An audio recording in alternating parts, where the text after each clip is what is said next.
Hello, YouTube. How we doing today?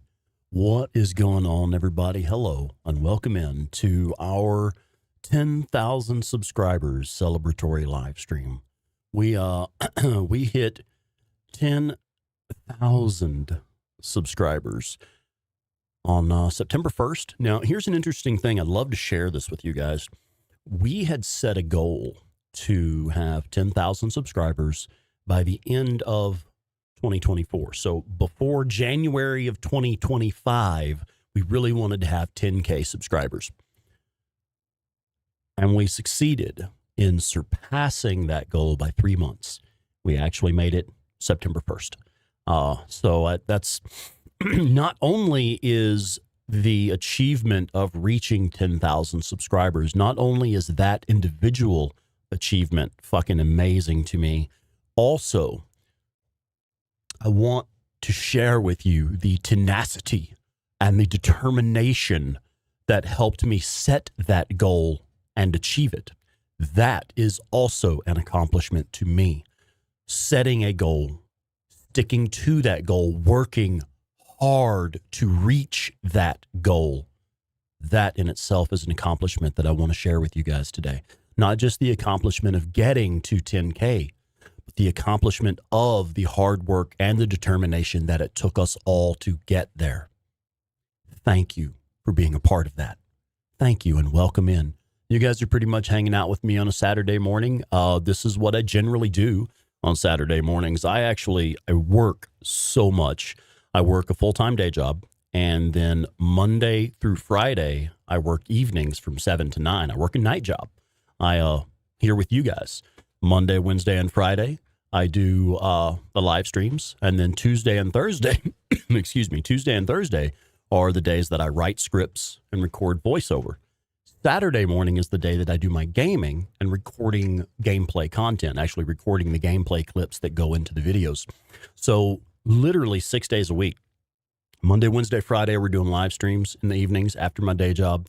Tuesday, Thursday, I'm writing scripts and recording voiceover in the evenings after my day job. Saturday morning, I actually got up and did some yard work. Today, I got up, made coffee, fed the cats, had a little workout, smoked a little bowl, went and did some yard work. Tidied up the front yard real nice, did some edging, did a bit of blowing, and got the front yard looking nice. Came in, got a shower, and spent a little time with my girl, and then hopped in here to play some video games. And normally I would be playing video games and recording the gameplay content, but what we're doing today is we're live broadcasting the gameplay to share with you guys real time. So that's pretty much what we're doing, man. Welcome in again. Thank you for being here for the celebratory live stream. Thank you for being a part of the reason we are celebrating today. And yeah, shit. Hi, everybody. Let's see. I was careful to say hello to the folks who came in initially. Good job, Webster Ross. First one in. I was wondering who would get it. So I wanted to give a nice personal hello to everybody that came in first. Everybody else, you're out of there. I'm teasing. Daryl, what's up, man? Phoenix, Voyager 665, James Smith, Pi May, welcome in, man. Mega Man, the Blue Lion. Morning, bud. Glad to see some moderators in the chat. Welcome in. Shannon Alcorn, Digital Degenerate, Violent Jones, 8-Bit Terror. Barney CO47, message retracted. Typo. Mark Brunton? I said hello to Mark personally. Yeah. Hi, Mark. Let's see. Also, Daryl with the little T-Rex. Nice. Did I say hi to James Smith? Yeah, there's James. Hey, bud. All right, let's fucking rock and roll, man. So what I'm actually going to do today, I'm going to try to kind of honestly tone it down a little bit, not to dumb down the excitement, but I did a nice long 3-hour stream last night. And honestly, the reason I'm coughing right now is, well, I've done some yard work. So like my allergies are a little freaked out, but also doing that long stream last night, my voice is still a bit rough from it. So we're pretty much just going to hang out and play some video games, man. What I'm doing right now specifically, if anybody was here last night for the live stream, you know where we're at in the story. What we did was we got to the end, basically, of the Lost Lake chapter of the game. I'm sorry, I'm mashing the wrong buttons on the television here. Here we go. We got to the end of the story for the Lost Lake region. We are now ready to proceed forward with the story, wrap things up in Lost Lake, and move down to the southern region of the map where you start encountering the militia factions. So what we did last night, if you weren't here for that live stream, we went ahead and we finished up everything in Iron Butte. We got the Nero injectors here. We got the ambush camps here, both of them. There are two, one here and one here. And then we also got the Iron Butte Horde. We took care of the Iron Butte Horde while we were here to collect those bounties. It's part of the story. If those of you who are not familiar with this is part of the story. You have to do this massive horde here later on as a big story mission, but they're present in the world before then. You can actually eliminate the entire horde before that.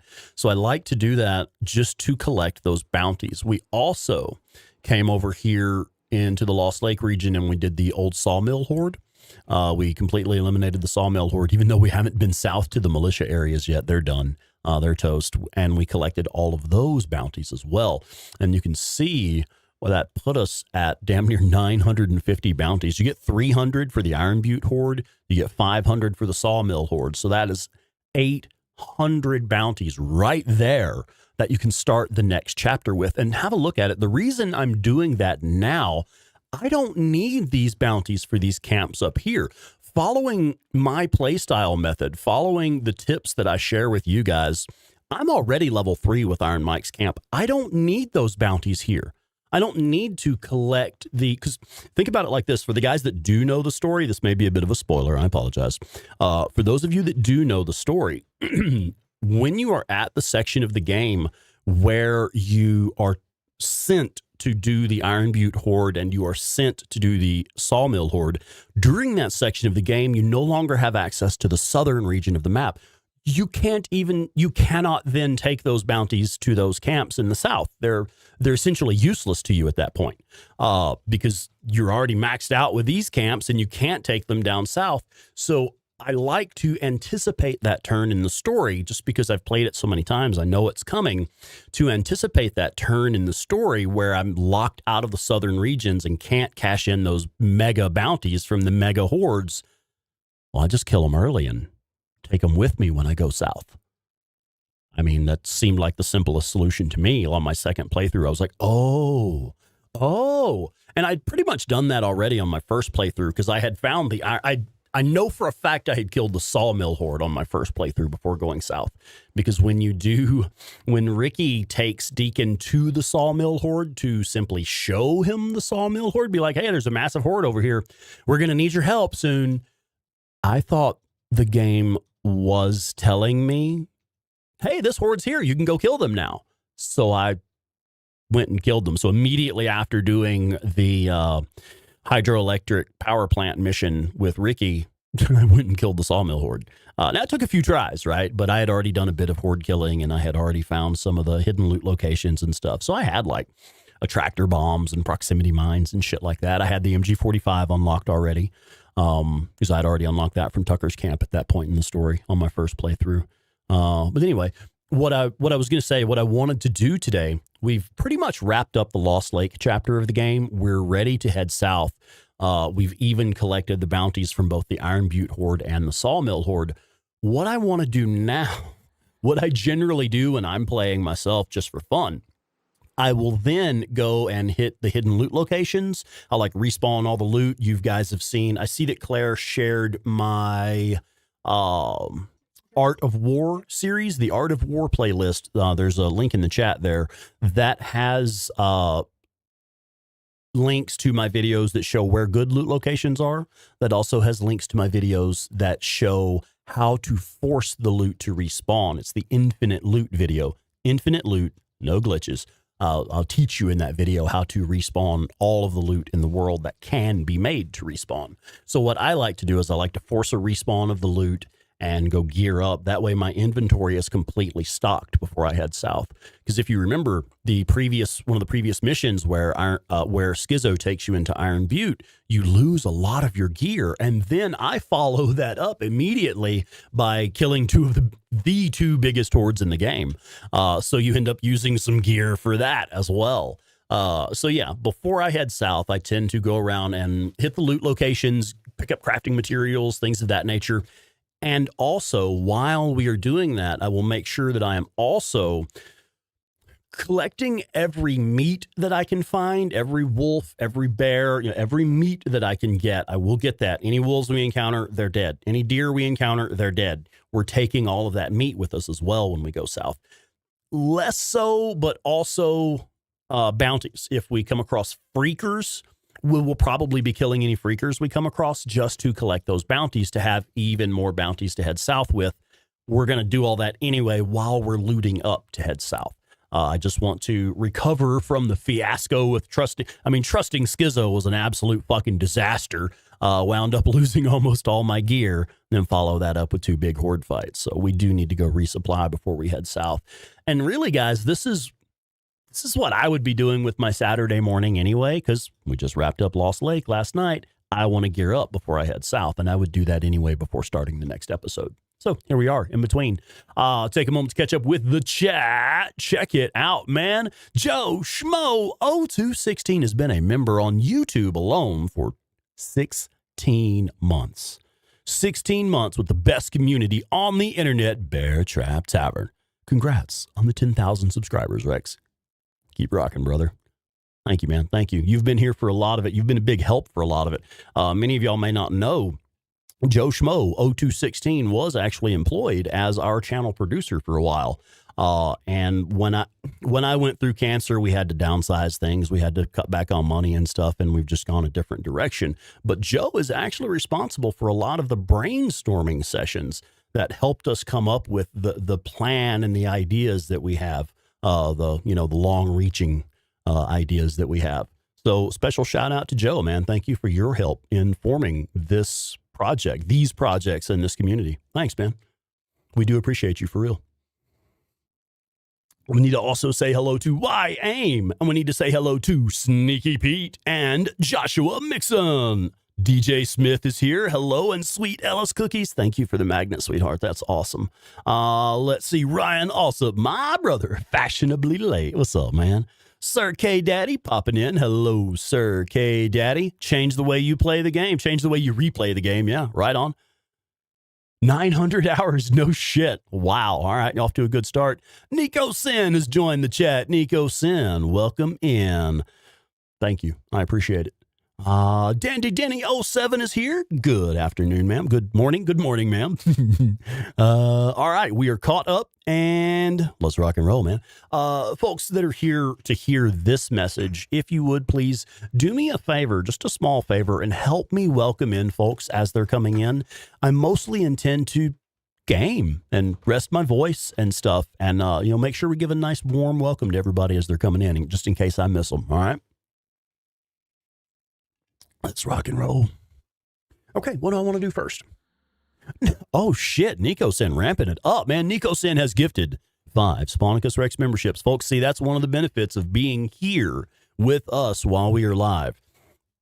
This is one of those benefits of being here, man. Check it out. Lucas Albuquerque, Hasib, DJ Smith, Dylan Koenig, Charles Ledford have all been gifted Sponicus Rex memberships right on.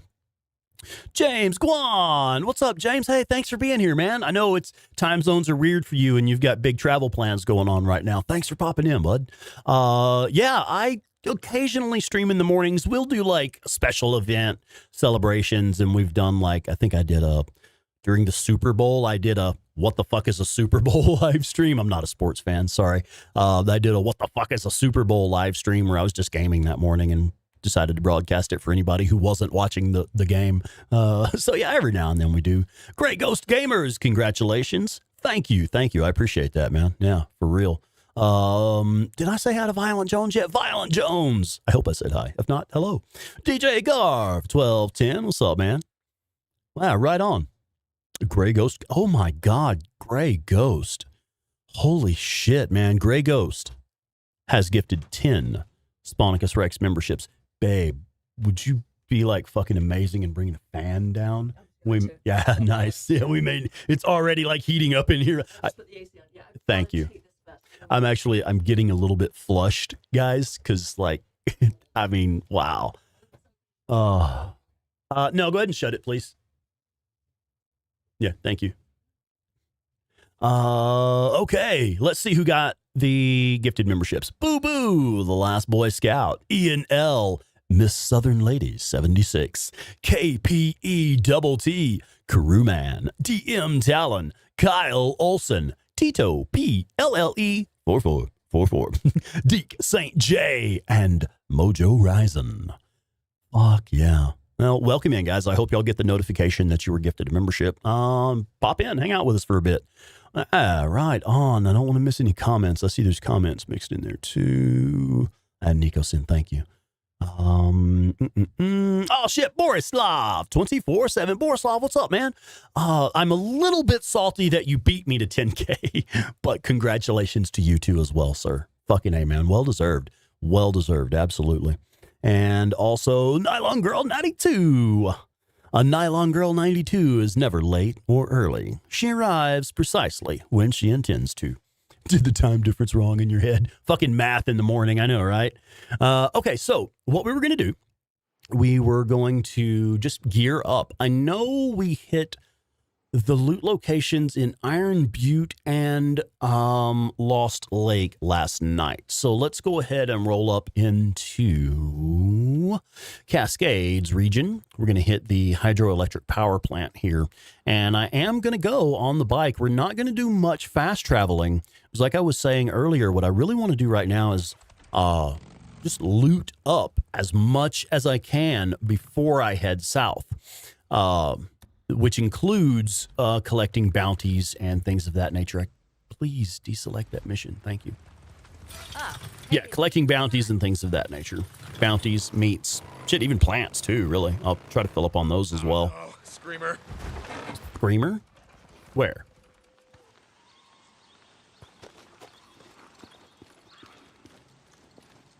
Yeah? Oh shit, look, it's the dead deer. Excellent.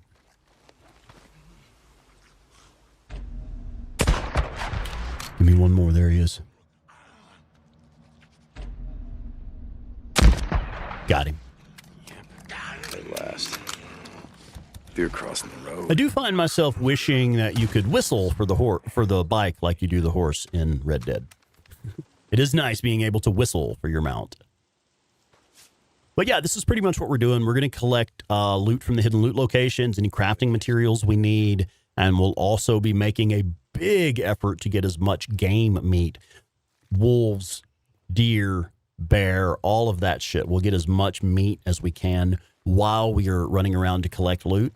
That way we'll have as much money and resources as we possibly can when we get south. I'm also going to be collecting plants and stuff as well. I may even try to fill my inventory on that. Nylon Girl 92. Congratulations on 10K, Rex. Thank you, hon. Fuck yeah. Right on. Guys, thanks. Thanks for being here. Thanks for being this community, I guess is the most fucking real way to say it. Not thanks for helping me form this community. Not thanks for being here today. I mean, thank you for those things as well. Thank you for being this community. You fuckers that are here right now in the chat with me, you guys are this community. Thank you for being this community. That's as real as I can make it, man. Oh, fuck yeah. Thank you, baby. Setting the fan up like right on me. See, I decided to put on a nice shirt for this event, and it's fucking hot in here. Oh, God, I love you. Yes, thank you. No, one should be fine for now. If it gets any toastier, hello. If it gets any toastier, I'll take care of it. Man, that one just came out of nowhere. Like, okay, cool. I do actually need the meat. We like the meat, darling.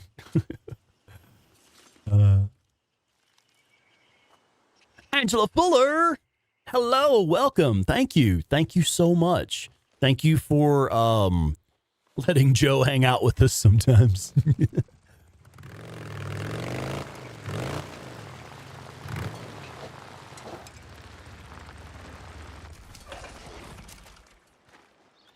Chris Fluhardy, what's up?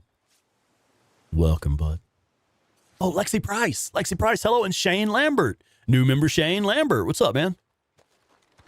Oh, yeah, dude, I saw your message on the Discord. It was late last night. We'd had some whiskey. We went to bed pretty soon after the stream last night. And of course, I got up and was working out and doing yard work and stuff today, so I haven't really been on Discord this morning. But yeah, I'll hit you up, man. I'd love to sit and chat with you and pick your brain about the industry a little.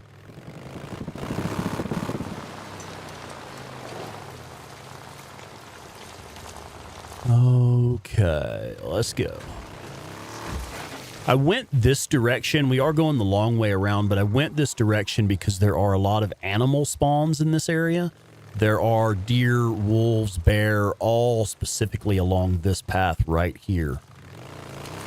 So I kind of wanted to do a circuit around Lost Lake, looking for those types of spawns. You know, meat that we can harvest. How many drifters you guys murdered today, huh? Yeah. I don't. Okay, so the survivor is bugged here. We're not even going to stop here. The survivor's bugged. There's literally no benefit to stopping here. We'll get to the low side of this and get some cover, and we're good to go. All right.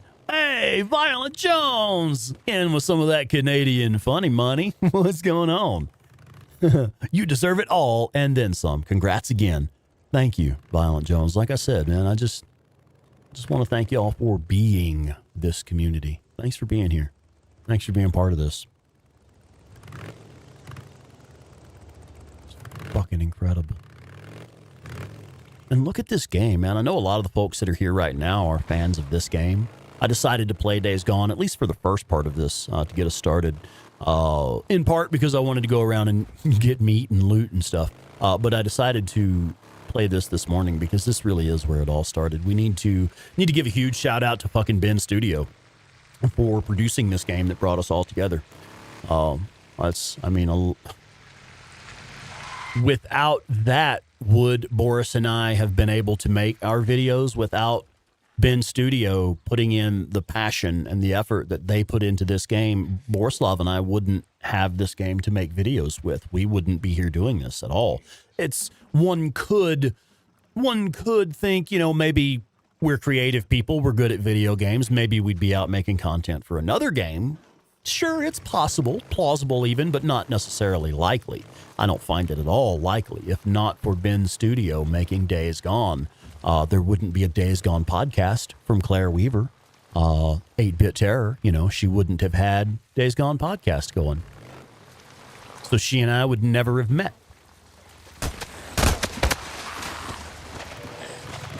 It's just fucking incredible how this game has brought so many people together.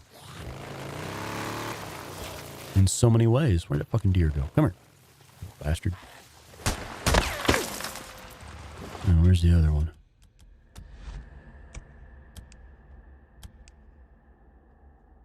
There was one more deer.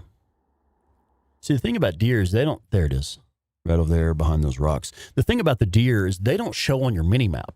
You can't really... Like, they don't show up as a red blip. And until they're a corpse, they don't show up as an X either. So, in order to find them, I use photo mode quite often. Oh, look, there's more. There's somebody still shooting at us, too. Marauder somewhere. All right, let's get some cover here from this gunfire. Come on.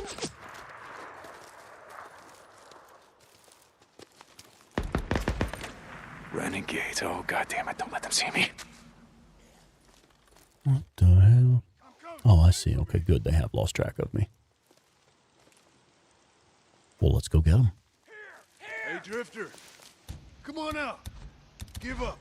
We got food, water. Get the guy with the gun first. You're next. Last. Anyone else? I heard more voices, yeah. Okay. I'll kind of stick to the low side here. Give us a bit of cover and concealment. There it is. Next. Well, I think this is one of those shacks where they can trap you. Yeah, I think this is one of the places where, like, had we done the tracking event to, like, track them to this, to track them around here, it would have been a... losing track of my thoughts. It would have been a abduction event. I'll just kind of Keep her suppressed. This is suppressing fire. None of those shots were intended to kill. That's what's called suppressing fire. Just keeping her down so I could advance. Push forward and decrease the distance. And yeah, we took a few hits, but whatever. All right. Well, I saw a rag up there. Let's go ahead and do that.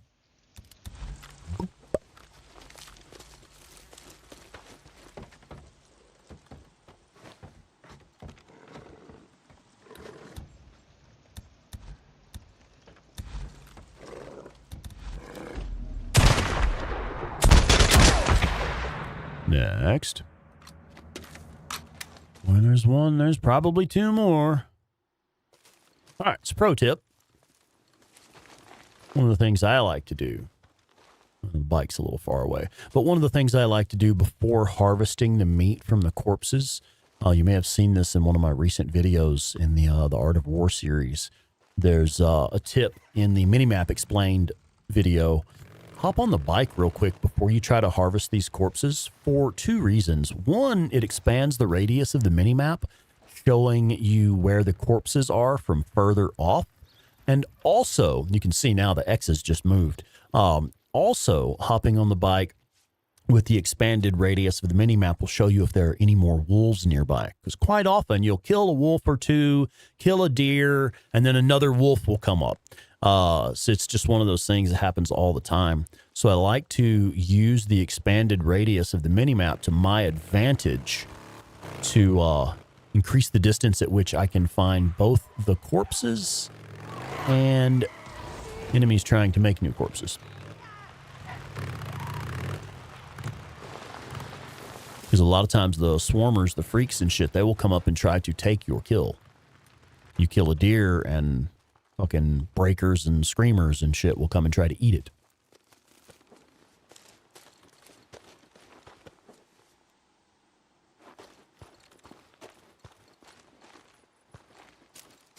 I thought I had a few more deer around here. Brett, welcome in, Brett. Also hooked on Days Gone, yeah. Yeah, right on. On your third playthrough right now, can't seem to get enough. I know, right? That's what I was saying. It's like, really the recognition here goes to Days Gone. Ben Studio for having crafted this amazing game that has brought so many of us together. Right. I knew I had a couple more deer around here. I was like, where the fuck are they? But yeah, check it out, guys. I'm actually drinking this morning's coffee from my Ben Studio mug. This is Jace Maps, I think is the name of the company. Jace Designs, J-A-C-E, Jace Designs. They make coffee thermoses and different stuff with really kick-ass maps on them. I bought one for Claire's birthday. I gave her one with a map of London on it. That's really cool. But I picked this up in Bend, Oregon. Claire and I took a Days Gone themed trip to Oregon. And of course, we went through the town of Bend. We were invited up to visit Bend Studio. It was fucking amazing. Claire got to sit on the drifter bike. It was cool. But yeah, while we were in Oregon, of course, we did a little shopping and like gift shopping and stuff like that for souvenirs and things of that nature. And this is actually my favorite fucking coffee mug that I've ever owned. This thing's amazing. Anyway, Tack 40. What's up, Tack? And short round 007. Oh, James Guan is Days Gone. I'm sorry, that rhymed. It was almost a tongue twister. James Guan says Days Gone is the only game I've ever started a new playthrough as soon as the credits rolled. Yeah. Yeah, similar. Okay, one more corpse here. We'll keep going.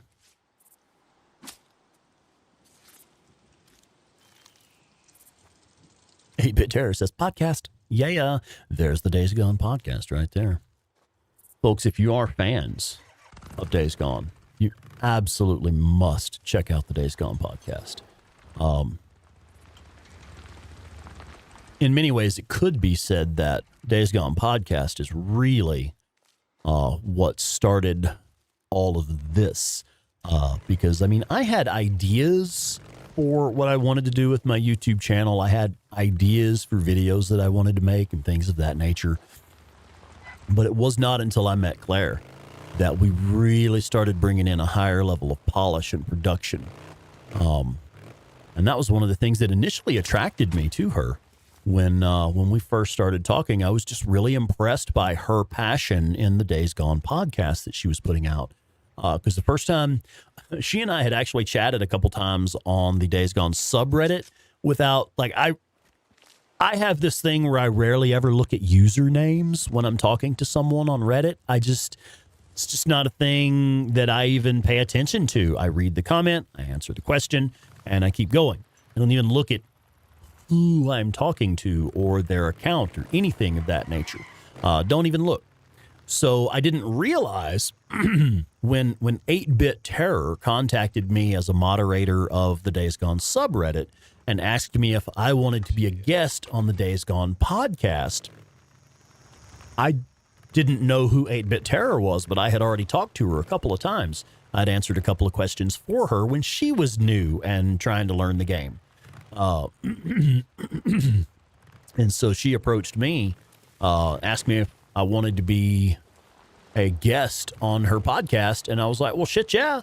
And really all I was thinking of in that moment was, well, cool, this is an opportunity for me to get more views. You know, I mean, like, yeah, it's going to be cool doing this podcast or whatever, but this is an opportunity to get more eyes on my own work. Yeah, sure, I'll collaborate with you on that.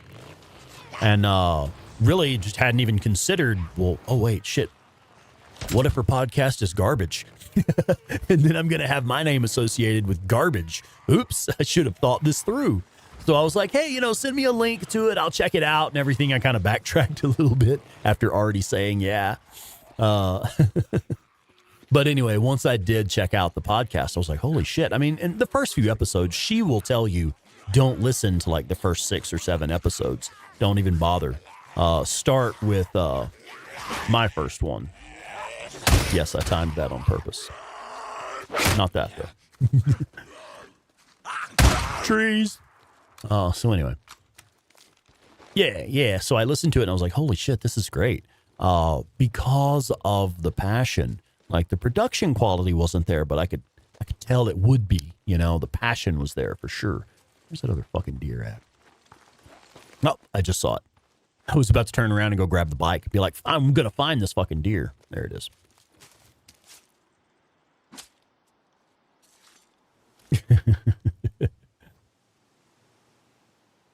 I know, man. I know. I mean, it's not perfect. We have our problems. All couples have their problems and their struggles. And, cancer was hard on us. Cancer is hard on couples. It's hard for couples to stay together through all that stress. It's been hard on us, man. It's been tough. But again, this community right fucking here, you folks, big part of helping us hold it together, man, is we have goals to work toward, as individuals and as a couple.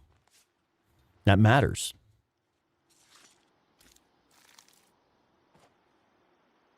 Already wrote the movie? Yeah, sure. Collaborate. Yeah. More like elaborate. You want to tell them that one, babe? Yeah, more like elaborate. All right.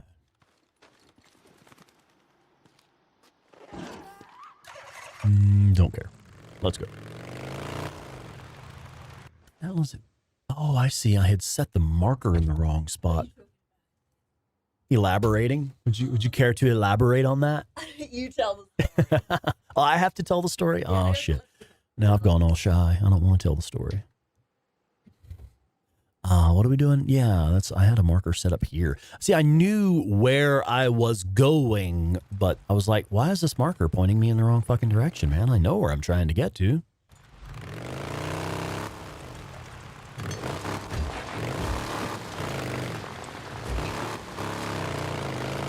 Maybe some wolves up here. That'd be cool.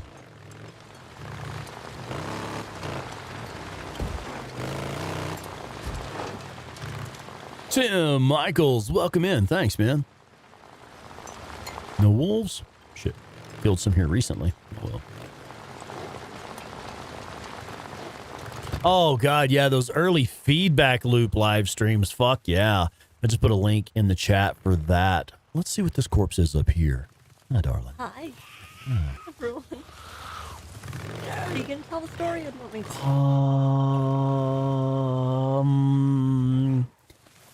Yeah, you tell the story. Can you guys hear me? If I'll actually sit back a bit. You can help. I can have the mic, can't you? Hi, everyone. How's it going? So what story are we telling? The elaborate story? Yeah, would you care to elaborate on that for us? No, I think you will, though. So early days of us talking, we'd just been chatting on Reddit, just like a few random Days Gone questions that he'd answered, things like that. And I need my headphones on.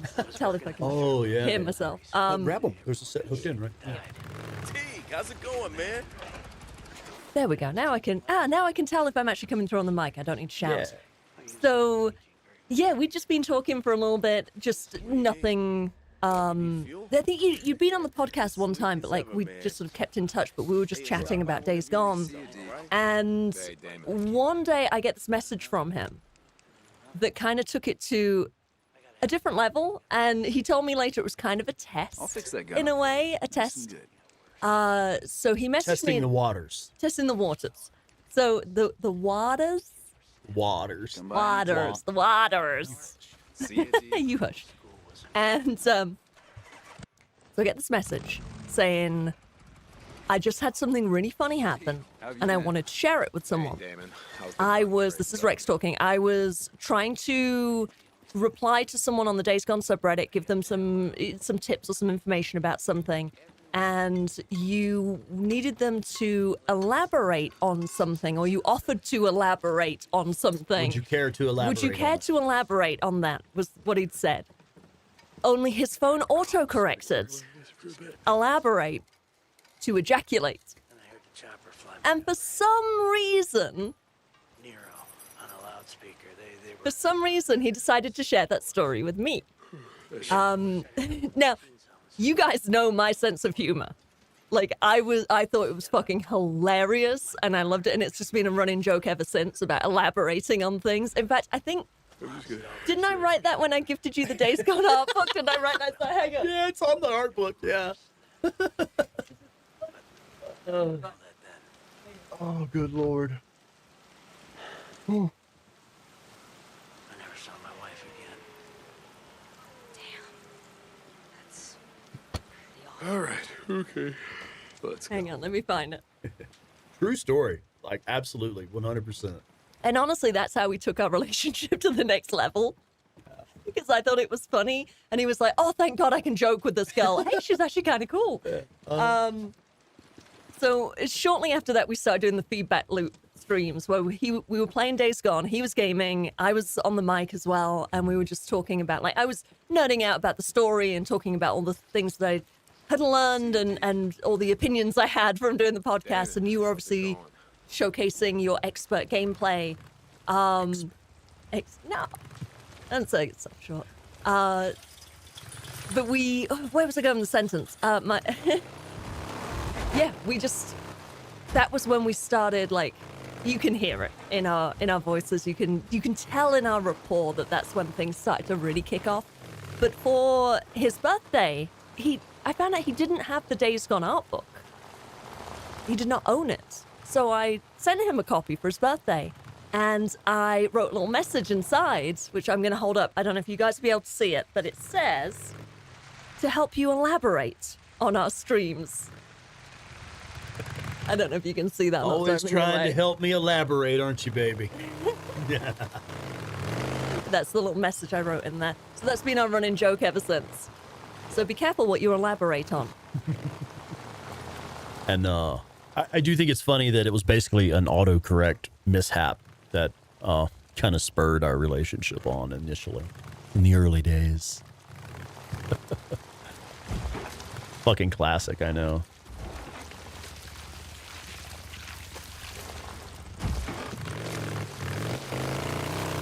Why do we have a mission selected? I don't have any missions selected. Stop that.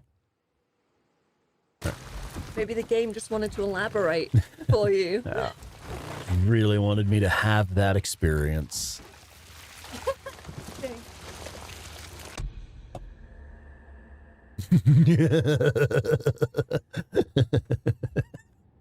Yeah, I'm really good at keeping a straight face while I elaborate.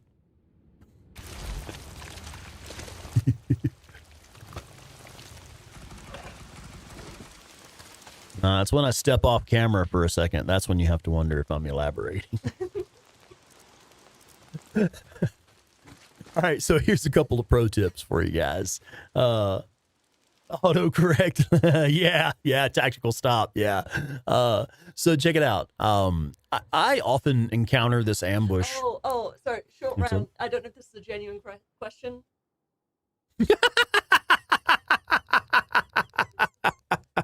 Could you elaborate more on what ejaculate means? Because English isn't my first language. Well, you see, when a man loves a muffin.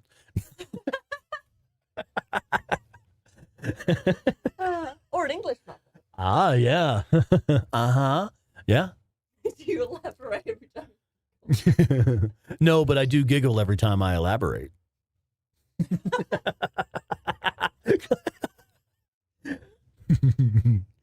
Sometimes kind of a throaty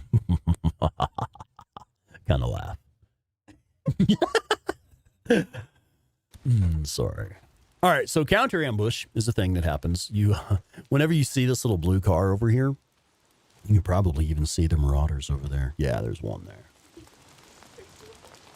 Do you want to do a sneak preview? I mean, Just drop it on my head, and they'll. Here's a sneak preview of what Claire's working on.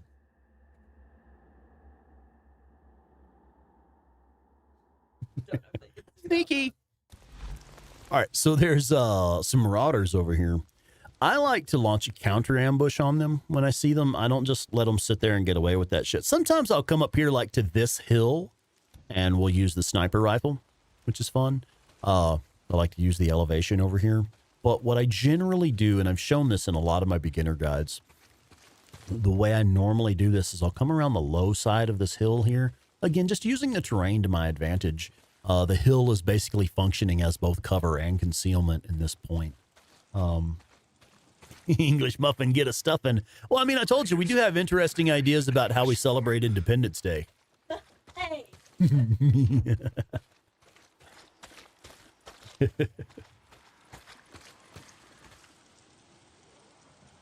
Did I miss saying hi to someone? I see hi Miranda in the chat, but I don't. Miranda Saturn, woo woo, congratulations. Thank you, ma'am. Thank you. Thank you. Miranda Saturn here is one of the folks that's been here pretty much from the beginning. So everybody give a nice shout out to Miranda Saturn for helping us make this community what it is, man. Okay, so these guys just fucked up our counter ambush, but that's okay. We might let them kill the marauders. Is there more freaks over here? Gather up a couple of them if there are more. Take them in against these marauders. Hey, bud. Brought you a present. And he's going to keep his sights on me the whole time. Oh, you motherfucker. That was a headshot. That dude's good. There we go. We'll use the low side of this hill for cover here while we heal up.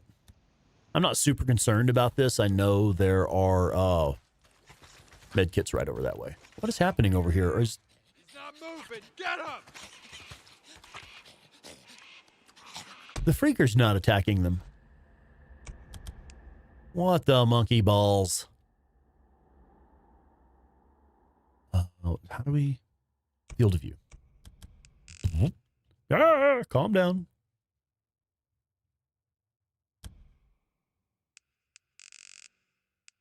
Yeah, they're just over there chilling. Fucking idiots. All right, whatever. I'll do it myself. Damn it. Get up. Oh, you rat fuck. All right, that's it. Now I'm pissed. This. Where is he? Look out, smoke bomb. I see him! I got something for you, buddy. Yeah, keep it up. We got it. Throw that fucking flashbang, you little bastard. I can't see. No, you can't. Oh, it didn't work. All right. fucking assholes. That one was just scripted, man. It was in the cards, I suppose. They're like, no, we are getting this motherfucker. Because first we had the swarmers come in and fuck it up. Then we had the swarmers being weird on the ambushers. Then we had the ambushers just being really badass. So, oh well.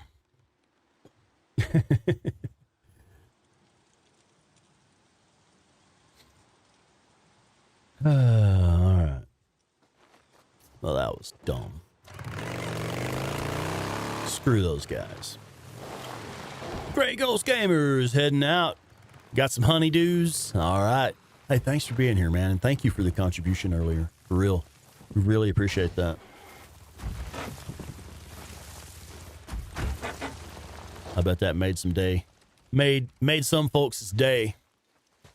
Ah, so we have the ambush again. Let's go ahead and try to do it properly this time. Zylock DNB, what's up, Zylock? Talk about somebody else that's been here from the beginning.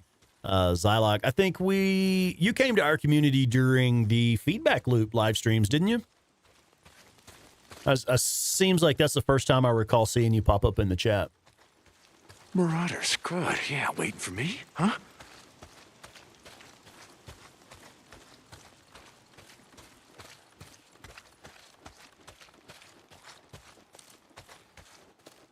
There they are.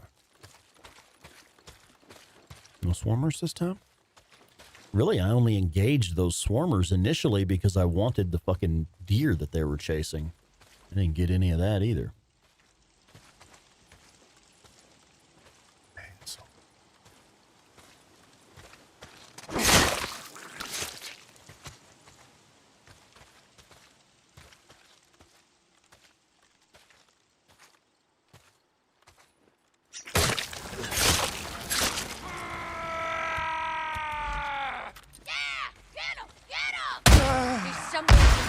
That bitch turned around and ran. That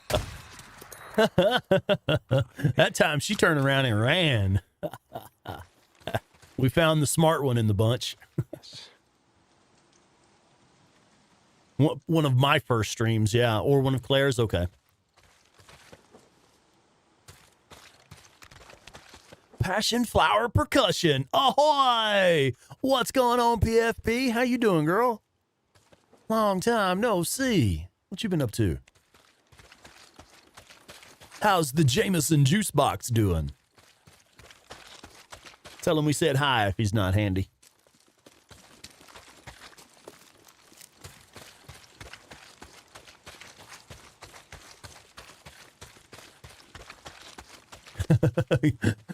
I see that comment there, Brett. I bet that was fucking hilarious. I haven't seen that bit yet.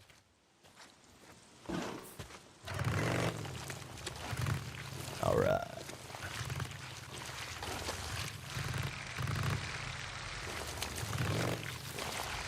Oh, hey, Mega Man. While you're here, bud, I saw your messages on the Discord the other day, man.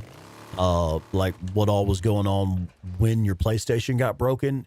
Man, I'm really sorry to hear that, brother. As I know, I was excited for you for your opportunity up there in Washington. Is that going to work out? Are you going to be able to stick to that? Or are you going to end up having to make changes? I'm only asking because, like, I was really excited for you, man. I feel for you. I hate to hear that. Needed this. And your fucking PlayStation got broke on top of all of that. Good. Yeah.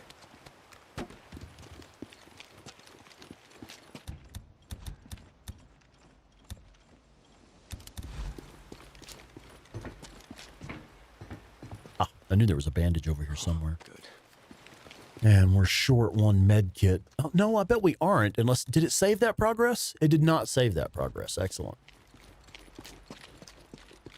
So we don't need a med kit right now.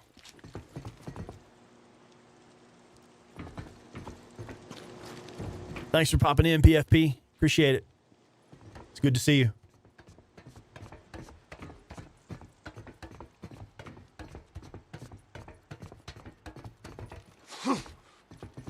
All right, hidden loot location. Oh, yeah, we need just about all this shit. Yeah, yeah.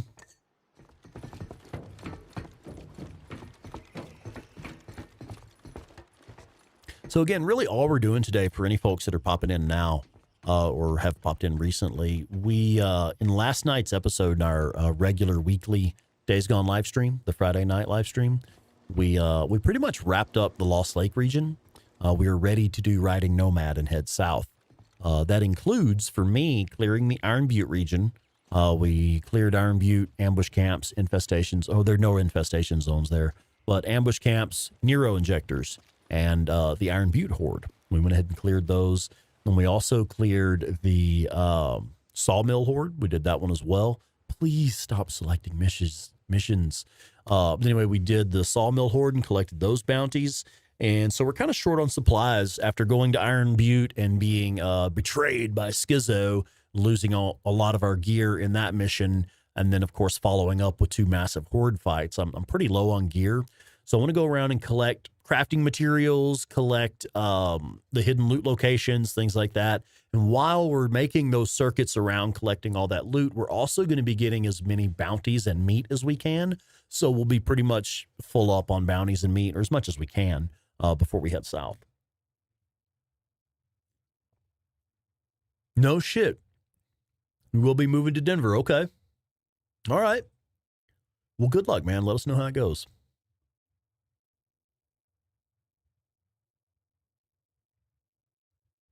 You've already come back to Texas. Engineering for Amazon again. Oh, getting flown out next week. So you're back to traveling. But that, if I understand correctly, that means you're at least back to making pretty good money with that job. I remember that being kind of a stressful thing with a lot of travel, but pretty good pay. So, I mean, I guess there is that at least. That's like me right now. My job is low stress, but I don't make shit for money. The cannabis industry does not pay well for entry-level help. I mean, there are opportunities that may come in time. I'm not the kind of person who's going to get complacent and, stick with general labor for long. As I learn the trade, I'll be moving up, branching out into other stuff, but got to learn the trade first. Marius is here. What's up, Marius? How you doing, man? And Roast Chestnut has joined us. Hello. Congratulations.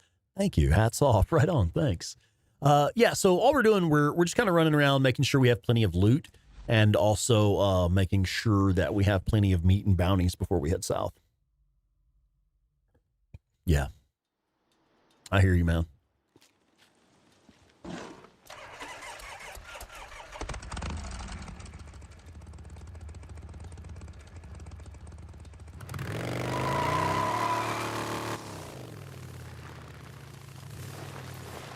Okay, we've already killed the horde, so let's head down here. We don't even need to worry about any hordes around here. We've already cleared them all.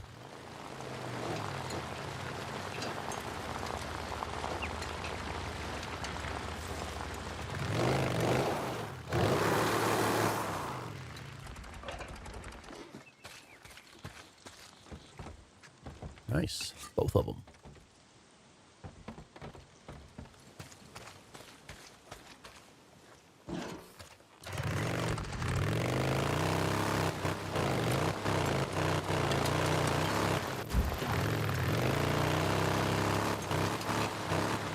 Yes, you guys are pretty much just hanging out with me on my Saturday morning. This is what I would be doing anyway. Because now that I've pretty much wrapped up Lost Lake, the last thing that I always do before I leave Lost Lake is I make sure to go and clear all remaining hordes, collect any bounties that I can, collect any meat that I can, and go from there. So this is exactly what I would be doing today anyway. You guys are just chilling with me on my Saturday morning. This is your Saturday morning cartoons. Okay, now the Nero locations are pretty good spots to pick up loot, crafting materials, things of that nature. Never know what you might find here.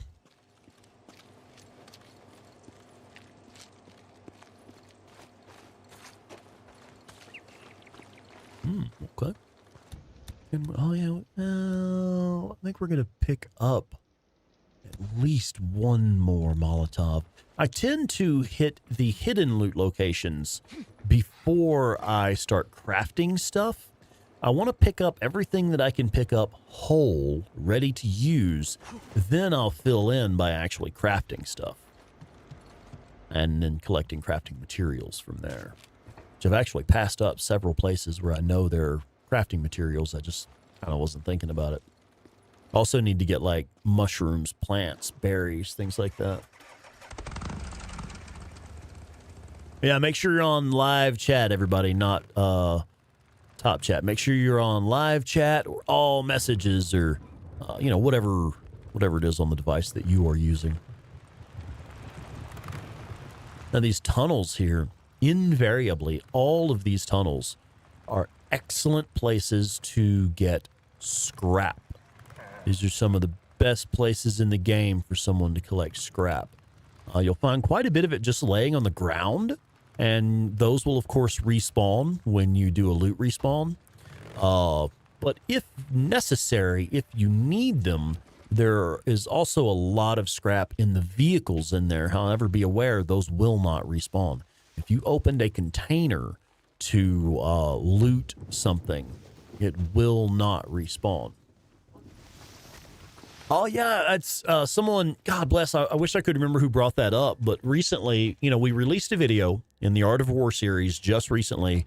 We released a video on how to force the loot to respawn in Days Gone so you can have infinite loot with no glitches. And one thing I forgot to mention in that video, the things that do not respawn, the little green ammo tins, those will never respawn. If you open the boot or bonnet of a vehicle, if you open the trunk or the hood of a vehicle to get scrap or ammo or whatever crafting materials from the vehicle, if you open a box or a container, if you open a ambulance to get a med kit out of it, things that you have opened will never respawn, including bodies. Like there are bodies that are always in the same spot permanently. Once you have opened that container, opened their pockets, basically, that loot is gone forever. It does not respawn. So that's one thing I forgot to mention in the video is that bodies, loot from bodies does not respawn. The Jameson Juice Box. What's up, man? And check it out. Miranda Saturn has been a member for 16 months on YouTube alone. Member for 16 months. Congrats again, Rex. Happy to be here among all you lovely people. Thank you, dear. Thank you. Like I was saying earlier, thank you for being this community, folks. Not thanks for being a part of the community.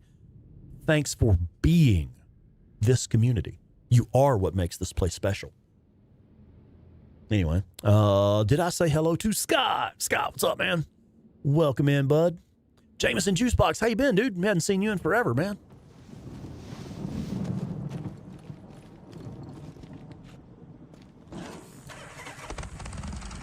Does it really? Okay, so Zylock DNB says the Nero site near the hot springs, that respawns everything. So that would be the one where Deacon's Pet Rock is at, which actually we need to swing by up there. We'll go get some free XP while we're out moving around, I suppose. Yeah, Zylock, if you would please clarify, there is the Nero, the abandoned MMU, where Deacon keeps his pet rock. And there is also the Nero bike jump near Hot Springs that's... Also the Patjins Lake Horde Cave, as Claire just says. God damn, she's good at this. Okay, so here's the Nero bike jump. So this is a Nero site that's right outside Lost Lake. The Patjins Lake has a Nero injector in there that is technically right outside Belknap Hot Springs, I mean to say. And this one is Belknap Hot Springs. The Nero site even respawns the injectors. No, it doesn't. Which one? For real, which one? It still doesn't respawn green ammo tins. Which one are we talking about, guys? Talking about the Nero site that turns into access for the golf course. Do you mean this one down here, the southern one, the Iron Butte Pass? So this one allegedly respawns even the injector. I think he's talking about the Iron Butte Pass one. The other. Oh yeah, no, you're right. Sorry. This one here, Iron Butte Pass. Okay. Interesting. Well, we need to swing by there. So what we're learning in the chat here, what we're hearing in the chat is that this location will respawn everything, including the Nero injector, but not the green ammo tins. So that's one where the green ammo tins they just will not respawn ever. Well, all the stuff on the ground respawns. But like, what does he mean? Spawn everything? Yeah, like, well, shit. We're not far from there. We could just fast travel down there. Yeah. I was about to swing by that way anyway. We're going to roll through Crazy Willie's and just make the loop around Belknap Hot Springs.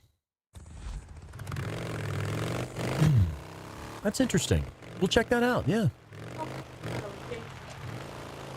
Oh, Passion, Fire, Percussion, and the Jameson Juice Box. Claire says hi.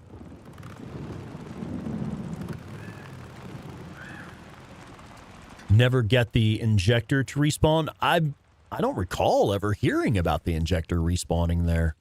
I don't remember that being a thing. I'm not disputing you. What I'm saying is I don't know. I don't know of that as a definite.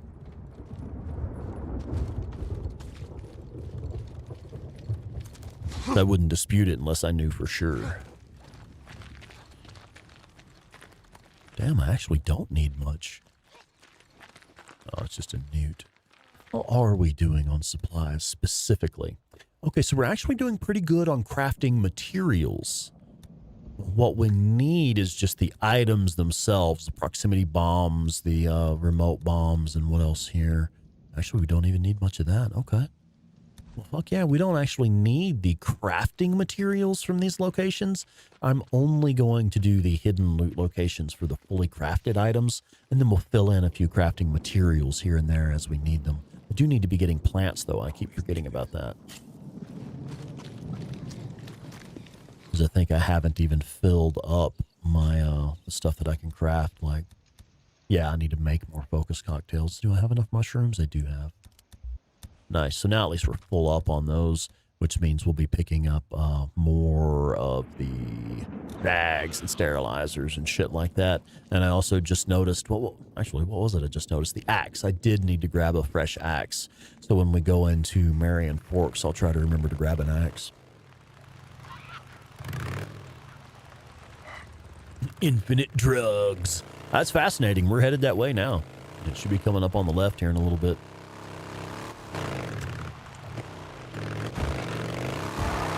That's another thing I love about doing these live streams with this community in particular. We learn so much from you guys. Seriously, a lot of the shit that I have learned is just tips I've picked up from other people that I'm sharing with you. Because I've been active in the community for a long time, I've been paying attention to these things for a long time, and talking to people about it for a long time, I pick these things up as we go. And then I share them with you.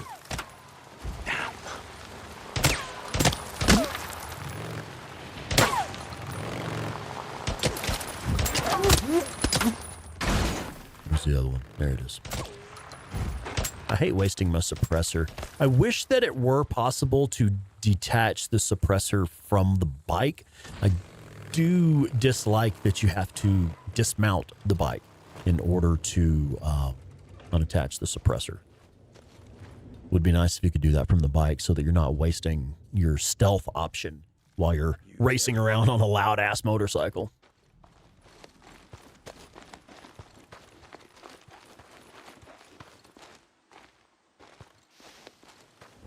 And I'll tell you, I was saying this community being a great source of tips and knowledge about the game in general.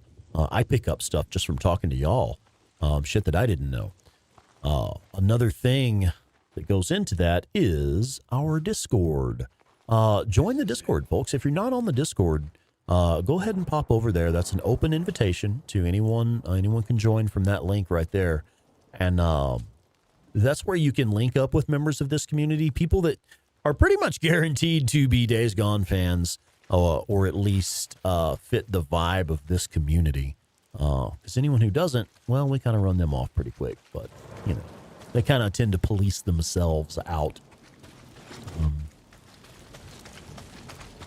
self-cleaning oven and such. Anyway, I'm sorry. That reminded. Whoa! Where the funk did this asshole come from? Did y'all see that shit? That dude just popped in right in front of me. If you didn't catch it, run it back a few seconds. That was crazy. Wow. I guess it was supposed to be like a someone messing with my bike thing, but I never saw the guy. He wasn't there, man. Wow. Fred. What's up, Fred? Welcome in, man. Thank you. Either you fit the vibe or the vibe pushes you out. It's true. Dude, I have literally had, this is like the most amazing thing that I can think of has happened in this community. I have literally had trolls come in, start trolling, realize we're actually a pretty chill community, and either stop trolling us or just fuck off on their own. It's happened twice. It's great. It's like one of them actually said, like, I am actually a troll. I am here to troll you, but you guys seem all right. I'm going to leave you alone. I was like, all right. Thanks for popping in, man. What else do you say, you know? Oh, excellent.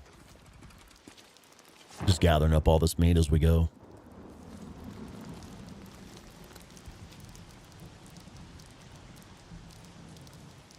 No troll zone. Yeah, right. I mean, shit, honestly, my rules, my personal rules for this community kind of allow a little bit of trolling. I mean, you take this with a grain of salt. But what I'm saying is the rules that I have for this community is, number one, don't be an immature asshole. That's the rule. That's the singular rule. Don't be an immature asshole, because it's okay to be a little bit immature. And it's okay if you're a bit of an asshole. That's okay. But don't be an immature asshole. That is my rule. Don't be an immature asshole. All right, so what we're going to do, I'm going to loot this corpse here. And, well, shit, beer bottle inventory full. All right, we can fix that. Okay, so I know I took something off of this body. I will try to remember. Next time I roll through this area, it's going to be a while. Unless we, like, we may force a loot respawn here in a minute. I'm not sure yet if we need to. But I'll try to remember. We come back around the spot, we'll see if this corpse is there. And we'll roll through here and pick up some of the stuff. Now, of course, the things like the cans, which we are actually just going to go ahead and start crafting stuff since there are materials available. Things like these cans and even the plants and the berries, that machete thing there, that box of nail bombs, all of that shit will respawn. So, I mean, that stuff is supposed to respawn. The berry here, the gunpowders. I know there's several samples of gunpowder in this area. I believe there's one there. Good bit of kerosene here, bandages, things like that. All of those things will respawn. They are supposed to respawn. So I'm not sure, unless you guys are talking specifically about the corpses, I'm not really sure what else should respawn here. You have this. I'm not going to get this one on this playthrough, but this is where your Ipkatech is at.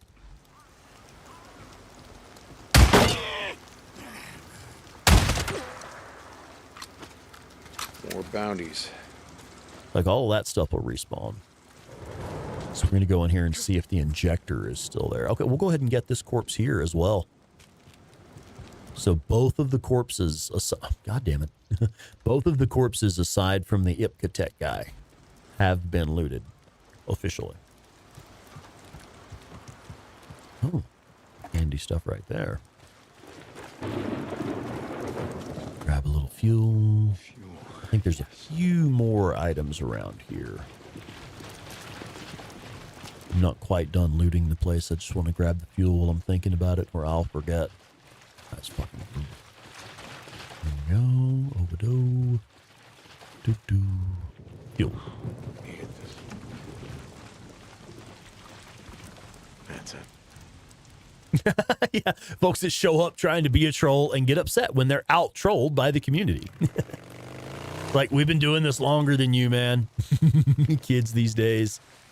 Like, I was phoning in. I was calling pizza places making fake pizza orders when I was like 8. Fuck you guys. I've been trolling way longer than you. Little kids thinking they're cool. We invented these fucking games.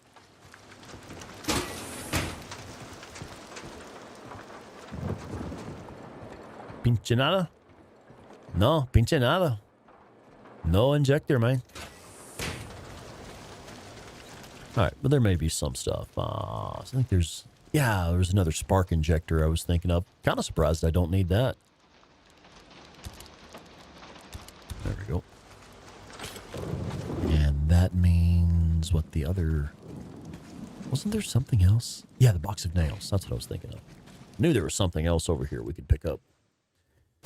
All right, it's evening, so we're going to go ahead and camp. You guys know how I roll. We're going to make it first light, and we'll move on to the next location. Another reason that I don't mind doing this camping to make it first light regularly, because that also runs the clock forward and increases the rate at which the loot respawns.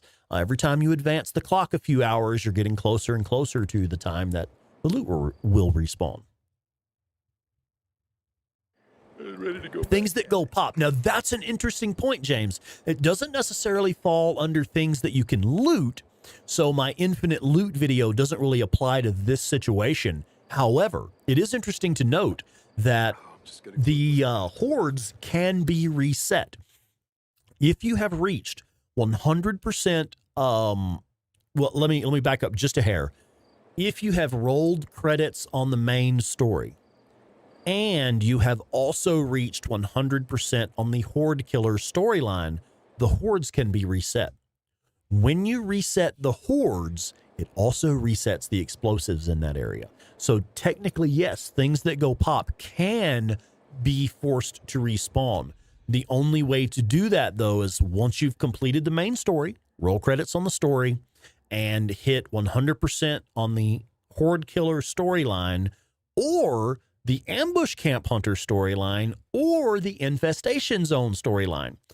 You get to 100% on either or all of those, and you can reset them. You'll see an option on the main menu that says Reset Jobs. It's not available on this save file because we have not met those criteria yet. We haven't met those parameters. So it's not an option here, but this is where you'll see it. Main menu, reset jobs, and it will give you the option to reset hordes, ambush camps, infestation zones, or reset all jobs. And when you do that, yes, it does reset things that go pop or in those areas around the hordes.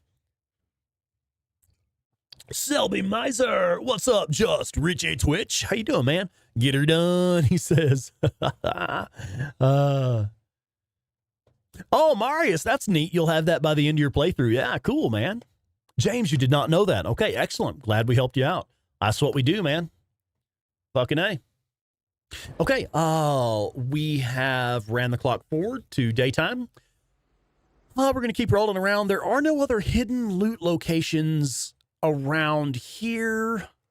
So really, I think all we need to really do, I want to get up here and do this, and we'll fast travel over here for that real quick. I wasn't going to do much fast traveling because we're trying to collect meat. I almost forgot. Oh, I did forget, actually, but it's okay.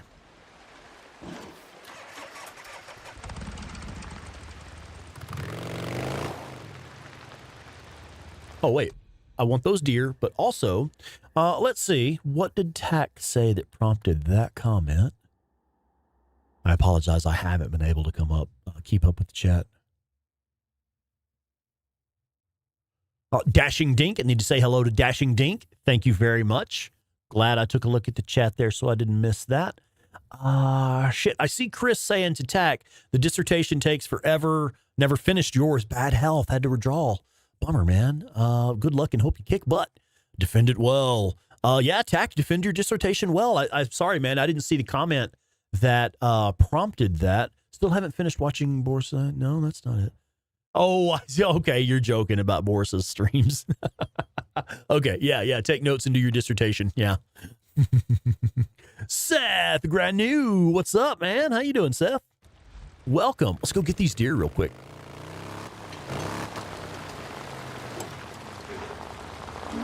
And I hear a bear. I'm going to get that bear as well. Go back for him in a second.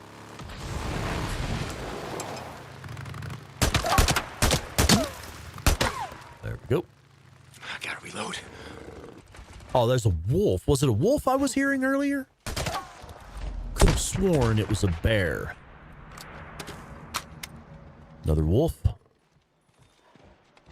I believe I do hear a bear. I do hear a bear. Oh, we didn't fully reload the shotgun. Please reload the shotgun, Deacon. There might even be another wolf. We've only taken out 2 wolves so far.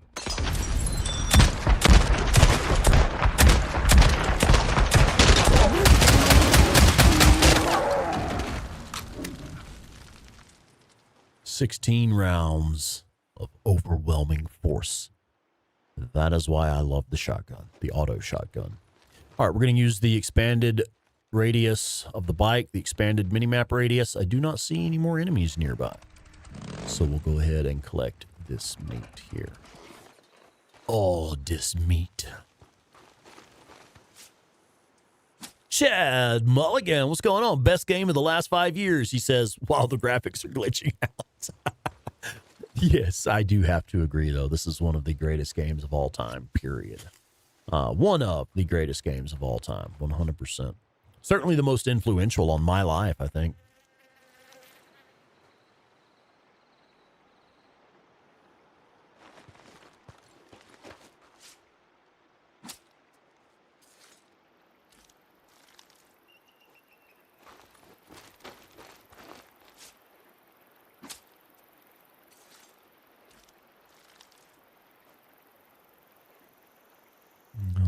Right. And we do have more carcasses in the area to check.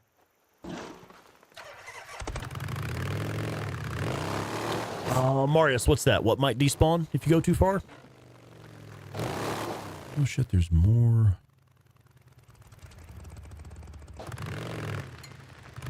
Are they all back this way?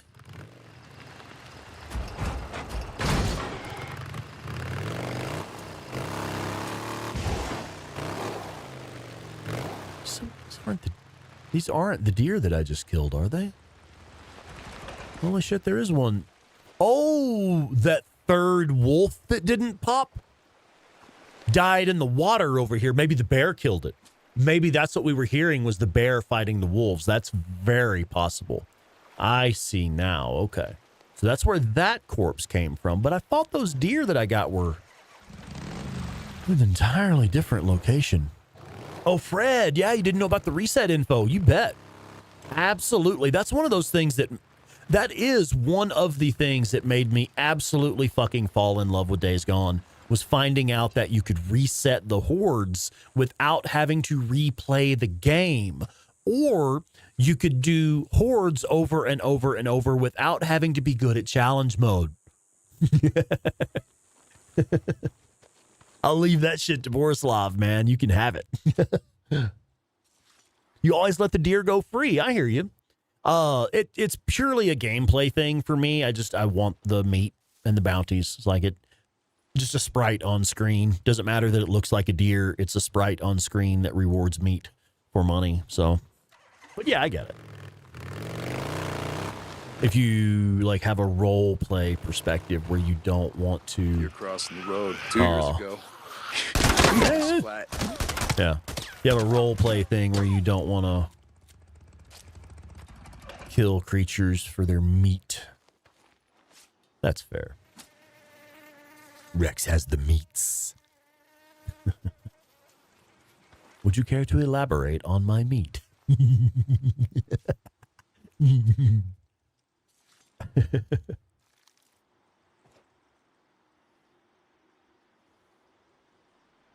Oh, yeah. Yeah, Tack, I agree. I'm sorry. I just said that wrong. Apologies. Chris, I apologize.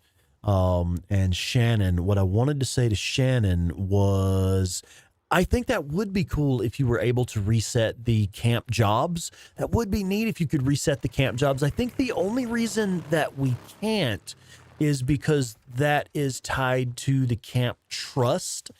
And I'm just guessing maybe they don't want us to be able to do that over and over and over and over. So that's all you're doing to grind trust for the camps. I don't know.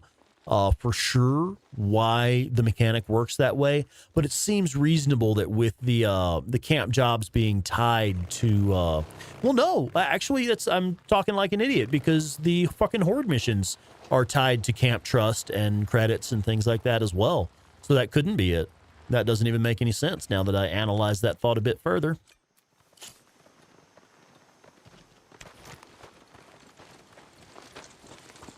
No, I saw, yeah, another berry over here. That's what I wanted.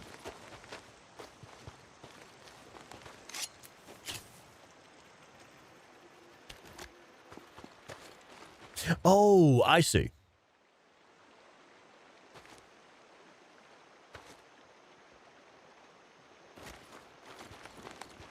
Oh, see, we got more deer. Nice. Where'd he go? I was trying to anticipate him and went the wrong direction. Just shot him right in his ass. One thing I love about this Talon 7 rifle is just it's a one-shot kill pretty much all the time. Even body shots are generally a one-shot kill all the time.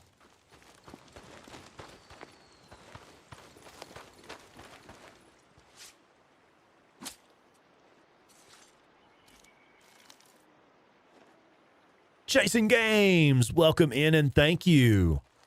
Very much appreciated. Once again, I just want to thank everybody for being this community. Thank you all. Not for being part of the community. Thank you for being this community. Thank you for making this community with me. It's been a fucking blast. Absolutely been a fucking blast.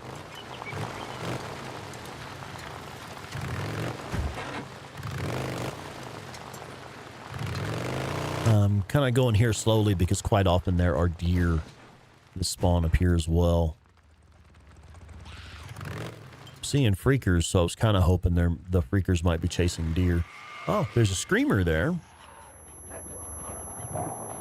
No deer, though. Oh dear, no deer.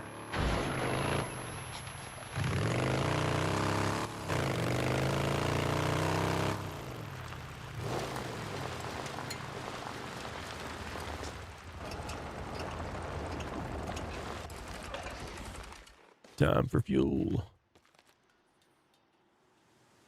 Thought I heard a creature. I know I saw red on the mini-map a moment ago, but I thought I heard something just now. Here we go. I love how the sound effects in this game, like the sound of the monsters, they'll make you stop. You know, the freakers, the wolves, the bear, you hear that distinctive sound and you're like, oh shit.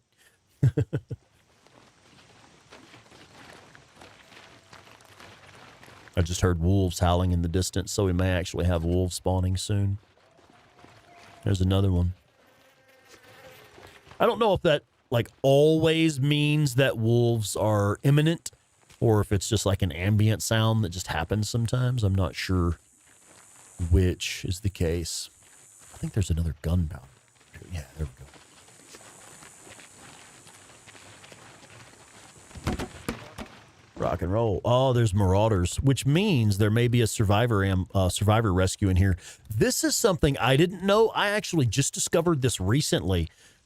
This marauder ambush in here can actually be a survivor rescue as well. They have a survivor held inside this fucking horde cave. Oh, I forget how slow the fire rate is on this weapon.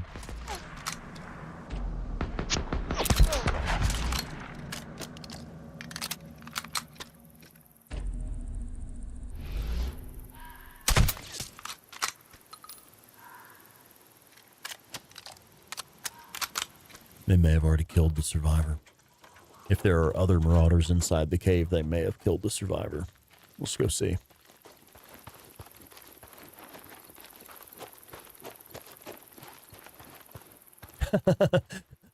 That fool dropped so hard, he dropped his fucking pickaxe on the wall.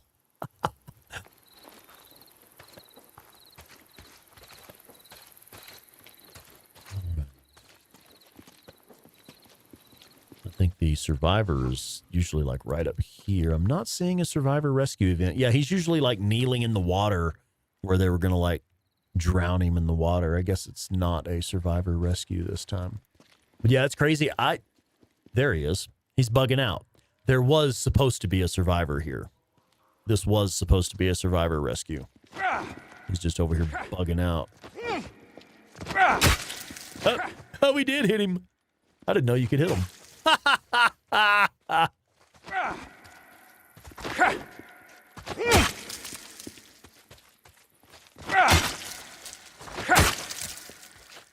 That's what you get for bugging out on me, homie. Whatever, let's go.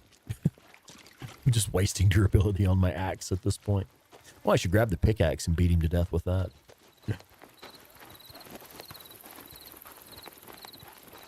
Oh, is that what it is? You only get like, well, no, I haven't rescued him recently. Nah, well, I mean, maybe that guy, that animation, but we haven't done a rescue here on this playthrough.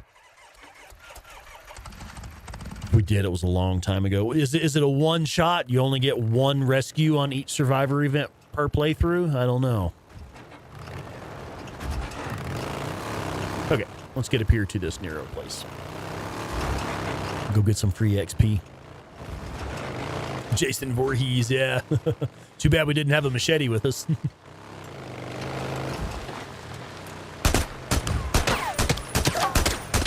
Hi. Did you fucking die already?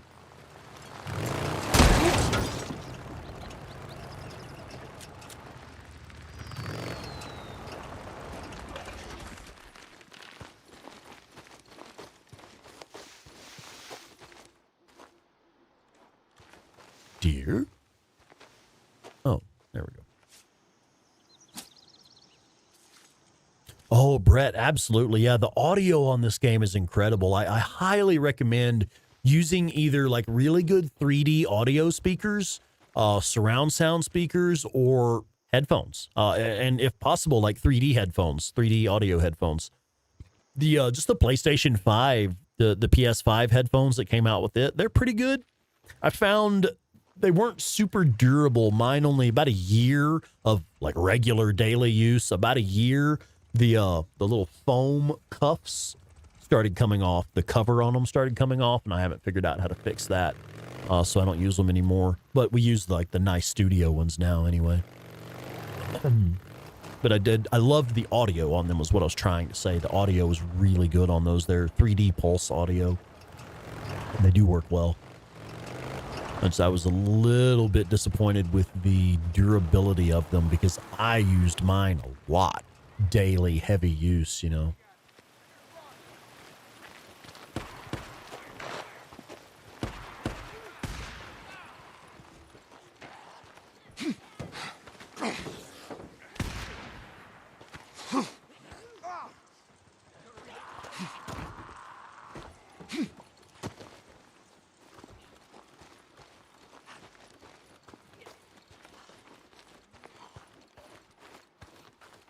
Sounds like the Freakers won.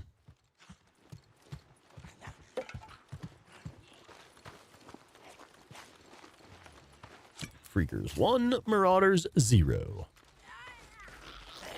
Freaks and marauders, yeah. Go kill each other.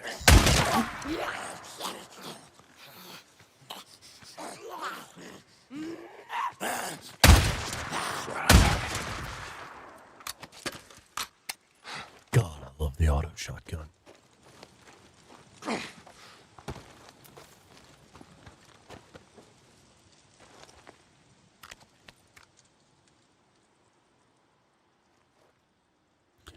Oh, no shit. Okay. That's interesting, Marius, the pattern on it. Okay. So I had noticed that sometimes the survivor rescues, they just don't work. So if you only have one chance per survivor. If there are two, then you can do that survivor rescue twice. If there are three, and sometimes there are 4 survivor rescues, so you could do those up to 4 times, I suppose. That is interesting. That is interesting. Okay. Oh, shit. Sir K Daddy. Okay. Okay. So there is like a user serviceable option there. You can actually do some changes to them yourself. I need to look into that. So those are good headphones. I still use my PlayStation 3D Pulse wireless headphones. I use those whenever we do a multiplayer co-op session. Those are the ones that I use because I can use them just directly with my PlayStation controller, and I don't need any other accessories plugged in.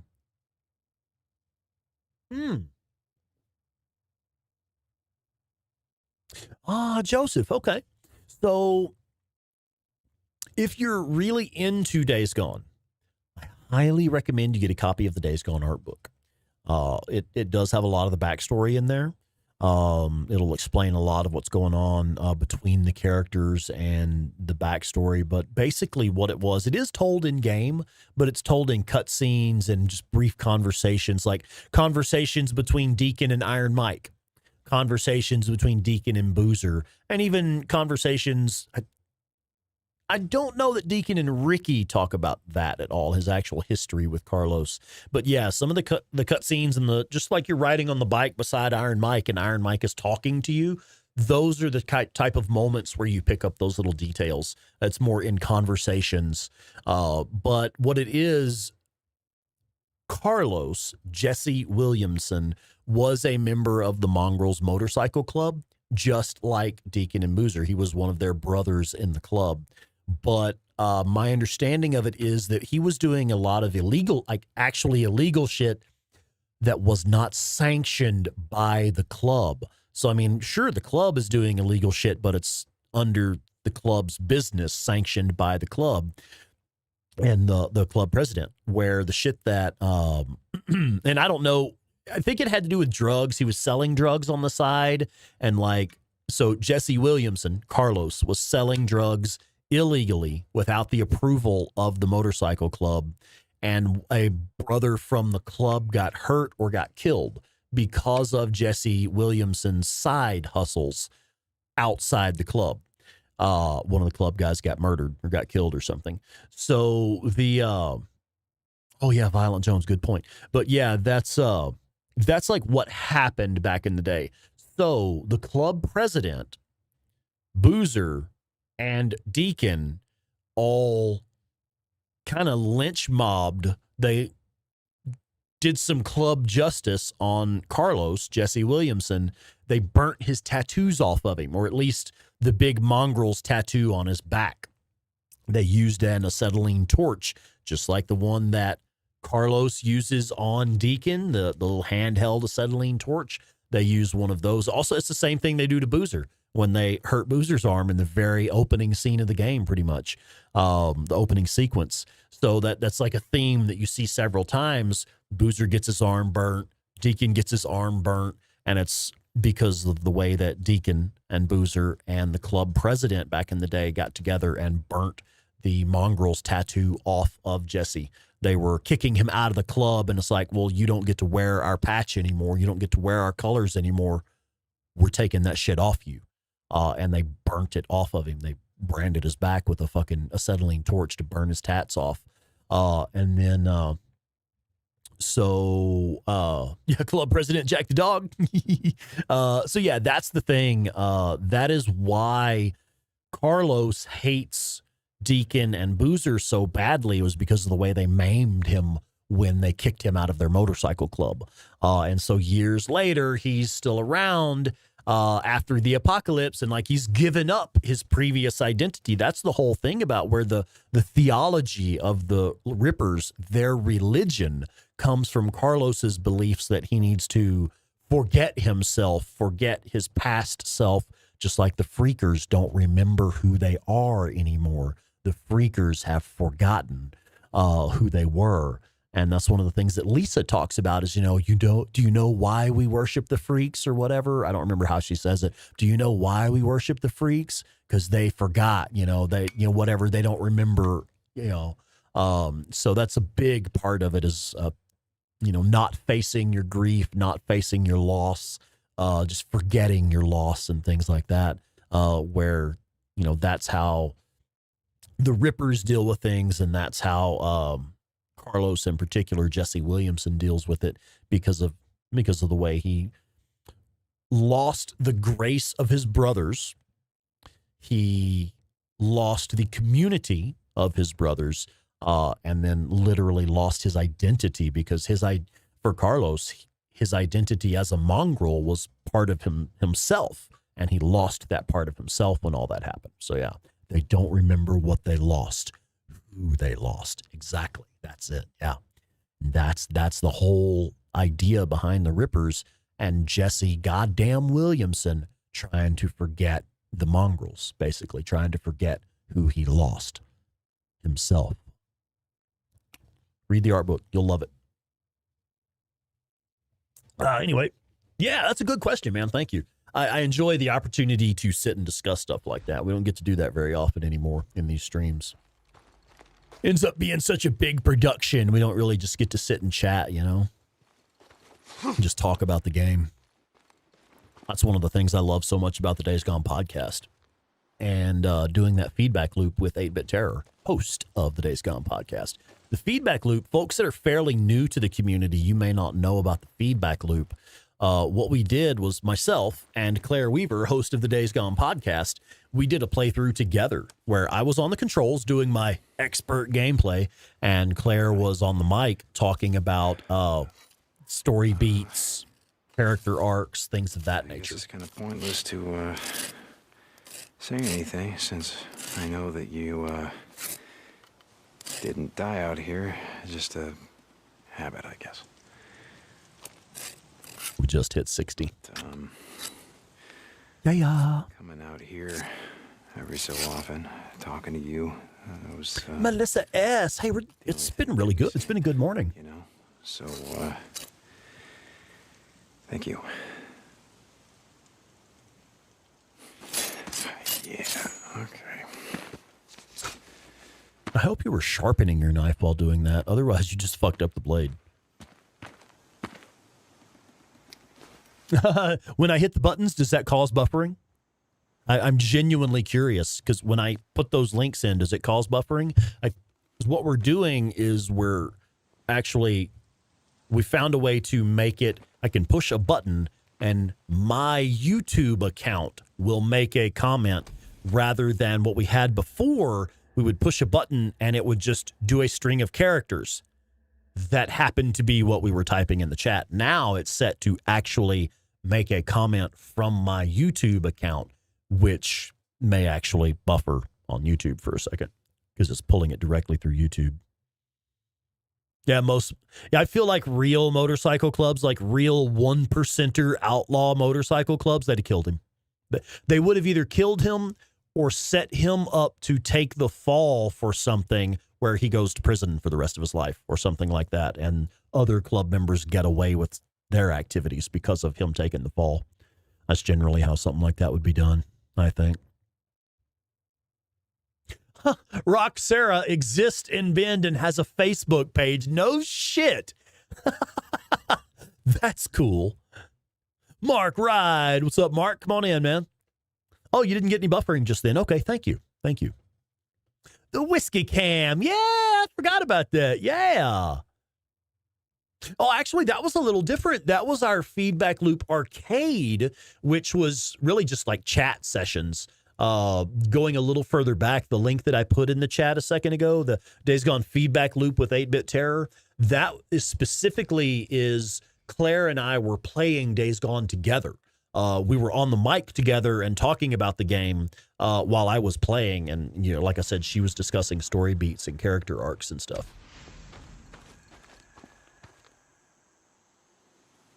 Oh, you're going fishing with your girl. A, well, congrats on finding time to go fishing.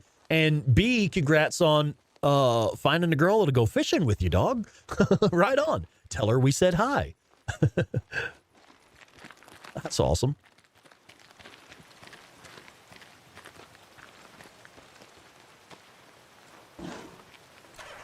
Yep, disappear off the face of the earth. Yeah, probably so. They would have juiced him. Yeah, Sons of Anarchy reference. Okay. What does that entail exactly if they juice him? I want to know. I haven't seen Sons of Anarchy. Is she the bait? Oh, my God. Have her dip her toes in the water. See if you can catch a big fish. All right. So we've done those things. Now let's head on into Marion Forks, and we will hit that hidden loot location over there. Or this truck along the way. Deer!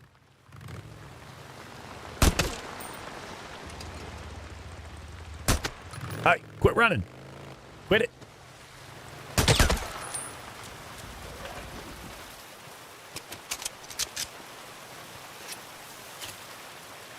Whiskey Cam, still drinkable to this day.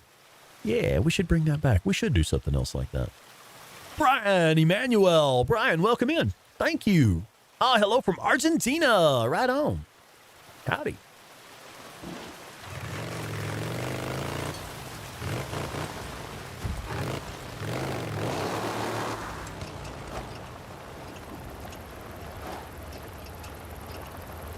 Hey, we didn't hit the truck that time. Nice.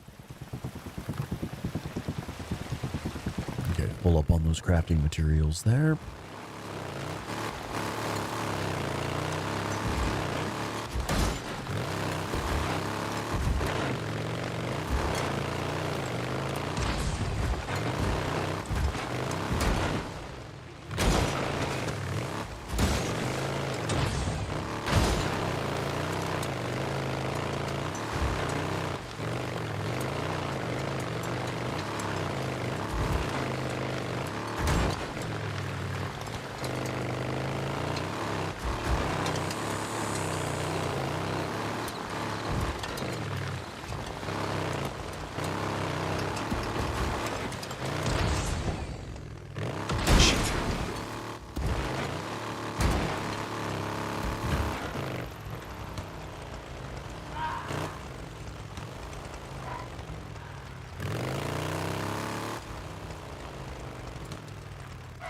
Figured there would be some kind of event here.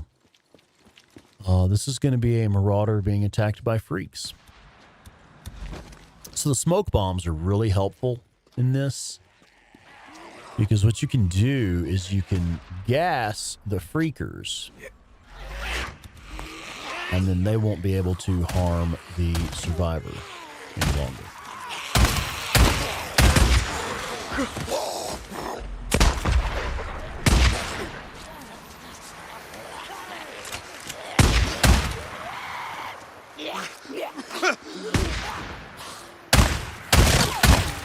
There we go. Do I hear? I do hear another one. Trying to get that fucking gas can. 3 shots on the gas can, it wouldn't pop. I got this. Hang on. You're not gonna make it out here. I know where there's a camp. Where? I'll go. Oh, yeah, Joseph. Yeah, I've done that before, man. Yeah.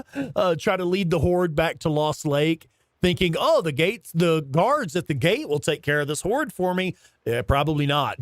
Because since you have a passenger on the bike, you can't shoot. You can't use your sidearms. You can't fight back. And then also, because you're in that mission, you can't get off the bike either. So you can't get off the bike to engage the horde, and you can't use your sidearm to engage the horde. There's just about nothing you can do. Drive around in circles and try to run over them. Come back later. Finish. Tell him it was Deacon St. John. Now just keep running. Stay off the roads. Oh, Melissa. Okay, so your question there. Best places in the South for airbags. Just completed the story mission to unlock the remote bomb. Okay, check it out. In the Art of War series, there is a video that shows the best places to get crafting materials early game, mid game, and late game. We have one video for each. So check out the video that's best late game loot locations. And then also the hidden loot locations video, which you've probably already seen. I don't think there are any airbags you can pick up down in the South.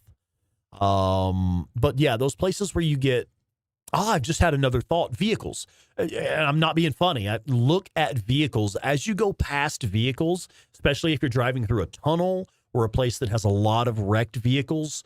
Look in the vehicles, I think it's the driver's side will usually have them. Just kind of roll the bike slowly past any vehicles you see and check those. That's probably your single best place for airbags specifically, now that I think about it.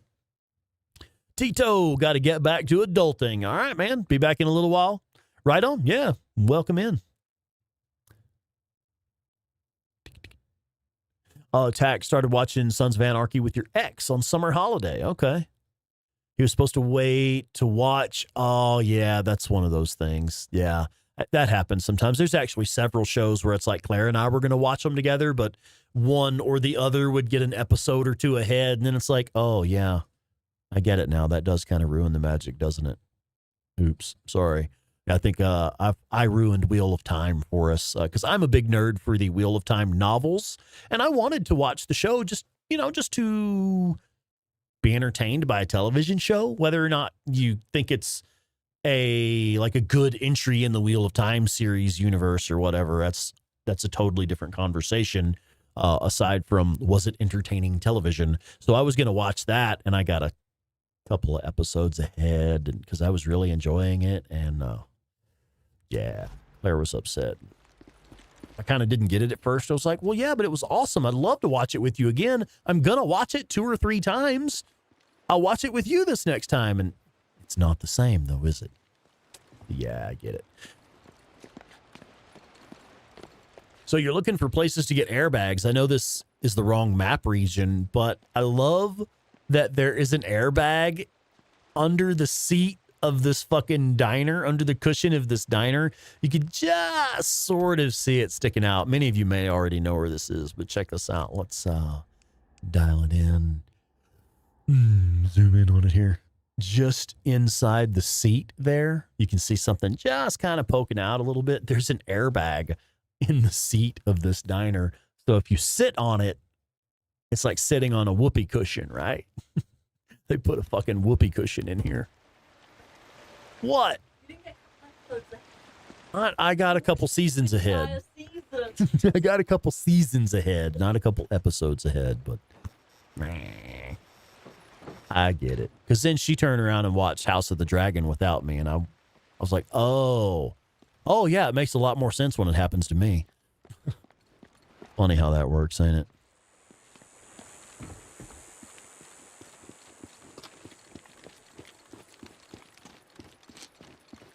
Attack, is that why he's an X? That motherfucker. And we got a little bit more loot in here and another hidden loot location right down the road. Also, fire axe. I need to grab a fire axe while I'm here. The fire axe is a bit low.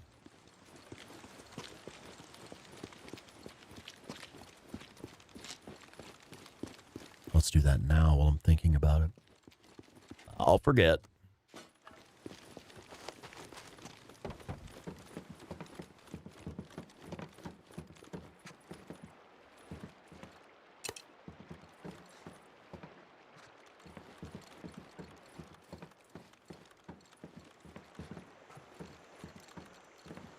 Wink. All right, let's run down to the other hidden loot location. There are a lot of crafting materials here, but like I was saying earlier, I just want to fill up what I can from the hidden loot locations, and then we'll top off the crafting materials later.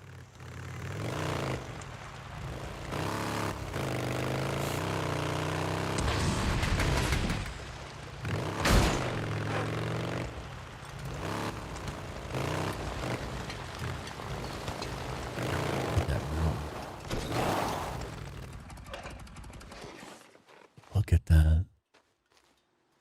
That's fucking incredible. This game is beautiful. I want to give another shout out to Ben Studio just for making this incredible game that has brought us all together. There we go. Yoink.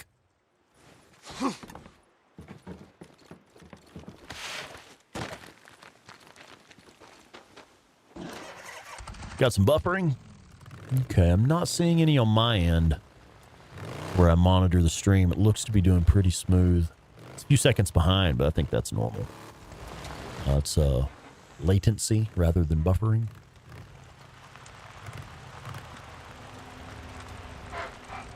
All right. It was buffering, but normal now? Okay, good, good, good.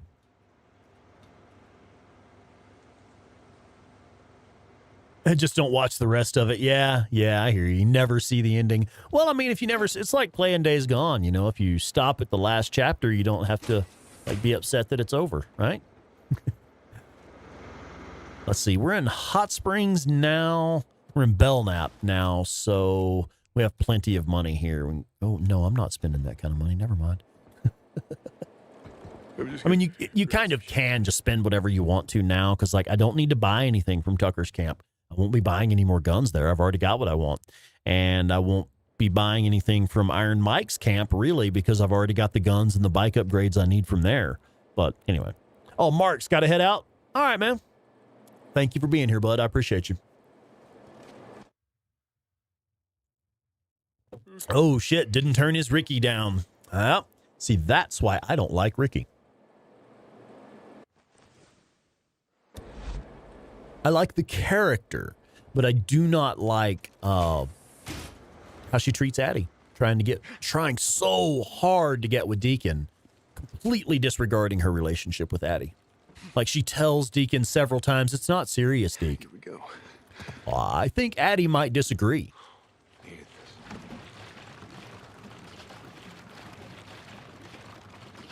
this. Good. All right, so I wonder, we've done a bit of camping and stuff. I'm wondering if our loot locations down here have respawned. Let's make them respawn, shall we? First, let me check and see what I actually need. Just need 3 smoke bombs. I could use 3 proximity mines and a couple of remote bombs. Yeah, let's do a respawn. I think Iron Butte and Lost Lake will have us pretty much topped out on shit. It's like Boozer says, we're here a bunch. Yeah, Ricky is with Addie. She is with Addie. It's not that serious, Deke. Me and Addie.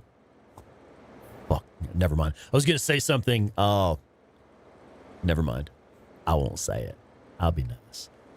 Melissa S. is asking, can you reach level 3 with the Southern camps? Ready to go back. I'm sorry, the little emoji thing is in the way. Let me scroll this a bit.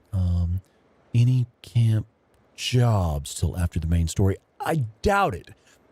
It would be possible if you are using the tip in one of the newest videos, infinite money, because that is also infinite bounties and trust as well. So you can use that infinite money XP. I'm sorry. You can use the infinite money video that we just released. You can use that same tactic to increase your trust level over time. But if you're not doing camp jobs, you're going to need a lot of meat and bounties and plants to cover for that. So it could be done, but it would require some farming. I can't think of any other way to do it without some pretty heavy farming. Because the camp trust that you get from those camp jobs is pretty important. Oh, wait, I was trying to force a respawn here. We're going to sleep one more time. I'm just gonna grab some shut eye.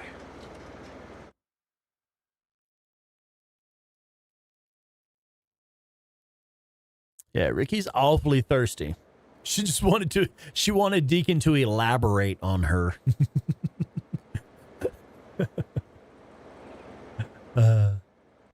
Check this out. My chat on the phone here it's not caught up to what's current, and it's defaulted back to top chat. You got to watch that shit, everybody. Make sure you're on live chat or all messages, whatever is like on the platform that you're on, because YouTube will occasionally just default back to top chat and start censoring your chat, man. Pisses me off. Ever thought of a no sleep run? No. The reason I say that is because I do like to force the loot to respawn whenever I want it there. It's just one of those things. I know a lot of people like to do like challenge runs where they make it harder and harder. My play style is finding ways to make it easier and easier. I'm ready to go back at it. Tag. Okay, context. Missed your live stream yesterday. You did watch. Cool. Thank you for watching after the fact. You don't need to kill the breaker. Which breaker? Just beat him to the door. Yeah, which breaker? I may have had a bit of whiskey last night. I don't remember everything we did in last night's live stream. Oh, you're talking about the mission where you're in Iron Butte and you're going up to meet Carlos. Gotcha. Okay, during that mission where there's rippers running around and a breaker comes out of the compound and you're trying to move forward to get into the main resort area to face Carlos, in that section, you only have to just get far enough in, beat him to the door. Interesting. Okay. Because, yeah, for me, it is kind of tricky at that point because I don't think there are many bear traps there or explosive boxes, if any.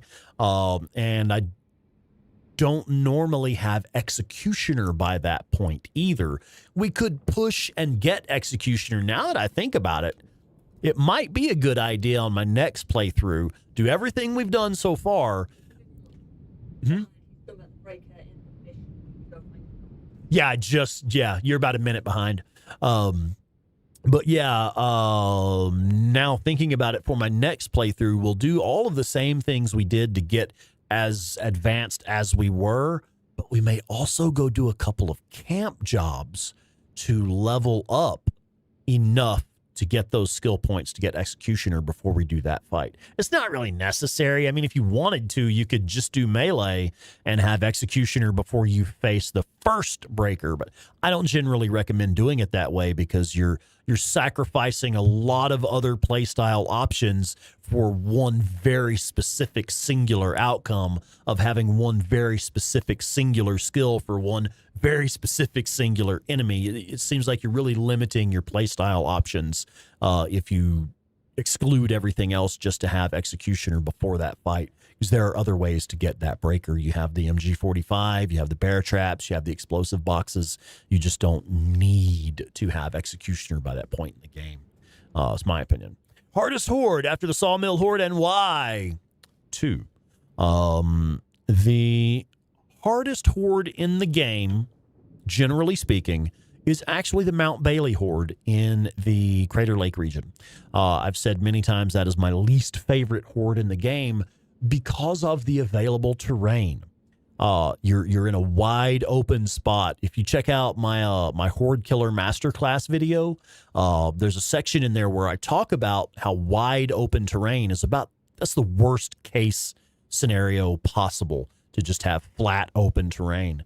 You want cover, you want concealment, you want ledges you can climb, you want terrain features that you can make use of during a horde fight, and the Mount Bailey Horde just doesn't have many options for that.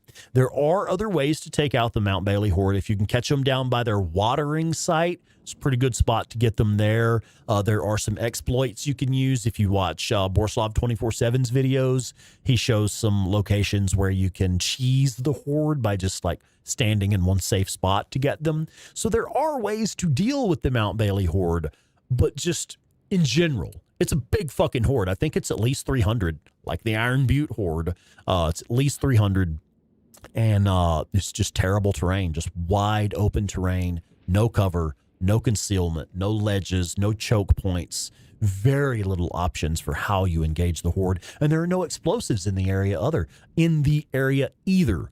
Most other hordes have some explosives. There's a barrel, a box, a truck, things like a propane tank. Most of the hordes have some shit nearby that you can blow up. Mount Bailey Horde has nothing. Nowhere. There's nothing near that you can lead them to blow them up that I can think of. Maybe a couple of fuel cans over where you do the Cinnabar mission, but that's about it. So yeah, the Mount Bailey Horde is my least favorite horde in the game. Now, since we are taking the time to just kind of hang out and chat today, I've got a long story for you for my other most difficult horde in the game. This might be a bit of a long one. Hang on. Let me hydrate first. So, the other most difficult horde fight for me, let me give you a bit of context. The way that I game and the way that I played Days Gone on my very first playthrough, I had been killing hordes the whole time. I encountered the Death Train horde, the one that's there at the Nero site with they're all up in the train cars, those guys. And as you drive through, they like to just rain down from the fucking overpass and cascade down around you and shit while you're driving through. That mission, or that horde rather, the way they're positioned on the map, you end up driving up and down that highway a dozen times, going to do missions for Mark Copeland, going to do missions for going into Belknap to do missions for Ada Tucker, just going back and forth. You go through that area so many times that you end up with the horde chasing you constantly. Every fucking time a mission runs you through that area, you have the Death Train horde chasing you. And also you have missions that send you there. You're supposed to go get the lavender. And of course, the mission markers send you to that lake to pick up lavender. You don't even have to go there. You can get lavender from any body of water, just about anywhere that you can find water. You don't have to go to that spot. But again, you have missions that lead you to that spot. So you end up bumping into the Death Train horde a dozen times in the early game. And eventually, I just fucking got sick of running from them. I was driving along one day and I was like, you know what? You motherfuckers are mine. Let's go. And I just fucking whipped the bike around, died about 7 times, and I figured it out, and I started killing hordes right then. You know, I had already been to a couple of the hidden loot locations. I'd found 1 or 2 of those. I like to explore a lot when I'm playing a game for the first time. So I had been exploring a lot, and I had some grenades. I had a proximity mine or 2. I had some attractor bombs. I had proximity bombs. Smoke bombs, flashbangs. I had stuff like that, 1 or 2 of those items that I'd already found. And so with that gear and then trying a couple times, I figured out, throwing the attractor beside the truck, lead them to the truck, running them past the barrels and running them past the little explosive boxes and things. I figured out that kind of stuff. And I was like, okay, cool, I got this. And I was no longer afraid of the hordes. At that point, I started hunting the hordes.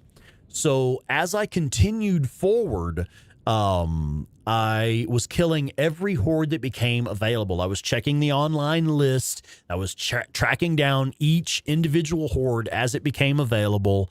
And so I know I had killed every single horde in the Cascades. Every single horde in Belknap, every single horde in Lost Lake, all of those hordes, I had already killed every fucking one of them. I had the auto shotgun. I had the IDF pup unlocked. Of course, I had the SMP-9 unlocked. Hadn't figured out how awesome the SMP-9 was just yet. Hadn't used it much, but I had all of those things already. I'd already killed all those hordes. Like I mentioned earlier, when Ricky takes Deacon to the sawmill to show him the sawmill horde, I thought the game was telling me, here's a horde you can kill. So I went after the sawmill horde. I don't give a shit. It's a horde. Let's go get them, I had no idea. That was a story mission, comes late game. You're supposed to do it way fucking later after you've got the Chicago chopper and you've got the napalm Molotovs. I didn't have any of that shit. I did have the auto shotgun. I think I ran the US 5.56 from Tucker's camp, and I ran the MG45 from Tucker's camp. I think I was running like the little stubby for my sidearm or something. But I had the US 5.56 and I had the MG45 with the magazine extensions because I had killed all those hordes up there around Tucker's camp. Hit level 3 with her.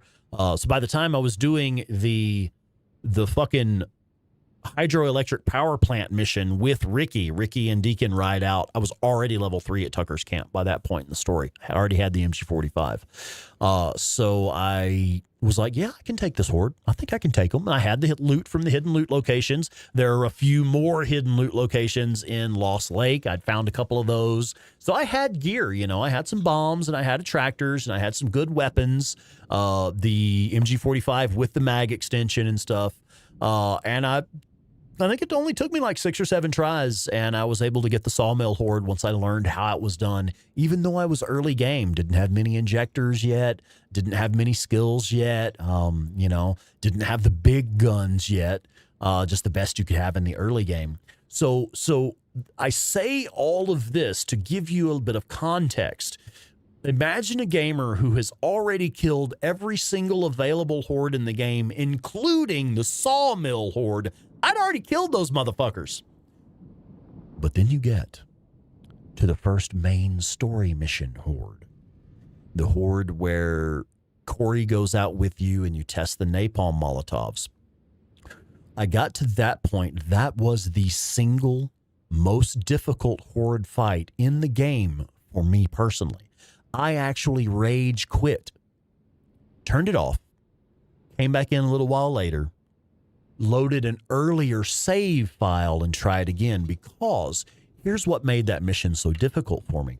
I was already experienced at killing the hordes. I knew what the game expected of you when it comes to killing hordes, but I also kind of knew my way of doing it, and I didn't have any good guns with me. It's pure chance. The game sends you out to capture a live newt for the Wizard Island Witch. So I went out thinking, oh, I'm just going to go out, kill some newts, and bring one back to camp. Yeah, no worries. I don't even know what weapons I had on me. Don't even know what I had on me. And I was low on gear, too. I was really low on supplies at that point. Southern region doesn't have many hidden loot locations, so I didn't have much loot. So I hadn't, overpowered on loot yet. So I got to that fucking horde. I was low on materials, low on crafted items, crap weapons on me, nothing special on me. I couldn't do it. I possibly could have done it, but I failed. Tried a few times, and I just got so pissed. I was like, all right, look. What pissed me off was that it dropped me in with no warning, because you go directly from that capture a live newt mission straight into let's go kill a horde.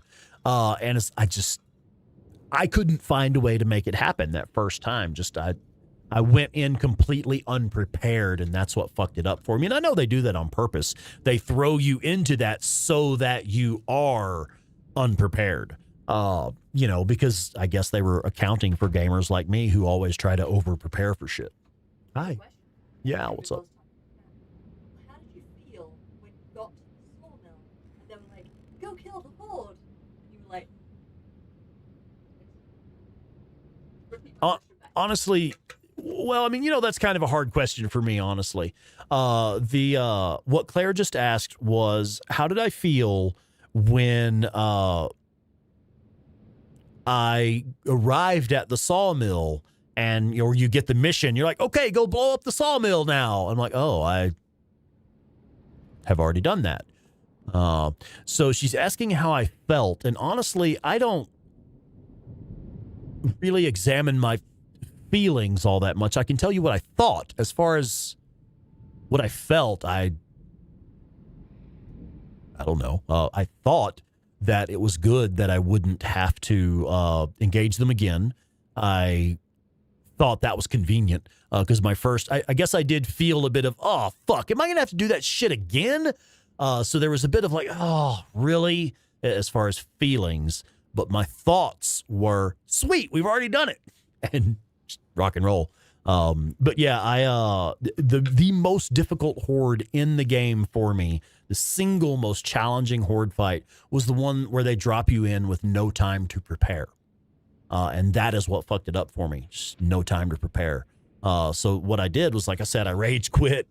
I went back and I loaded an earlier save before going to get the live newt, and just made sure I had like the Chicago chopper and the MG45 or the RPD or something. And then going in being like, okay, I've got the big guns now. I've got this. I went in and I took it out pretty quickly, 2 or 3 tries, I think, if that even. I don't remember now how many tries. And the method that I came up with was pretty much exactly the way I still do it now. It's pretty similar. It hasn't changed much. Oh, dude, I know, Joseph. The game tells you to, like, this, what we're doing right now is the opposite of what the game tells you. The game tells you that when you do the riding nomad mission and you're about to ride south to the militia areas, it tells you, hey, you're not going to have access to these camps up here. You should spend all of your bounties and cash everything in. No! Keep that shit for when you go south. Because we're already maxed out up north, you know, we've already got, if you're following the guides, or even if you're just on your own playing effectively and efficiently, you'll get to level 3 at Tucker's Camp in no time. It is ridiculously easy to hit level 3 with Tucker's Camp. It's slightly less easy to hit level 3 with Iron Mike's Camp, but as you can see, we are level 3 with Iron Mike's Camp. The only reason I'm not level 3 with Tucker's Camp is because I just don't give, I'm sorry, I mean to say Copeland's Camp. The only reason I'm not level 3 at Copeland's Camp is because I just don't give a shit about Copeland's Camp. Once I get to level 2, there is nothing else that I need from that camp. I've already got the saddlebag. I've already got the nitro. I've already got the best tank he can give me. There is nothing else I need from that camp. And I am the type of person, like, he doesn't have anything I need. I have no use for him. There's no reason for me to go back there unless I'm filling up my tank or filling up my saddlebag. Or buying suppressors. That's it. That's what that camp is for at level 2. So, I mean, that's the only reason we're not level 3 there. We could be level 3 there if we wanted to.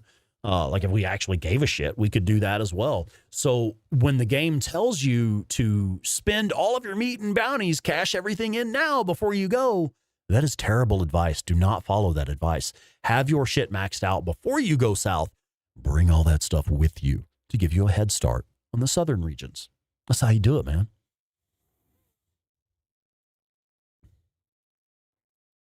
No, he didn't. When I did the Horde mission testing the napalm Molotovs, Curry hooked me up with an MG55 and the napalms? No way. Really? Now, interestingly enough, it is possible to have the MG55 unlocked before you get there. It is possible to unlock the MG55 before you do the first story mission Horde ever.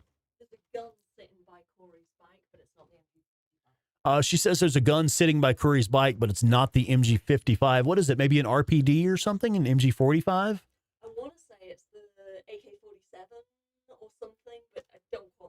No, she's not sure which one. I don't recall ever seeing a weapon laying beside him, but it's probably something that I've got something better by then. Yeah. Okay. That is interesting.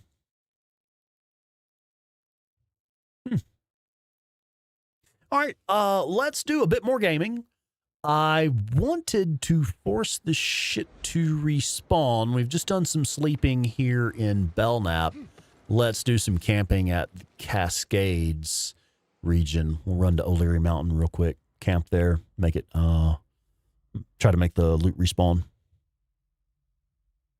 But yeah, that was a really good question about the most difficult hordes in the game. Sparked a long conversation, I suppose. But it's a damn good question because, in my opinion, the single most difficult horde in the game would be the Mount Bailey horde. Because just it's wide open terrain, no cover, no concealment, no terrain features to use like choke points and ledges, things like that. And then the single hardest horde fight that I've ever had in the game was the first main story mission horde because of the way they drop you in with no chance to prepare. Let's see what I can do. Tack heading out. All right. See you later.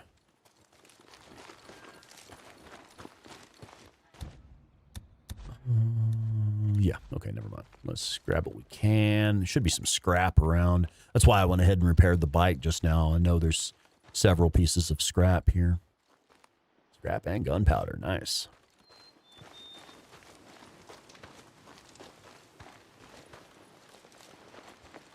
There's another scrap. Yoink. Okay, let's do some sleeping. And we'll sleep here a couple times, and it should reset the loot, especially the stuff in Lost Lake that we picked up in last night's episode. Oh, I'm just gonna close my eyes for a bit.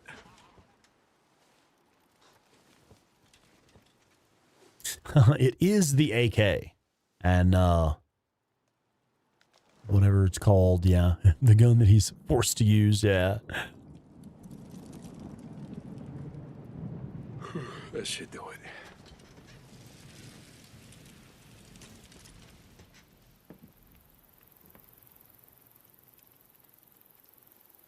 Oh, shit, Mark Rudd. I see that your first horde was the Pat Jins Lake. Led them to the tower, expecting to kill them as they followed me up. Was surprised when I had to kill them from above. Oh, yeah, you can't shoot while you're on a ladder, yeah.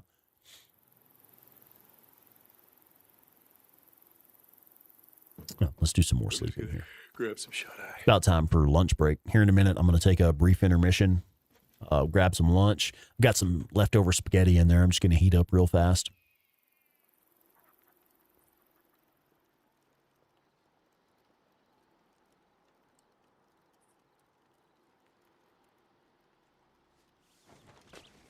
All right, okay. Let's go.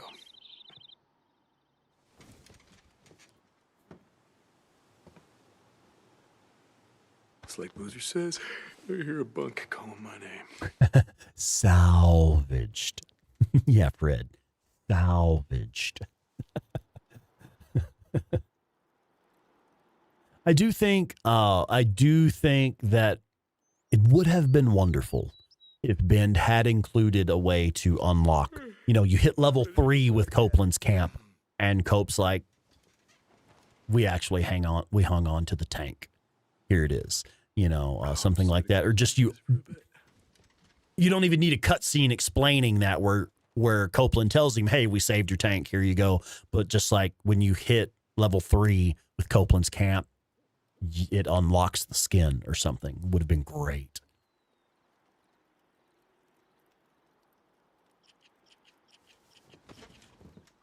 Mike, what's going on, Mike? How you doing, bud?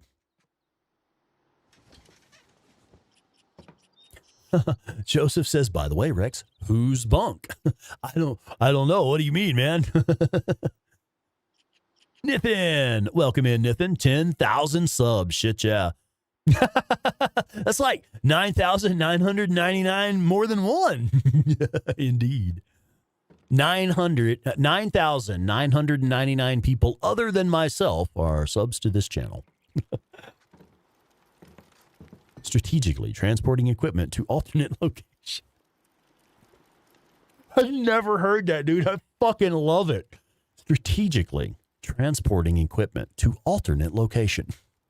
Or stealing. Fucking brilliant, dude. MG55 in the building with the car with an active car alarm. In front of that building with a hole. No way. MG55 in the... Dude, you got some mods running or something. Are you on PC? You got mods activated that put new guns in or something? Yeah, the definition of steal. That's great. Strategically transporting equipment to alternate location. Yeah, no one is that good at parting out a bike. I mean, I can just see them like picking over it like a bunch of fucking vultures. Just caw, caw, caw. You fucking bunch of goddamn vultures picking over the bike. Anyway. All right, let us check the hidden loot locations. I know if we pop down here real quick, we can head south very rapidly and check the first location down there by Cloverdale. Something I want to play around with more is trying to get the MG45 to drop from Copeland's camp early on. I've had several people have told us this is a thing that can happen. In Copeland's camp, there is, there's sometimes a sniper ambush right outside Copeland's camp, or like a survivor rescue with marauders there right outside Copeland's camp. When that happens, if you are able to lead those marauders back toward Copeland's camp, allegedly, I've been told this by people I believe, allegedly, you can sometimes get those marauders close enough to Copeland's camp that they will kill some of Copeland's guards, specifically the guard that has the MG45. And if you can get those marauders to follow you back to Copeland's camp early in the game, you can actually pick up an MG45 from Copeland's guard who drops it. Fucking brain-breaking stuff. I never knew in my earlier playthroughs. I didn't know to try it, and so I haven't tested it myself. But I've had multiple people, like specifically Old Lady Deep Geek, another member of the community she's just one of those people that she likes to explore every nook and cranny and find every single secret. And so she's told us about stuff like that. I believe her. I like shooting these guys in the leg. Not you, you fucking prick. Your buddy that's on fire. No. Yeah, I like shooting them in the leg so they can't run at me. All right, now we were talking about this last night, using the trees to interrupt the sniper's line of sight. If you can keep a tree between you and that little red beam, you can actually get right up on the snipers and they cannot shoot you. And you can just knock that little platform right out from under them and knock them flat on their stupid ass. Fucking snipers.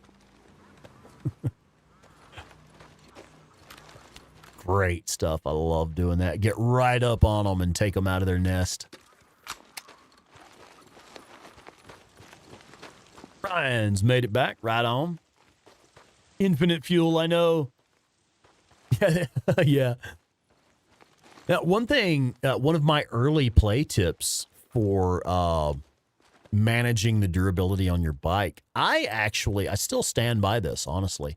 If you're on a difficulty setting that allows fast travel, what you do, let's say your bike is completely trashed. You get shot off of it by a sniper. You hit one of those wire traps across the road, something like that, whatever. The bike is completely trashed at 0 durability and you can't drive it. Use one piece of scrap to repair the engine so that it can drive, and then fast travel back to camp and just pay credits to repair it, rather than using scrap to repair it. Because I do want you to consider, let's talk about availability of resources. Scrap is something, it is infinitely available. You pick it up all over the place. It's not that big of a deal. But scrap is a more limited resource than credits are, because at any given time, you can only have up to 20 scrap on your person. You can only have 20 scrap in your pocket, where you could have hundreds of thousands of credits available at camp.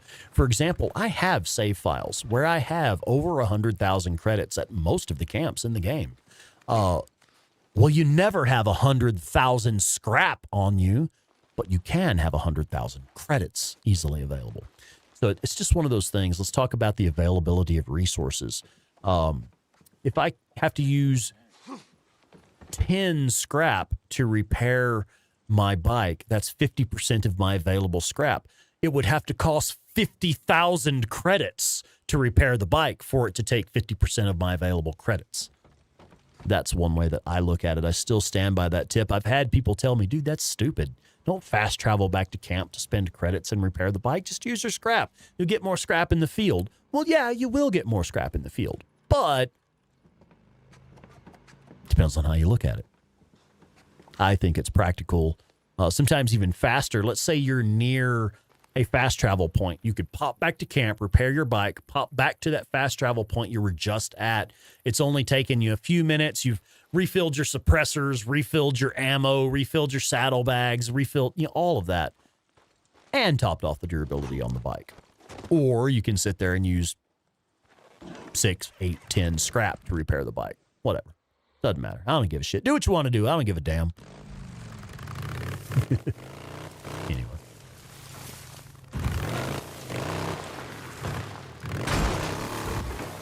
We'll get this berry over here. I am trying to collect a large number of berries before I go down south.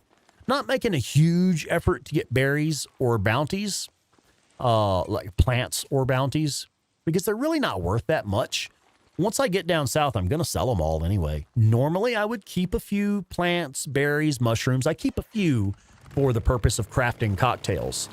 However, I will sell them. I don't hesitate to sell them.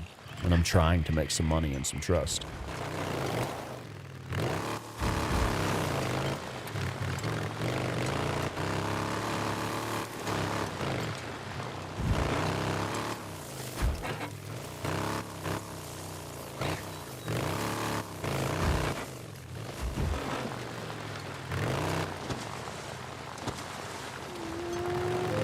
Wolves.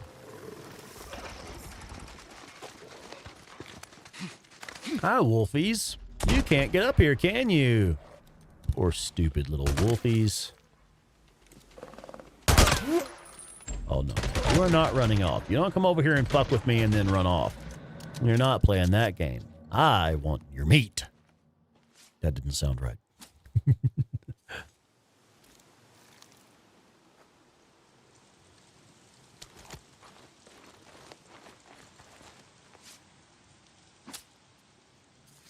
Oh, wow, you can get into Cloverdale. Or you can at least get in there and kind of walk around a bit. That's cool. I had heard that, but I'd never tested it before. That is neat, yeah.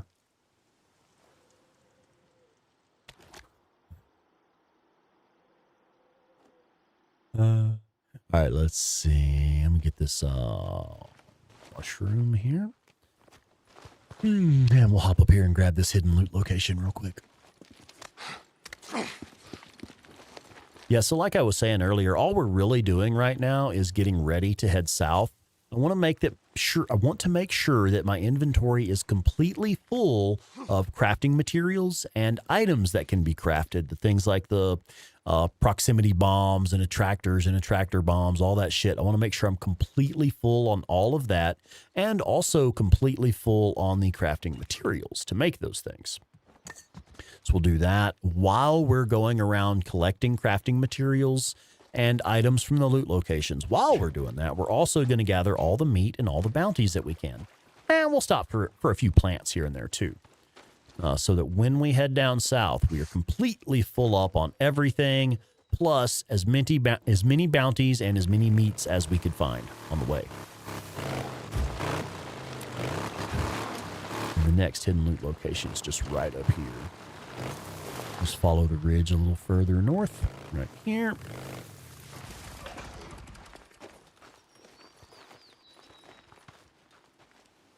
Oh, yeah, Joseph, that shit, it probably was intended to be a horde fight initially, and they just didn't utilize that location. Because there are several spots, there are caves all over the game that are just decoys. They look like a horde cave, but there's no horde that actually spawns there. It's possible maybe they intended to have more hordes and that location just didn't get used. Or perhaps they wanted to maybe psych you out a little bit and make you wonder, oh shit, is there going to be a horde here? Josh, oh man, welcome in. I just want your meat. We'll get in line. All right. So we're done here in Iron Butte. I want your meat. Spawnicus Rex 2024. Yeah, you know, they go through a lot of effort to keep you guessing. That's one of the reasons, like, we've talked about this a lot, especially Claire Weaver, host of the Days Gone podcast.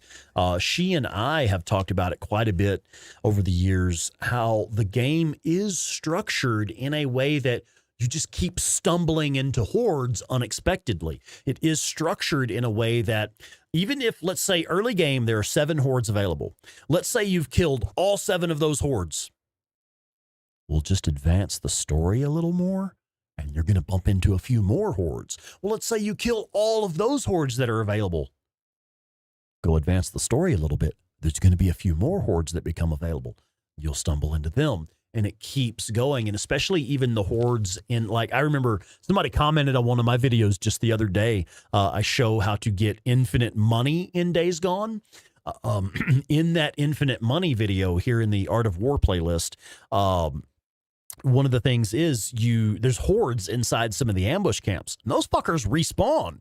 So somebody said in the comments, like, they went out there and they killed that horde and they were like, yeah, cool, we killed this horde. And then they go back to the ambush camp later and they're there again. And they weren't expecting it and wound up getting swarmed by them because well, shit, I've already killed this horde. They're not there anymore. Oh, but they are. Yeah, they do that shit to keep you guessing all the time. The only thing I use scrap for is my superior axe.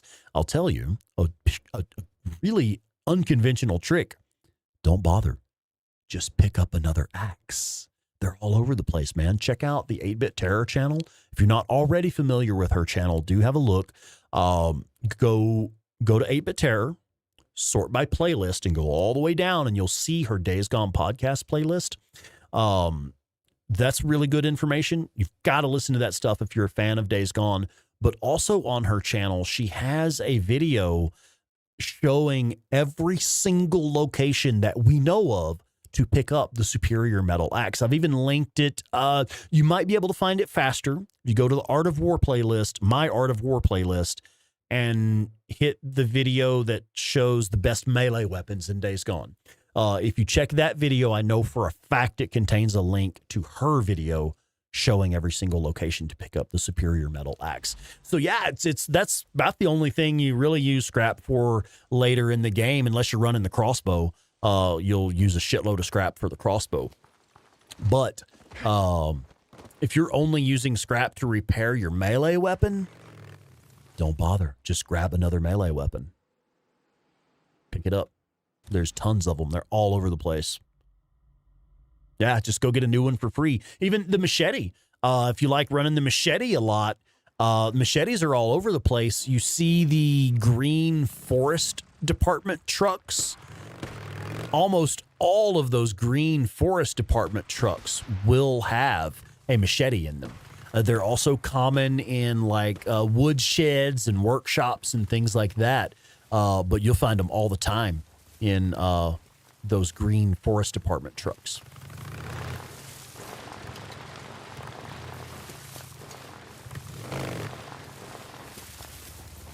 Yeah, I'm going to gather up all of this stuff as much as I can and sell it all at Diamond Lake. We'll get a head start at Diamond Lake that way.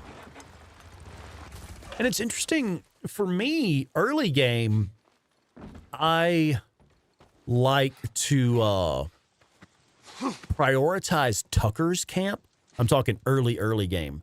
I prioritize Tucker's camp. I give the drugs to Tucker because I want the better guns. I want that MG45 specifically, and the MWS. Yeah, really, I should say I want the MWS early game. So I prioritize Tucker's camp. I give her the drugs for guns. But late game, once I get to Wizard Island and Diamond Lake, I actually prefer to give the stuff to the camp that gives you bike upgrades rather than going for the camp that gives you weapons. Because I'll go to Diamond Lake and trade everything in instead of Wizard Island. So it kind of flip-flops. It like switches for me. Oh, shit. Okay, you can't go that way. It switches for me. Early game, I'll do everything I can to maximize the weapons I can pick up. And then late game, I focus on maximizing the bike upgrades. That hits a point where it kind of switches for me.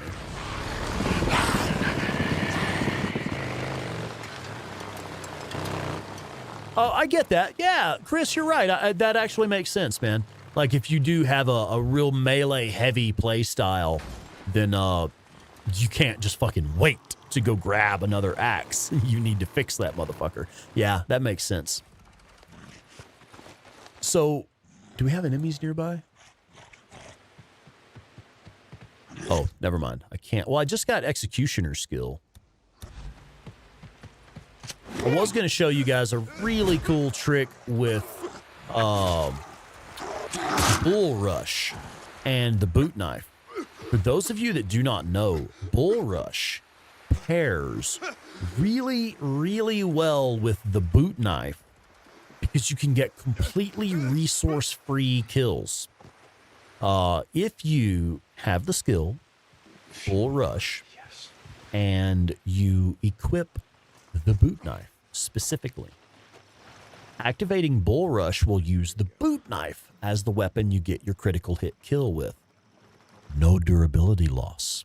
So you can use Bull Rush and your melee weapon. Like we can select the fire axe and run up and Bull Rush somebody, and Deacon will finish them with the fire axe.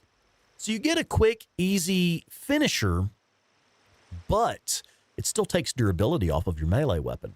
If you instead equip the boot knife and run in with Bull Rush, Deacon will use the boot knife for his finisher, and you get a completely resource-free kill. So, like, if you're, again, we're just talking about ways to manage your scrap usage when you have a melee-heavy playstyle. Try equipping your boot knife and then run in for a Bull Rush, and you'll see that you're getting melee kills completely resource-free. pretty badass. It's really a very overpowered ability. Once you get in the habit of using it in that manner, it becomes extremely overpowered. By the way, there's another fire axe right here. Oh, we don't need any of this shit. Wow. Okay. Wicked cool. Pipe bomb. I know a good spot to get one of those real quick. Proximity bomb. We may end up just crafting some of the last few things that we need. And we'll pick up crafting materials to fill in. The boot knife finisher for bull rush. Fuck yeah. That's a brilliant tactic.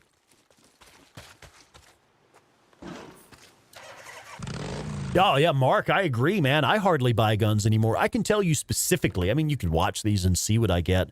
There's only a handful of guns that I actually purchase. I will purchase the MWS and the M40 pretty early game because I want a primary weapon, a primary auto rifle that I can refill from lockers. And I want a special weapon with a scope that I can refill from lockers. So I purchased the MWS and the M40 pretty early.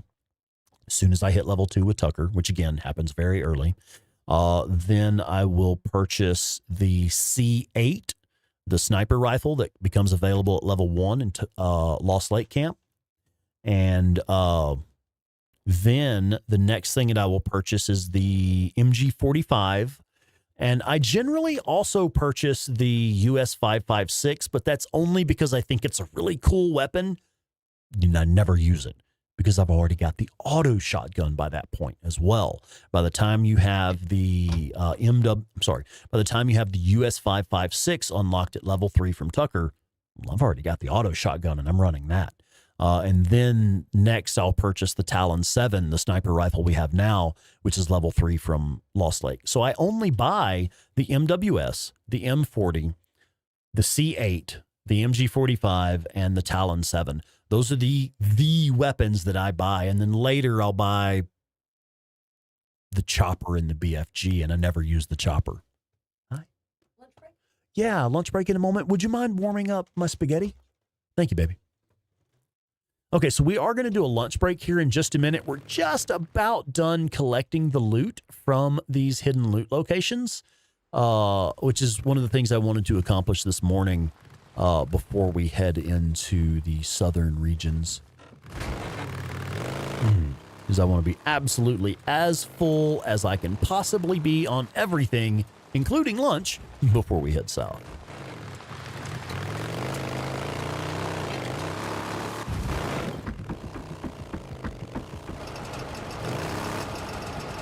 I do need some of this loot, so I'll stop and grab it. No, I need the gunpowder specifically.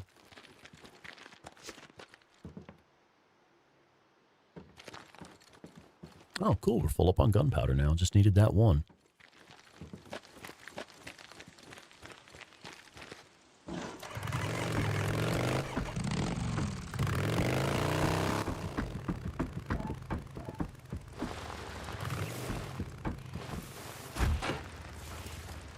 Oh, yeah. Yeah. And Joseph, that's a pretty good way to put it, because you could use just the executioner skill, just sneak up on them from behind and, again, have a completely resource-free kill on them.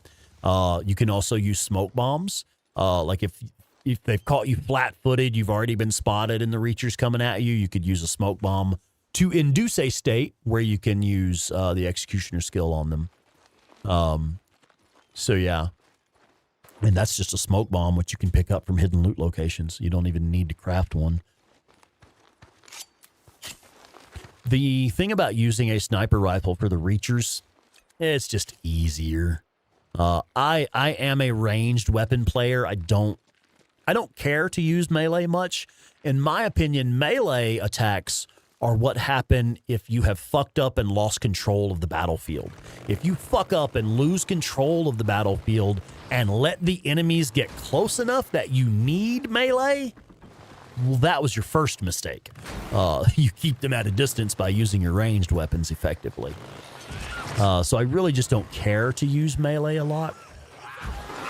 And so it's pretty satisfying for me to pop those smooth headshots from a mile away.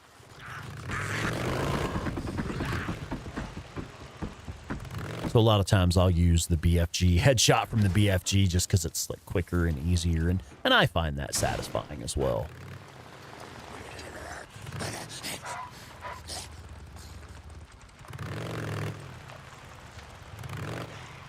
But I do agree, if you're trying to conserve your resources, there's no reason to do that. All right, so there is a med kit and a Molotov on a nearby building. I don't think we need either one.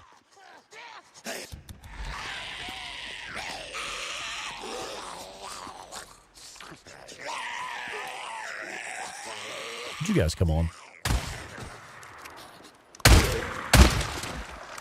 Stand around and holler all damn day if you want to. Let's get this done. Okay, no, there is a smoke bomb here that we need. Oh, we did. Oh, we used one. So yeah, there needed both of those. And then there's a pipe bomb up here on top of this building. And then we'll have another look at what else we need to pick up.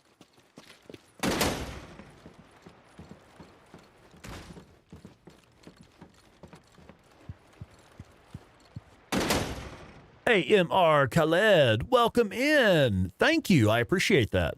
Thank you for the congratulations. Oh, you've been watching Castlevania on Netflix. You didn't know it was based off the game? Yeah, man.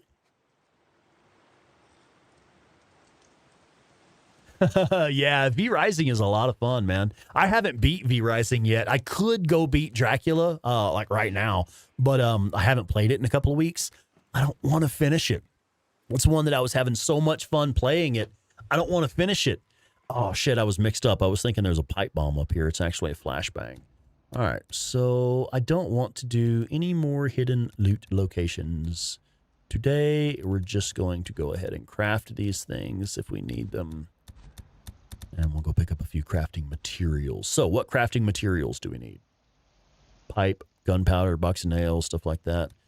Shit, we could make one quick loop to Marion Forks and be full up on all of this shit. And I don't think we need to do that. Gunpowder, box of nails, the things we need, several of them. One can. Okay. All right, folks, we are going to do a brief intermission. My lunch is ready. It's already been heated up, so I'm just going to go in there and shovel some spaghetti in my face real quick. We'll come back. We'll do some more gaming. This is a long stream. We are still going for shit at least another 2 hours or so. So I'm going to have a quick lunch break. Less than 10 minutes. I'm actually just going to shovel some spaghetti in my face and come right back. Also, welcome in Bijay Thapa. Hi, welcome. And folks, if you would, please do me a little favor. If you plan on sticking around for a minute, if you see people pop in the chat, just tell them hi, let them know we're on break, and that we'll be right back, okay? I will catch y'all in just a few minutes after lunch.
and we are back. Welcome back in, folks.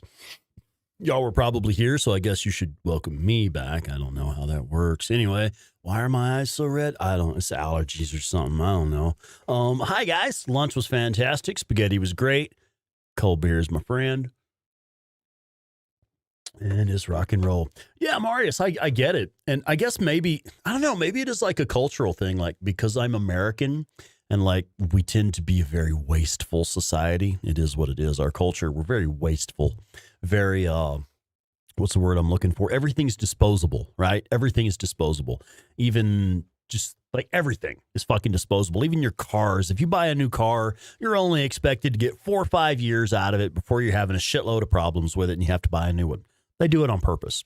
But just the culture itself is very wasteful. And so it's like when I'm firing the MG55 and I have literally an infinite number of bullets available to me. And I have the skills that like reduce weapon recoil and I have focus shot and lots of focus on my focus meter and stuff like that. When I have all of those things, I actually just enjoy keeping the trigger down. I just really enjoy the trigger down feeling. You know, I dig the shit out of it. So I see and I agree the tips like Borislav 24/7. That's one of his big tips. Been a big thing on his channel since early on, using pulse fire, simply pulsing the trigger in brief burst to I think he's even said, and I don't want to misquote him, I think he said he had observed that it helped with penetration, like increasing your penetration. Yeah. So if it does help with that. But no, anyway, that's a tip he's put out many, many times, is that you should pulse the weapon, just squeeze and release so that you are using burst fire rather than just full fucking auto, you know, just going nuts Rambo style. But I kind of like going nuts Rambo style. It's just fun. And like I say, once you have the skills where you are able to, Deacon is able to keep the weapon level even while he's firing in full auto. It has very little muzzle rise because of the increased skills and things of that nature and focus shot and that stuff. It's kind of a non-issue for me because, like, yeah, your shots go a bit wild. You know, you may accidentally end up spraying a few bullets here and there that you didn't intend, which can cost you time and cause problems. There is that factor as well. But I just dig it. I like to sometimes embrace the spray and pray option, you know. It's just one of those things. But yeah, absolutely. It is a very good tip. Folks, if you're serious about like efficient gameplay, and let's say you're in a tight spot where you're low on ammo and you're actually struggling, well, then yeah, for sure, definitely. Like the Chicago chopper is a great example because the Chicago chopper jumps a lot when you're firing it. Even with the focus shot and stuff, the weapon's still jumping a lot, and you're getting a lot of muzzle rise out of it. It's just the nature of the weapon itself. It's a great firearm system, but lots of recoil, lots of muzzle rise. So with that, you want to short burst, so the muzzle only comes up a little and drops. Muzzle comes up and drops. Yeah, burst fire. Exactly. I'm familiar with it. But I also tend to speak in simple terms. Maybe members of the audience aren't like really versed on firearm vocabulary and stuff. So I tend to try and address the entire audience when I speak. It's one of those things. But yeah, welcome back in, everybody. Oh, why AIM just got back from fishing. Nice, and we're still here. Yeah, right on. Irresponsible and inefficient. Yeah, I agree. Sheer commitment and focus.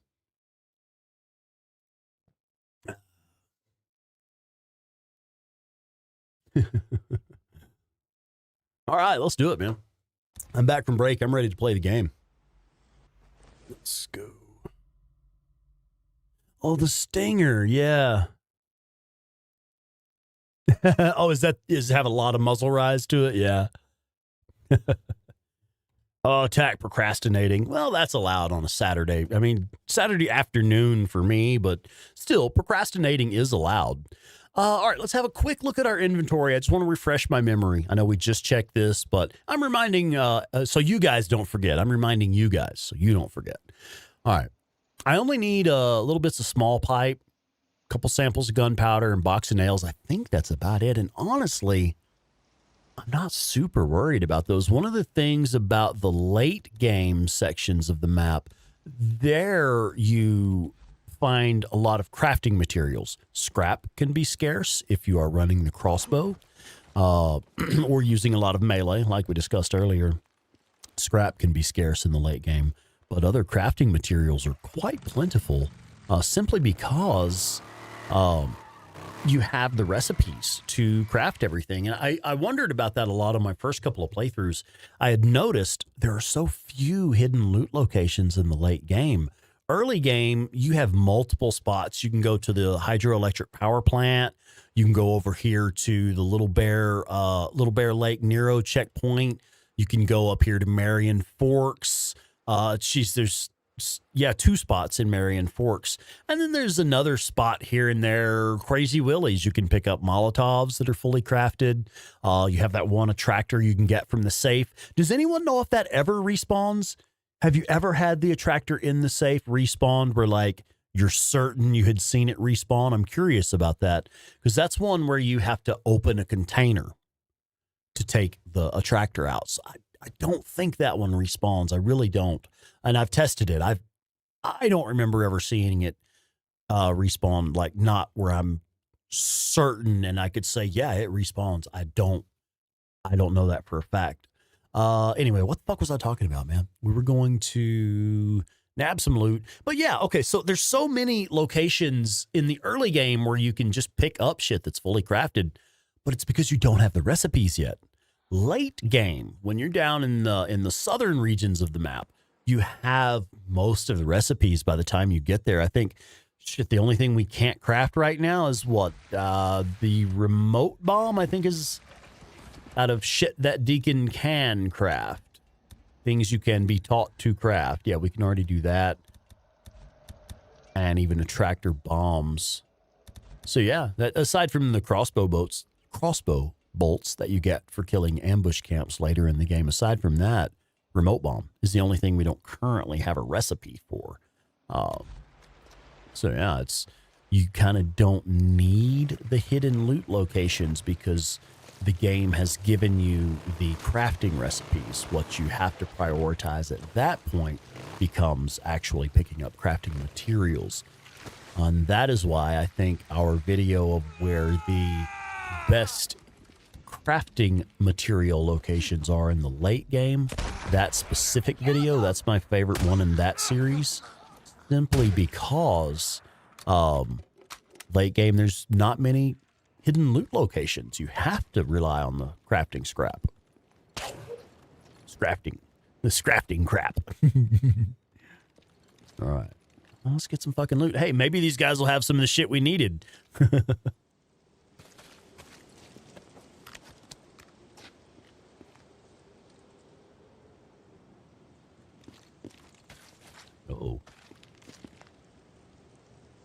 Oh, I need to say hello to someone.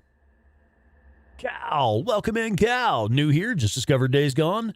So you recently got a PlayStation 5. Oh, that's awesome that you get to experience Days Gone on PlayStation 5 for the first time. It runs well enough on the PS4. I have several hundred hours myself. When I first started playing it, I played on PlayStation 4. Thoroughly enjoyed it, fell in love with the games, launched YouTube channel off of it, all of that shit, started a whole community off of it. Oh, you play on PC? I get what you're saying. Okay. Sorry, PC Master Race and all that. Oh, wow. Okay.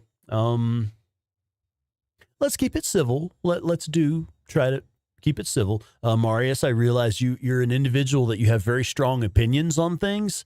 And I appreciate your tips. You've actually given me a lot of really good tips. Let's just be careful to keep things civil. This is, we're just hanging out, having a little cold beer and talking nicely to each other. DM Talon, welcome in. Thank you. Thank you so much.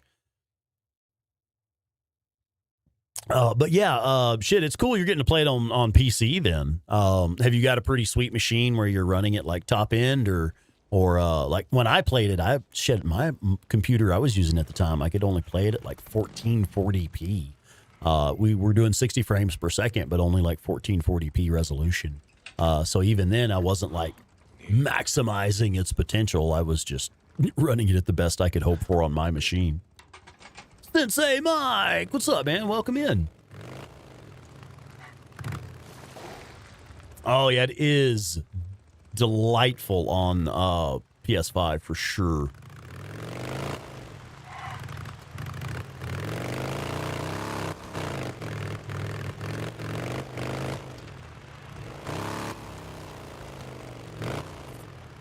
I see runners or wolves?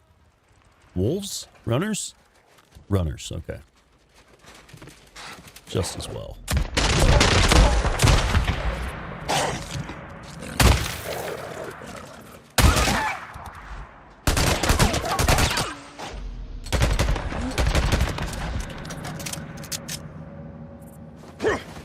Yeah. Free bounties.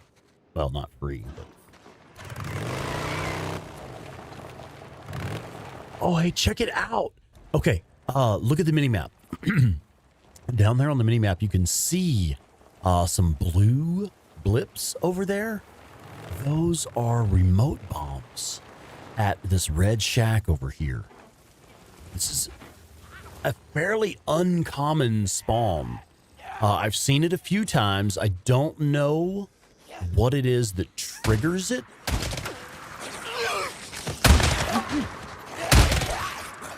Yeah, I'm not sure what it is that triggers this event where you get these 4 remote bombs over here. But it sure is cool when it happens. Let's check it out. There's one here. And then there's more. Another one here. And here. And another one inside the little... yeah, just right there beside the shack. Yeah. There's 4 fucking remote bombs here. And of course, I don't need any now. I'm already full up on them. But I've always wondered about that. We were just discussing remote bombs and how that's one you don't have a recipe for. There are very few hidden loot locations late game where you can just pick one up. In fact, I don't think you can pick up a remote bomb late game at all. There's only like proximity mines and a pipe bomb, and that's about it. So yeah, I wonder if the game gives you this opportunity to pick up some extra remote bombs before you head south. Could it perhaps be consistent with triggering the late Lost Lake missions, riding Nomad and stuff like that? And that's when those 4 remote bombs spawn. So you have a chance to pick some up before you go. Huh, that's interesting. Yeah, TAC 40. I've heard about that as well. I don't recall having ever seen that one myself. Thousands of hours in the game, so many different playthroughs, and then talking to other people about their experiences. You do tend to get mixed up on where you first heard about that. I don't recall ever seeing the multiple remote bombs over there at the farmhouse, but I've heard about it many times, like enough that I totally believe you. I never seen it, but I totally believe you. And that's super cool. I wonder if it is late, like later in Lost Lake, so you have a chance to pick some up. Hey, I need to say hello to Brad. Brad, welcome in. Never caught the streams before, but this is fun compared to the others. Awesome. Well, Brad, thank you. I think you just landed on why we're celebrating 10,000 subscribers, because I like to think this place is more fun than the other streams as well. This community, at least, in that I include Gomer Black Magic, Borislav 24/7, 8-Bit Terror. God damn, 8-Bit Terror, host of the Days Gone podcast. Yeah, that's this entire group of people who create content from the game Days Gone. I don't even have words to adequately express Just how much fucking fun it's been being a part of this community. So yeah, welcome in, man. Good to have you here. How do we use the remote bombs? Okay. Yeah, see, Cal, I'm not sure, man. I really don't know. It really does happen in the game. I don't know what causes it. Uh-oh, Melissa S. just got done taking out what I think of as the most difficult horde mission in the game. Outstanding. Good job. How did you do, and what did you use? Oh, Brad, right on. Yeah, binge the shit out of them, man. Thanks. I need that ad revenue. But yeah, right on. Welcome in. Thank you. Let's do some more gaming, shall we? This is amazing. I don't see this one very often. I'm really glad we caught it. It's like Days Gone gave me Ben Studio gave me a bonus prize for hitting 10,000 subscribers. They gave me the 4 remote bomb spawn. Sorry, I'm just teasing.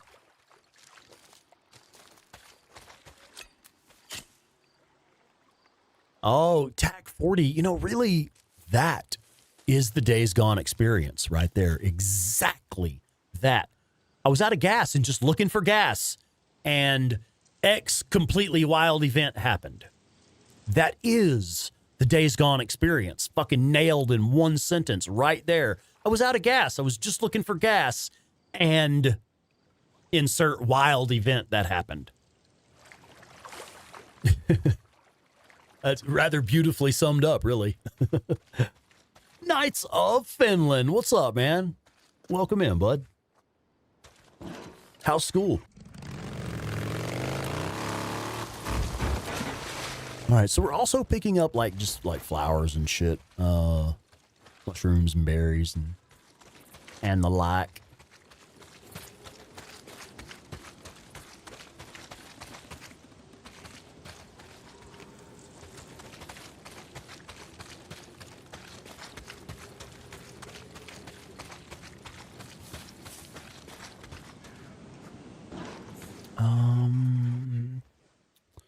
I guess I kind of need a plan, don't I? I know.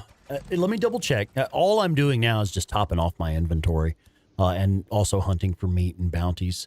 Could use a little more small pipe, I guess. Why don't we get to pick up large pipe? I do think actually lead pipe would be a cool weapon in this game. 2 small pipe, 2 gunpowder, 2 box of nails. Shit, y'all tell me where some good loot locations are to pick up that stuff. I don't know. I can't think of any. Bullshit. Dark Lady. Welcome in, Dark Lady. I love the username. That's cool. And you have a membership. I see your name is in green. A gifted membership or an actual purchased membership? I look at those lists daily and I don't recall seeing Dark Lady on the list. Hello and welcome. I see the comment now. Gifted. Understood. Yeah, right on. That's just one of those things about this group of people, man. It's the fucking generosity. The gifted memberships is brilliant to me. It's a brilliant thing because what it does, it allows the members of the community to contribute to a community in a way that benefits other members of that community and generates revenue for the streamer that allows us to keep creating the content for the community. It's just it's brilliant. I really do think that's a really cool feature.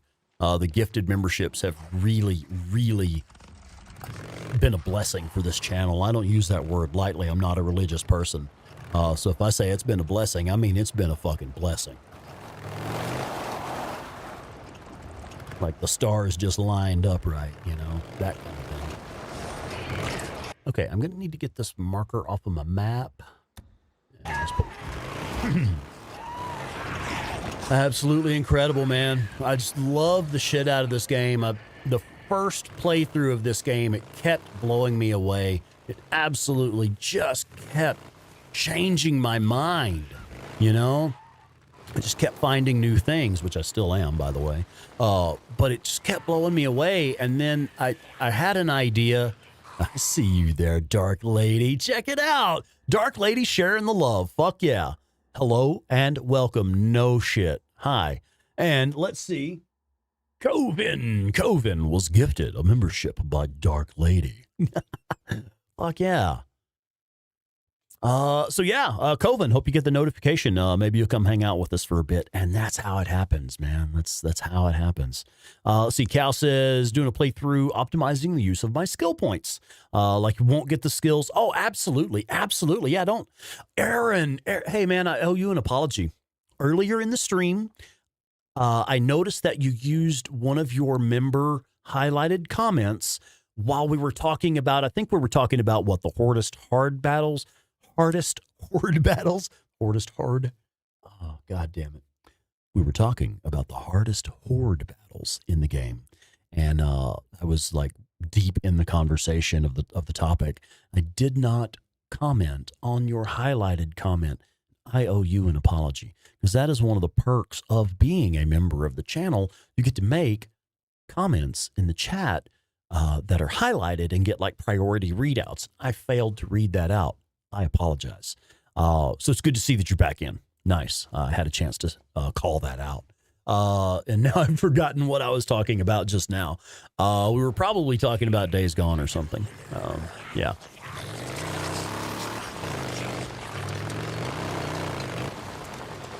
No, really, what were we talking about?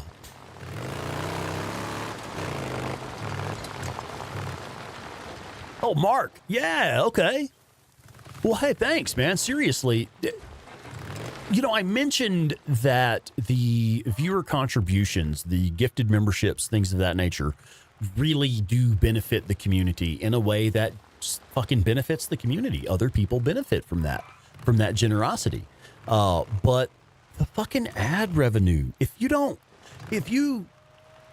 can't, won't, or just don't do things like contributing actual money to live streams and stuff, hey, that's fair, man.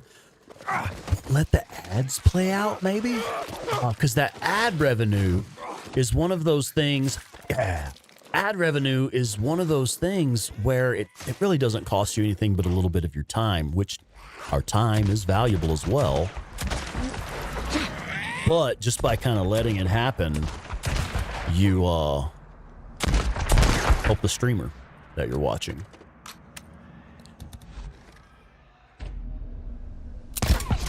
No, ma'am. Okay. All right. Pile of corpses. Deacon was here. Oh, wait. I'm sorry. What happened?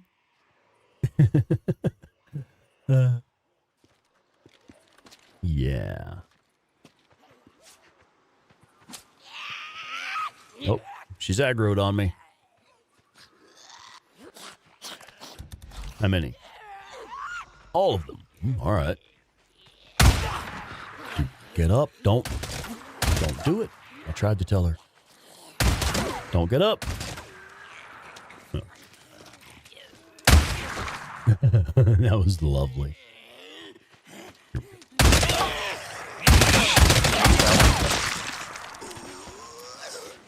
I love the auto shotgun. I love the point in the game where you unlock the auto shotgun, and it's like why would you be afraid of anything in the game anymore? You have a fully automatic 12-gauge shotgun with a 16-round drum magazine on it. 16 rounds of overwhelming force to the face. You're gonna be all right. You're probably gonna be okay. You can toss rocks and be stealthy and use a piece of string to throw pointy sticks at people all day if you think that's cool. You know, yeah, all right, whatever. But 16 rounds of fuck off to the face. Nothing quite like it. Heidi! Hello, Miss Heidi. Check it out. So there's one of our OG channel members. Miss Heidi has been around since some of the earliest days. Thank you, dear. Check that out. Okay, I think I accidentally bumped a knob on my my mic processor here. No, we're good. Should be it. Okay. Let's see who got the memberships. The Dukes, 1984. I'm not going to pronounce that one. Starts with an M, ends with an I. It's gifted a membership. Durf X, right on. Durf just started hanging out with us just recently. Durf just got a gifted membership. That's awesome. Fish Guru Wild Run. That's a channel. That's a YouTube channel. I want to watch that channel. Fish Guru Wild Run and 4-2 were gifted memberships by Heidi H. Hey, Heidi, how you doing? Playing with my knobs, man. Sitting here on camera playing with my knobs. That's terrible. Shouldn't say things like that. Yeah, you can totally say things like that.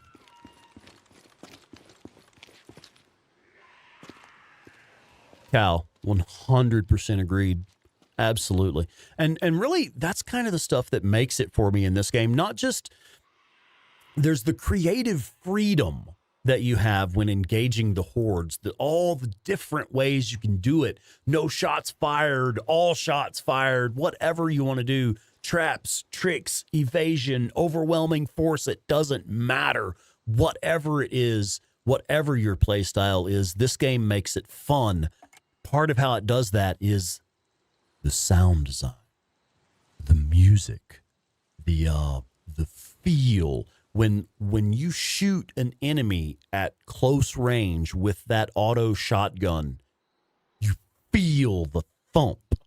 When the MG45 is another perfect example. Not the greatest weapon. The MG45 is really kind of a weak sauce early game weapon. But it sure is fucking fun, you know? It's because when you're firing that MG45, it just has that thump, thump, thump, thump, thump, thump, thump. It's I don't know, it's almost ASMR, man. It's just like the audio is just like, yeah, that's the spot right there. Yeah, right there. It's they fucking nailed it, man. Agreed. And like, I wish that we could have the music turned on more often. It really is a problem for us, and it no shit bothers me, man. We can't have the music turned on because of copyright issues. We play the game with the soundtrack active, and we get copyright strikes. The videos get demonetized, shit like that. And it's like we were just talking about how valuable ad revenue is to the channel. You know, it's like shit. The ad revenue is just kind of a passive background thing that doesn't cost my viewers any money. You know, it's just ad revenue that's building up in the background. So like we need that revenue. It's actually hurtful to us. It excuse me. It damages our business. It damages our budget when a video becomes demonetized, because we then have to go through we have to jump through YouTube's hoops to get that status changed on the video, where we're able to collect the ad revenue off of it. And it can take like a week, more than a week sometimes. So it really is impactful to us when that happens. It's like it kind of breaks the gameplay loop, not having the music queue up when you walk into a horde. You know, you walk into a horde cave and the music queues up and the hairs on the back of your neck stand up and you're like, oh shit, we're in a horde cave. You know, we kind of miss that in these live streams, which I really sincerely do regret that as far as the experience of enjoying this game together. I wish that we could have that turned on and not be punished for it in that way. Zylog DNB has been a member just on YouTube for 4 months. YouTube took away PayPal for Super Chats. Gave you something on Buy Me a Coffee instead. Thank you, brother. Thank you, Zylog. And that's I've been saying that recently. We actually have members who are members on multiple platforms because we've been running, you know, as the channel has grown and expanded, we've incorporated different ways to help the channel, and we have the Buy Me a Coffee account set up as well. So a lot of our members are both members on YouTube and members on Buy Me a Coffee. And that's one. And I know I've had several of our viewers just recently have been like, hey, just wanted to give you a heads up. One of those memberships is going to be canceling soon. You'll see it canceling, but I'm just redirecting it here. So don't worry, you know, so it's like, it's one of those things. I see 4 months membership on YouTube, member for much longer than that. Yes, please. Yeah. I got chilly during my lunch break. I got a bit cool. Yeah, I got a bit cold. Those specific songs during those specific bits. Yeah, the wedding scene, the ride into Lost Lake, which, and, okay. You might do. Let's see. What do we got? Oh, Brad says, got a politically correct bunch of noises. Reply, yeah. Yeah, this is one of those things, man. And like they're used to deflecting that stuff. They've been deflecting it for years. I don't know why.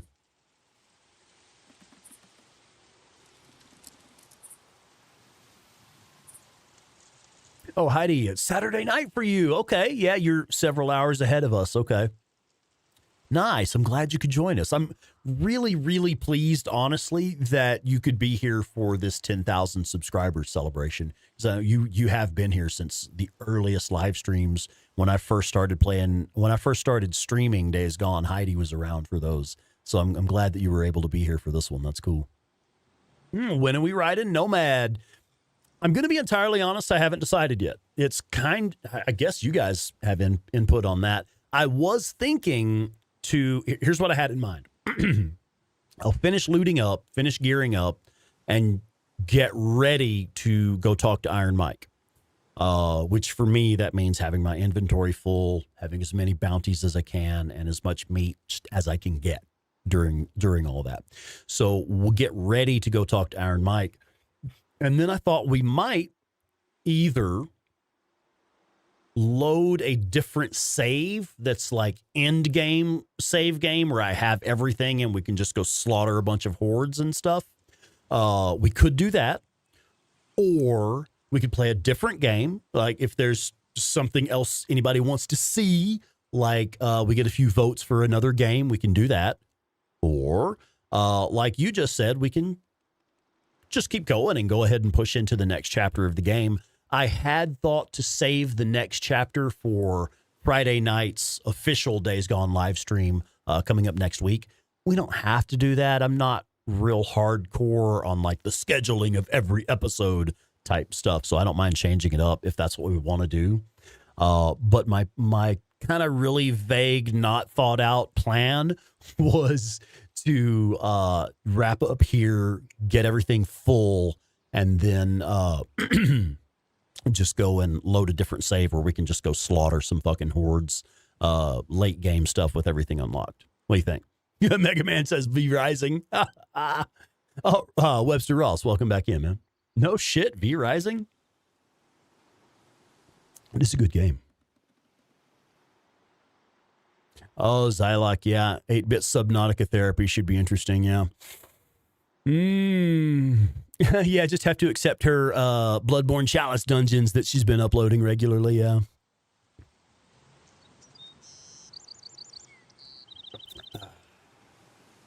All right. I love that shirt on you, by the way. Yeah. Have I told you yet today that I love that shirt on you? You want to show them what you're wearing? Wait, what'd you say? Oh, yeah. I got you now. Hard of hearing and headphones on. Text and links. Merch. I'm ready for Subnautica. Fucking nerd. I haven't actually seen her in this get up yet. Hi. What's that thing in your mouth there, darling? Yeah. You want me to blow on your snorkel? Yeah. Could you elaborate on my snorkel? Oh, shit. Hi, darling. I do love that. Here, let me put this. Did I put that in the chat yet? There we go. Get some fucking merch, man. Merch. All right. All I see is Ghost of Tsushima, and I'm like, yeah, sure, I'm down. Oh, yeah, go play some Ghost of Tsushima, yeah. Warhammer, I have not. I'm really interested in Space Marines 2. I'm really interested in Space Marines 2. I'm digging that. Oh, Melissa, I'm not sure. She does have a Life is Strange live stream from last Friday that got some kind of copyright thing on it. So she currently has it set to private. I think it was making her share her ad revenue with another creator or something because the content matched or because it had music or something. And she's like, well, okay, yeah, we can share that. Sure, we can share that revenue. I'll make the video private. There is no revenue to share. Fuck off. And because like she's supposed to be able to edit that stuff out. You can remove the song so that you don't have to do that. But it takes time and it's being really fucky and not working. And I think they're giving her the runaround on it. I honestly don't know if it's even been resolved yet. I do not know. Yeah, Marius, Warhammer's cool. I dig even like the old school Warhammer where you have, the actual Warhammer with like dwarves and orcs and shit like that. And then also like Warhammer 40K, the Space Marines and things like that. I've read several of the novels. It's been a long time now, but I've read some of the novels and I really enjoyed those.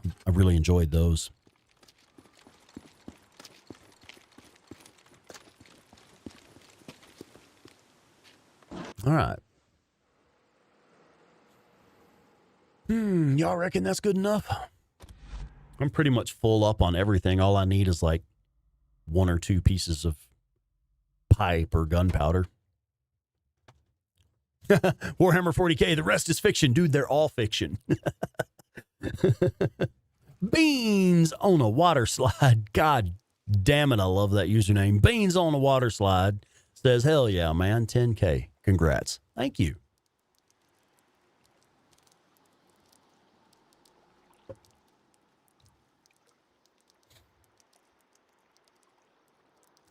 The shower turned into a long doom scroll.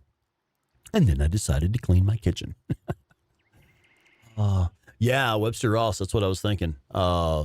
It looks like it's going to be a bit like Helldivers, but even better. I want to play it just for the single player. I want to do the single player campaign. In fact, real good chance we're going to add that one into the roster. The only problem is right now, I am just by God going to finish Red Dead Redemption 2. It's going to happen. I want to get all the way through the story and play through it for myself.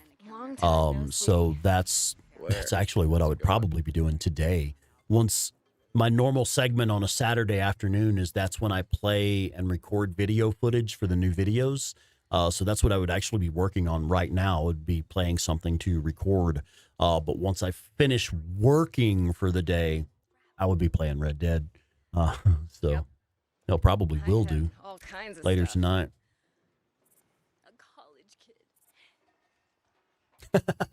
Okay, that's fair. That's fair, Marius. There are Okay. I'm sorry, I don't know the current politically correct term for little folk, small people, but is it dwarves? Is that the correct term? I mean, like I don't want to be insensitive. I'm asking sincerely. If I don't know the word, but that's ignorance. That's not disrespect.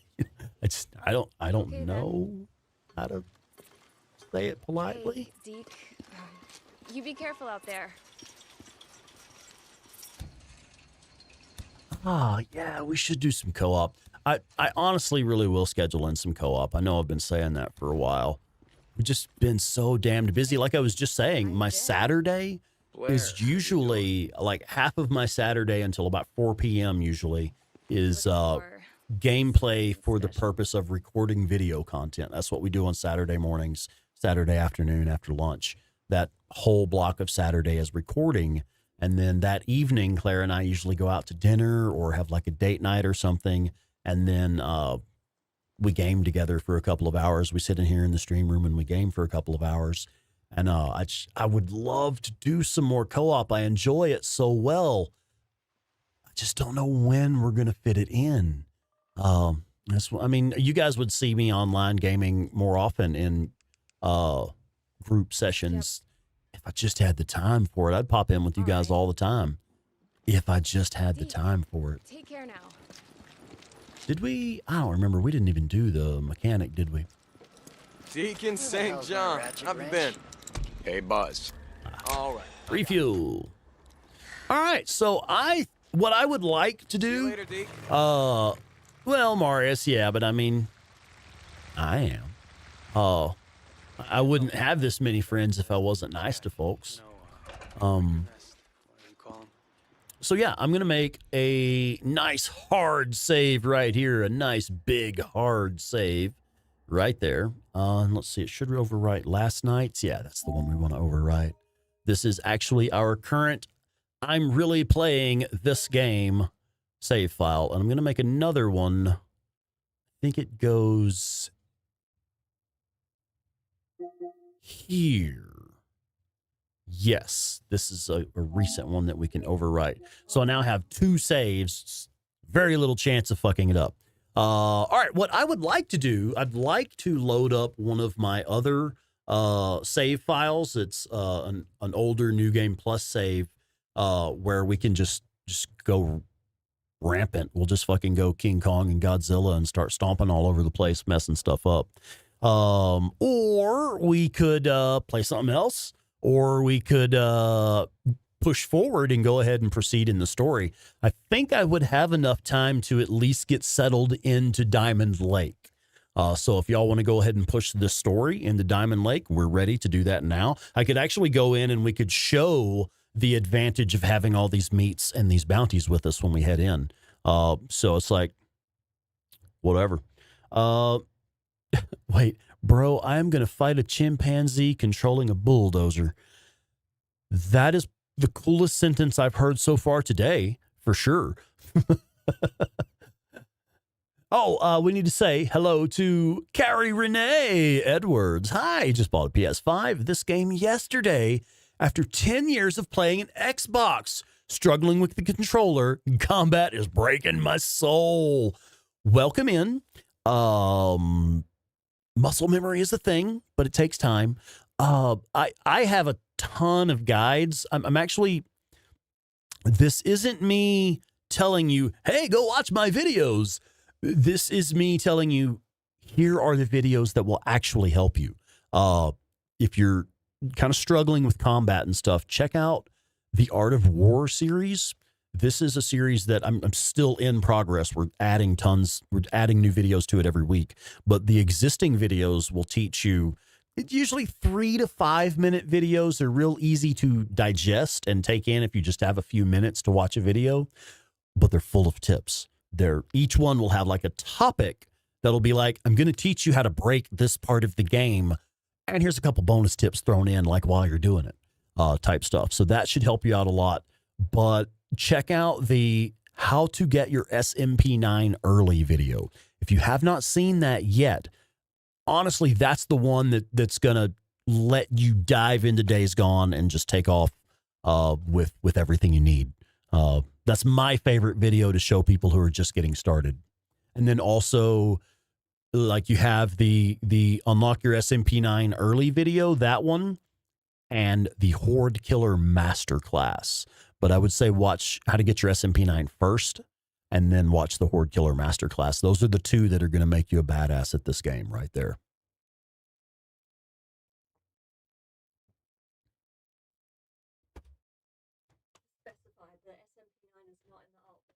It is not. Yeah, you'll have to find or someone could add in the chat for me.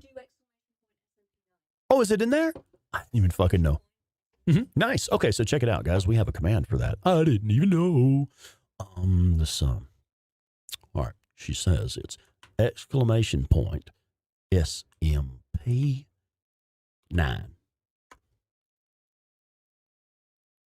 Did it work? Hey, it worked. All right, cool. Yeah, there's the video I'm talking about. Should probably add that to the Art of War playlist, I suppose. It's important. I think it's important for like new players who are trying to really get a handle on the game and maybe struggling a bit. Ah, Cal. Okay. So what you're suggesting is an in-depth skills showcase and analysis. We have touched on that. One of our videos is like like the 9 skills I recommend you get for killing hordes. But we could do one that is like all of the skills, what they do. Now, I'll be honest, man, I'd have to do some research on them because there's several that I don't know what they do. Not specifically.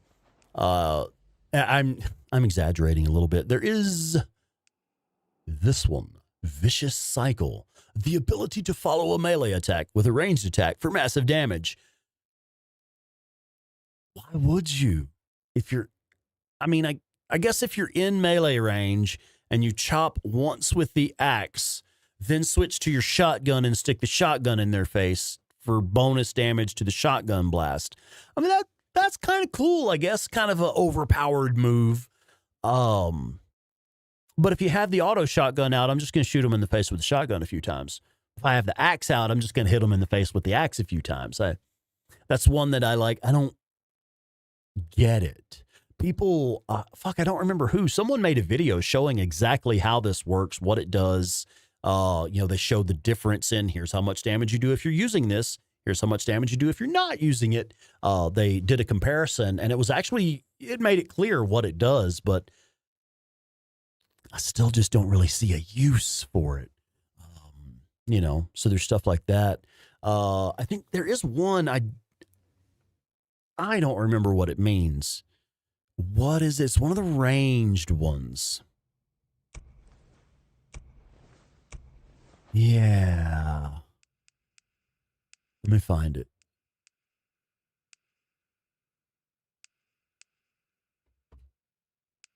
You know the one I'm talking about, don't you? We discovered it. We finally figured out how to use it. Is it not in ranged? Yeah, it's a ranged one. Yeah. Yeah, I know it's not the tier 5. I get all of those.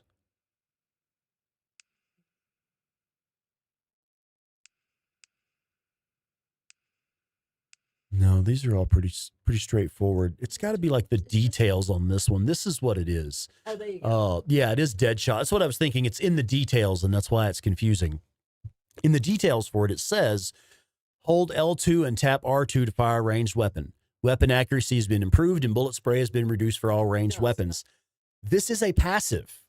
But if someone was trying to tell us that it's like, well, if you're holding this button and you hit that button, then it does that. No, that's how you shoot. You hold the left trigger and you pull the right trigger, and that's how you aim and shoot. That's how shooting works in the game. It actually gives you that blue. And we try to figure out what the blue thing is, and that's what it shows you. It is interesting. That's an interesting point because I never even noticed this myself until literally just this moment, right fucking now. It gives you the little blue lines on your crosshair. Nobody knows what the fuck that is or what it does or what it means. But I see, okay, it is associated with Deadshot, but I still don't know what the blue line is. I don't know what the blue meter means. No, it's this one. Is it fight and flight? Yeah. Steadies the weapon's reticle for easier aiming and reduces reticle spread while aiming. No, maybe it's not. I don't know. There's one of them. See, exactly. That's okay. So I get why you're saying. You get the skill, you start to notice that thing. Yeah. It's like you have to be moving and aiming, and it's weird. Okay. So where I was going with this, the reason I stopped to talk about it, because you're asking for a in-depth review of the skills. I got to be honest, I'd have to research some of them because I don't know what they do. You know, there's some it's like, yeah, I get that when it's a passive, whatever. Don't think about it because I already have my muscle memory established for, the skills that I use and the way that I like to do it. There is also a skills episode of the podcast, the Days Gone podcast. We did an episode where we discussed some of the skills. That's a good episode. We took our time and really talked them through. That was mostly here's the skills we recommend here's the skills I like to get when I play is basically what that episode was. Yeah, the blue shit. And it has a very high cooldown. It is fight and flight.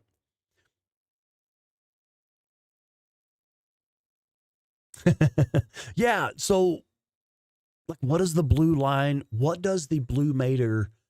I'm sorry. Let me speak clearly. What does the blue meter indicate to the player?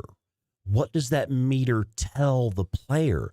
I've never really figured it out. Does it It tells you that your steadiness is full and available.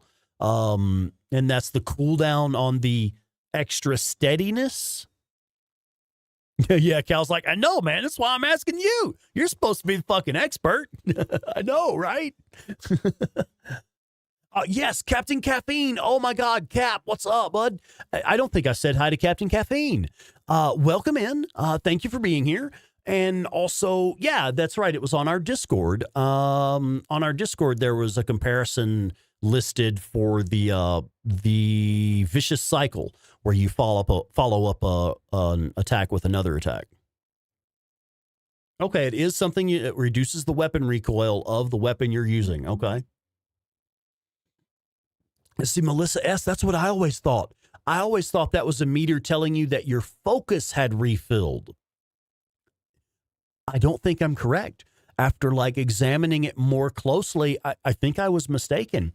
It's got to be something else, because there's times where that blue meter is empty and you're still able to activate focus. Now, there is a focus. Let me be, again, more accurate here. Let's select something with a high rate of fire and a large magazine. If I go into focus and I'm firing and you see that blue meter, yes, you are correct. That blue meter right there is your focus meter. That's telling you how much focus you have left. But there's another blue meter that pops up sometimes. I don't even, like I say, I don't know what it is, how to trigger it specifically. Hold L2 and tap R2 while moving with the stick. That is simply how one moves and fires. Holding and tapping R2, hold to aim, R2 to shoot, and move. That is how one moves and shoots. It's not an extra command that you're using to initiate a skill. That's simply how one moves and shoots. Hold L2 and tap R2 while moving with L. Steadies the weapon's reticle for easier aiming and reduces reticle spread while aiming with L2. It sounds like they're describing a passive, not a skill that you're activating. I don't know. Short Round 007. What's up, Short Round? Days Gone works in mysterious ways. I don't question it. It's awesome. If you hold the weapon aimed at all times, you can reload while you're aiming. I use that a lot. And still keep it active. Yeah, you can use that. Because I would need to, it'd be easier with the MG55 or something. But you can fire and you can reload. And if you have the right skills, the focus meter won't go down.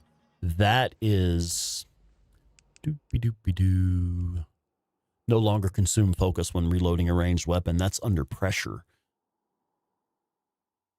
Yeah, Melissa, I think of it as a passive. DJ, I think of it as a passive. I don't think it's actually telling you that you're activating a skill. That's just how you move and shoot, and you're better at it now. Because I know Clara's talked about this. I know Clara's talked about that on her streams. Anyway. Deke, how's my favorite? All right, guys, let's How you doing? let's just go kill some hordes. We are actually going to shut down this playthrough until next Friday on the next official episode of the Days Gone playthrough, and we're gonna fire up a different save where we can you be careful go slaughter some fucking hordes. And I've already made a save, so we're good there. My good late game save is where's my damn rings? There you are. Where's my damn rings? Hard 2, New Game Plus.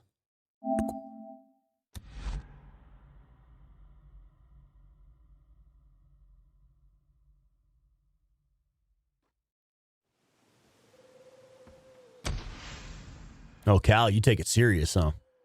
Fight and flight is not passive. You do activate it by aiming and moving and shooting. Okay. Horde slaughtering dance. Whoop, whoop. All right. So yeah, this is my late game save. Actually, it's a new game plus save. Good to see you. And I believe we have pretty much, I believe we do have everything unlocked on this playthrough, on this save file.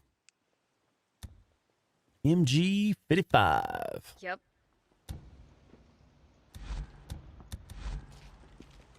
Hey, come around more often. I'm going to go ahead and buy a We few miss rounds you. of pistol ammo. Deke, long She time won't let no me. see. Long time no see, she says. We literally were just there. I got this. DJ Smith, man, it's a game you fall for.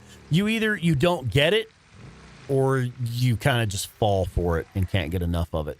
It is what it is, right? What is this noise? I'm hearing a sound outside the room.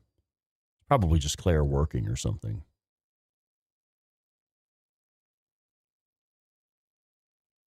Man, knowing that girl, she is probably outside running a saw. Outside running a saw, doing some construction. She's the handyman around here. She likes building shit. Oh, Tito, heading out to play with some friends. All right. Hey, thanks for being here, and thank you for the congratulations. I appreciate it. Thank you so much. All right. Let's do it. Oh, 2 reachers cornered you on a roof of Sherman's camp, huh? Oh, right now. Oh my God. You're trying to get them with a bomb, but they won't climb the ladder, the lazy bastards. All right. I'm thinking Mount Bailey Horde. We were just talking about how much they suck just earlier. Let's go fuck them up. Bust up in there and ruin their day. Fucking assholes.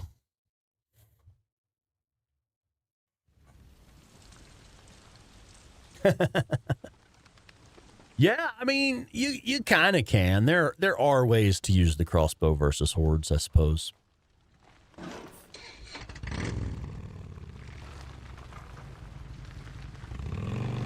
Now, of course, the explosive bolts, they're, you know, your simple solution there is explosive bolts on the smaller hordes. That works pretty well.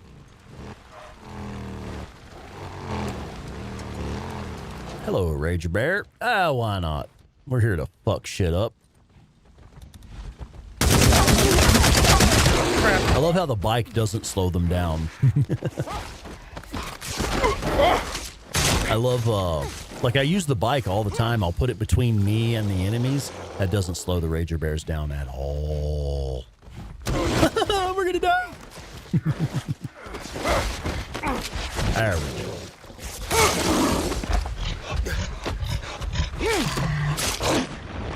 Love that bit.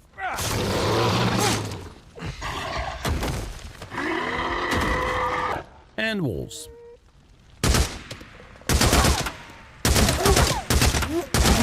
Now, when I do need accuracy, like just then, yeah, you shoot and burst, obviously. Most of the time, though, like if you're firing into a horde and you've got focus mode activated, no need.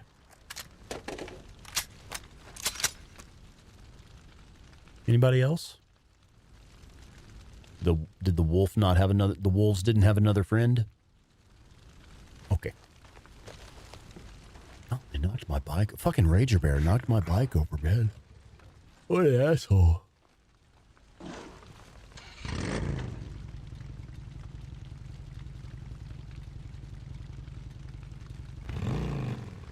Yep. Yeah, just days gone so far. We've pretty much just been filling up on loot, basically. Because in Friday night's episode, we completed most of the stuff for Lost Lake. We're ready to do the Riding Nomad mission and head down here to the southern militia regions. But I wanted to replenish all of my gear and my crafting materials and stuff before doing that. Also wanted to max out, get as many bounties and meats and stuff as I could as well. So we've kind of completed that. We're ready. In next Friday's episode, we'll be starting this part of the game, the southern regions. So we're all set up for that. I figured we'd just go kill some hordes for a bit.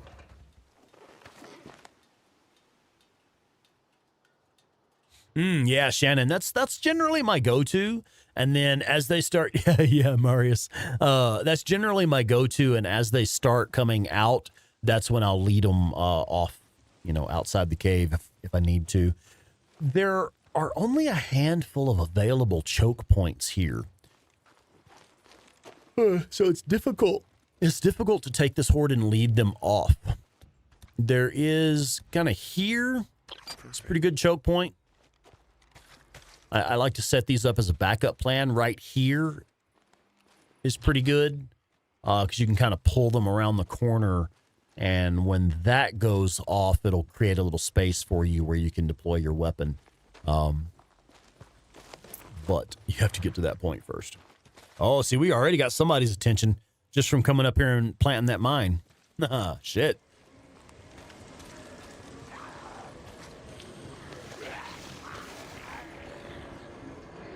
All right.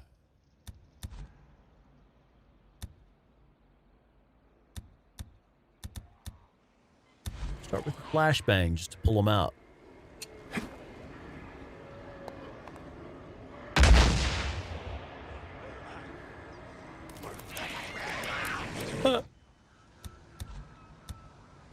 Okay, so that's just going to get them moving this direction. Then we want them clustered up nice and neat. Now, will a napalm Molotov reach that far? Close enough.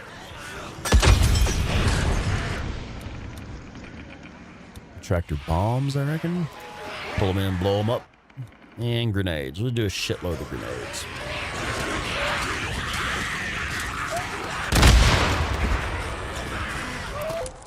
Look at how little we've done to this horde. We're not quite done yet, but still. That should take out quite a few.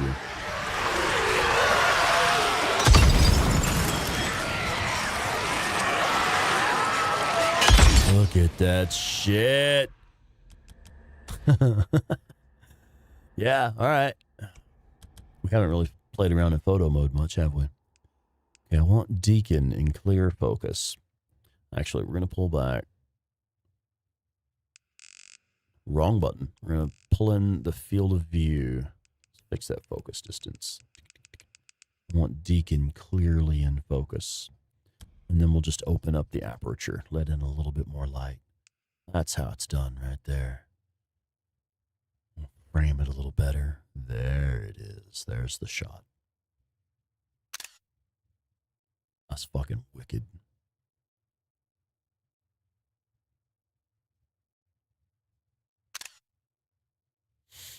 Wow. A plate of that barbecue. Woo woo. And making some s'mores. Heck yeah. All right. It looks like hell, doesn't it? Yeah. Like Dante's. That's some Dante's Inferno shit right there.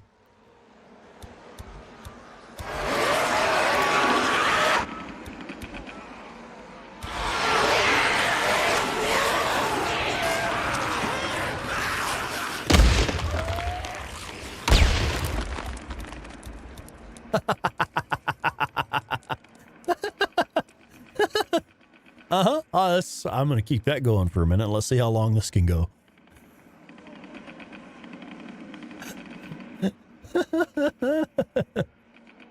This one last guy is over there like, wee, splat.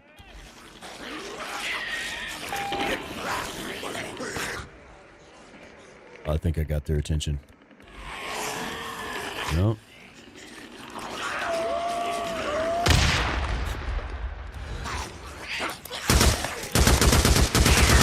Hell, that's probably like 100 of them still.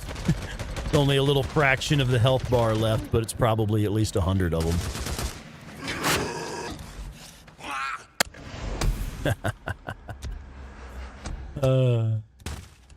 That's good shit. Least favorite horde in the game right there.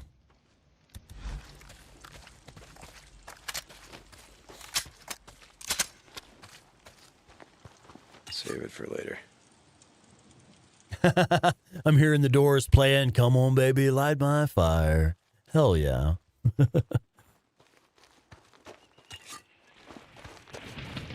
All right, where's my bike? Freaker popcorn. Hot mosh pit, yeah. It's like going to a metal concert in Texas. Not too bad of a horde. Yeah. That's my least favorite horde in the game. No, we could also do some camp jobs. I have a couple of camp jobs that I've saved for like late game fun. So you can go in with like the taser and the fucking go in with the BFG for some of these.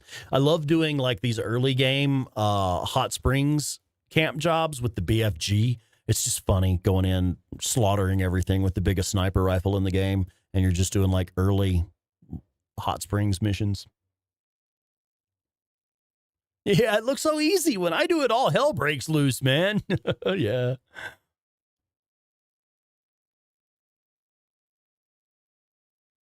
Oh, God. Oh, photo mode that. Yeah.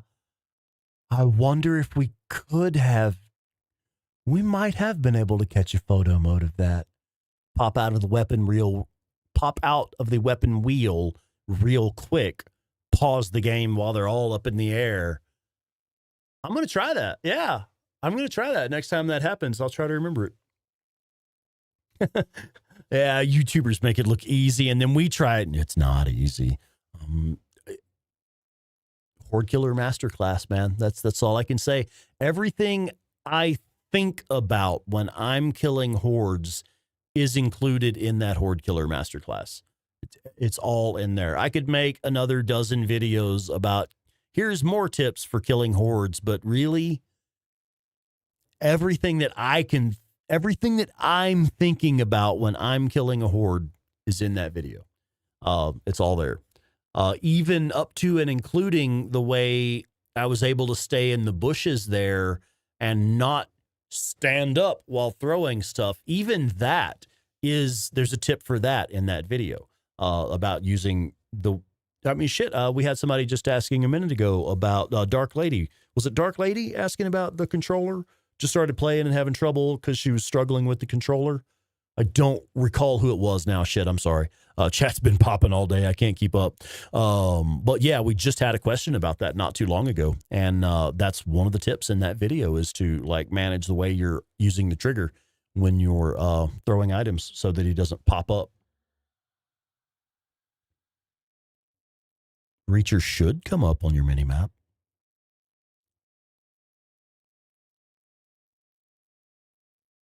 Yeah, Reacher should show up on there.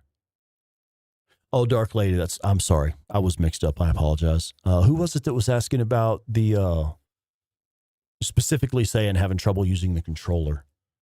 I don't remember now. Anyways, let's go do some stuff. Oh, yeah, this one's fun. Do or do not. There is no try.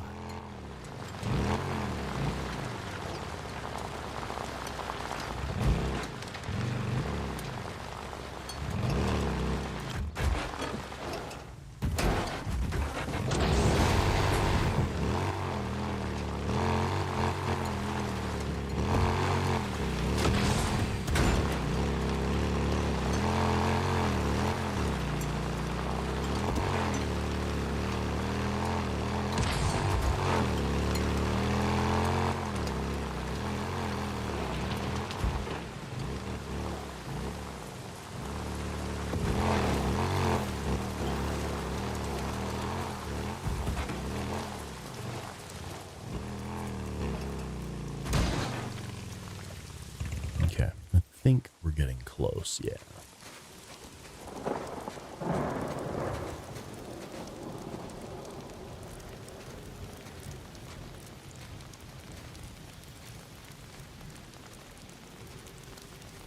But you're right. I can't handle a controller.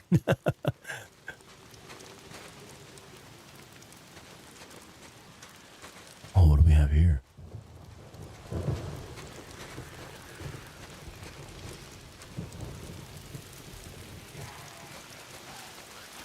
Random freaks chasing deer, maybe? Crossing. It's not too smart. Yep. So here's what I was talking about earlier. We were discussing using Bull Rush in combination with the boot knife. If we use Bull Rush on an enemy, brain, if it works, with your melee weapon, and you use that melee weapon for the finisher, it does take some durability off of your melee weapon. Not a lot, but it does take some durability off of that melee weapon every time. So if you equip the boot knife instead, and you use it, you get a finisher that uses no durability off of anything. And that's one of the things about the boot knife, is you can get kills with it constantly without any resources, none whatsoever. Even if you are not a stealth gamer where you're constantly sneaking around in stealth, stabbing them in the back type stuff, even if you're not doing that, you can still just run up and shoulder slam them and stab them with the boot knife and stomp on their fucking head. You know, I mean, he doesn't even use the boot knife. He just shoulder slams them and stomps on their head.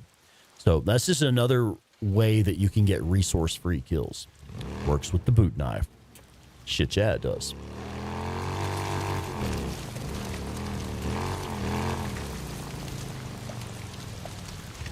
Break your brain stuff right there.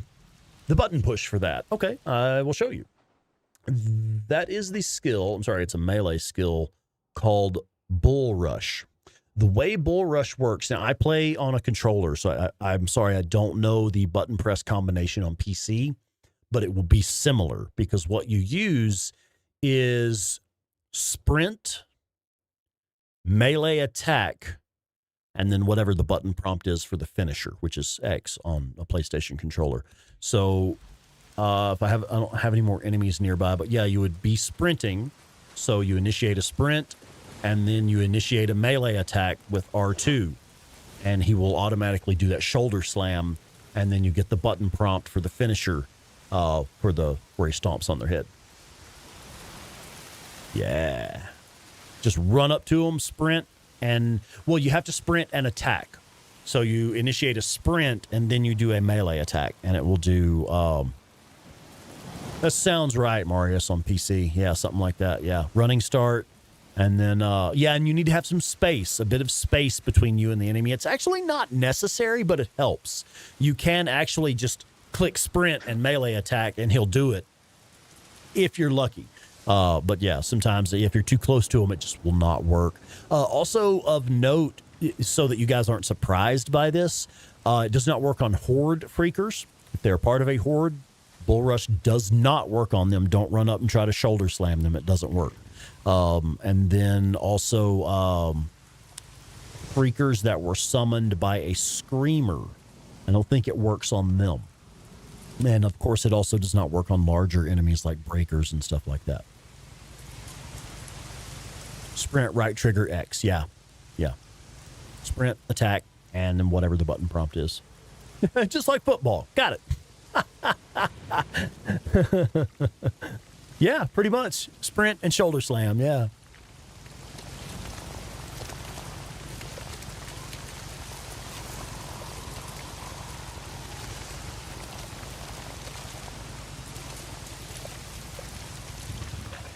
There's scrap up here on this ledge.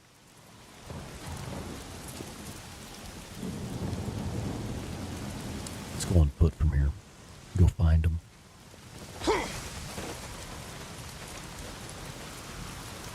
There you go, DJ Smith. Yeah. And that's what I was talking about earlier. We were discussing, you know, the late game melee weapons and whether you should use scrap to repair them or whether you should just go pick up a new one, stuff like that.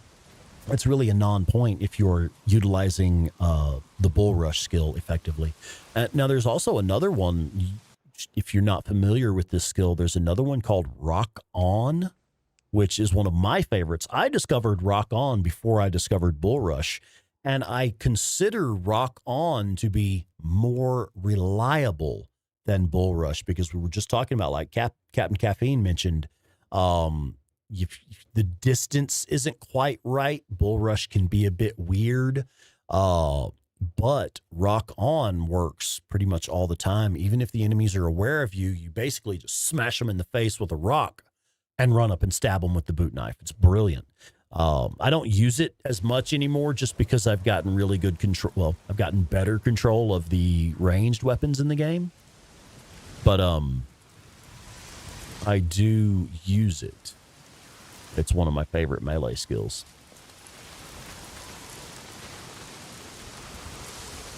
Oh, yeah. 11 freakers with Bull Rush. Damn. Rock on. Yeah, if we come across any more swarmers or marauders or anything like that, I'll show you rock on in case folks aren't familiar with it. Because I know it's one that some people might disregard as, oh, it's just throwing a fucking rock. That's dumb. You know, nope. That's pretty valuable stuff, pretty powerful stuff if you're using it right. Got to try that one. Yeah, right.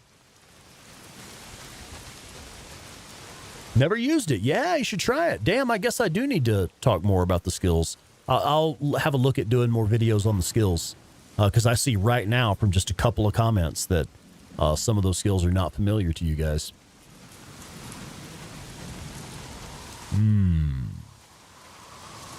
All right, let's try up here. Yeah, Cap, I get it. Yeah. And that's what I love about, you have those two options, Bull Rush or Rock On. They're both ways to get resource-free kills. Here we are. Can we hide in this shit? Is this the stuff that's this is tall enough to hide in? Oh, cool. So, I've never done them this way. You could pretty much just hide right here and throw rocks right over, or throw tractors right over that right there. I don't think I've ever done this horde like that. Just like in Far Cry, yeah. Bonk. Yeah.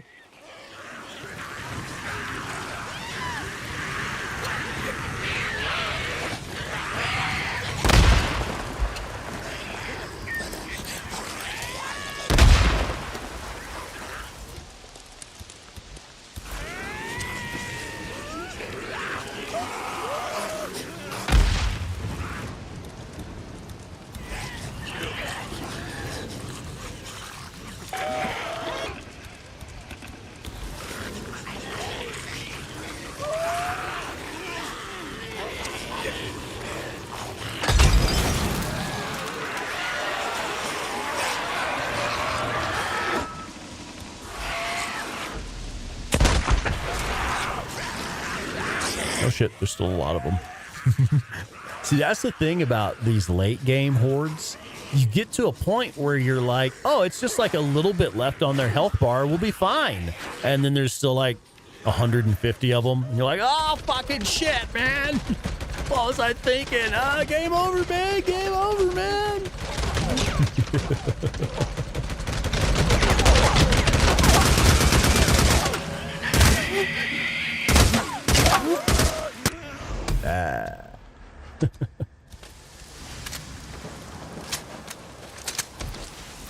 I love this game. Oh, they had killed a bunch of deer right here. Holy shit.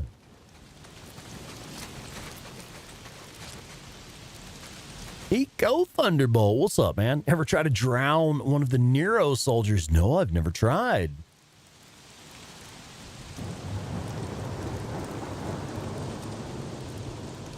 Yeah, I got it, Cal. Yeah. Like, I don't pick up the green ammo tins. I mean, I'll pick them up sometimes, but I know those are never going to respawn.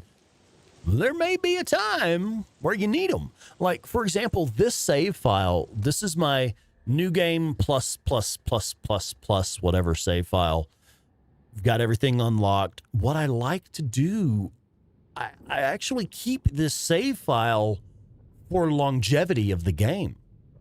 Because this is my file that I use if I just want to go exist in the world for a little while and I just want to pick up the crossbow and a shit weapon and just go play for a minute. This is the save file that I use for that. And so I do sometimes update this save file as like, okay, this is where I'm currently at in the world in this game. And I don't want to have all that shit missing, I know it's not ever coming back, and this is a save. This is a playthrough that I intend to keep pretty much indefinitely, you know? So in that case, I'm like, no, really, I don't want to pick up the cans or the green ammo cans in this game, in this specific save, because like I'm going to be using this save a lot, and I don't want them to be gone.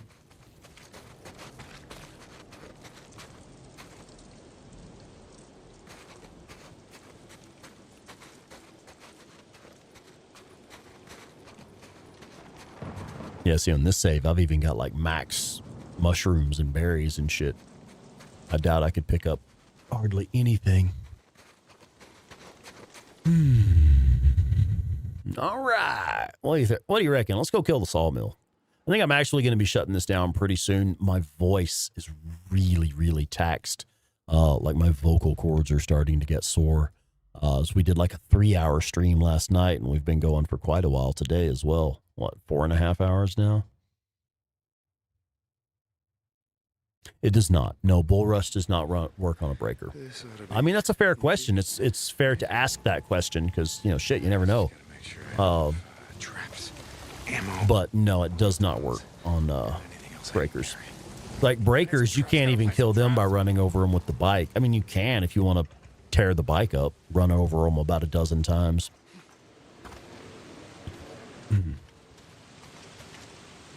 Shit, let's just do it. I want to take them out in the snow.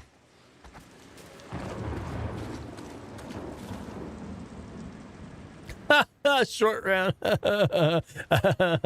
It kind of feels that way, actually.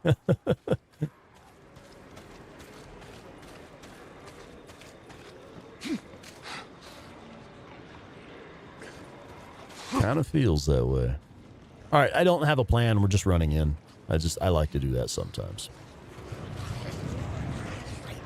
No plan. Haven't thought it through. Just, I don't know.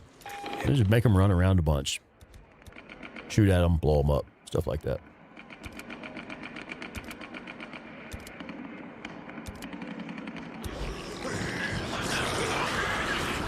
Probably going to die a couple times here. Also put my attractor in the wrong spot. Time to go.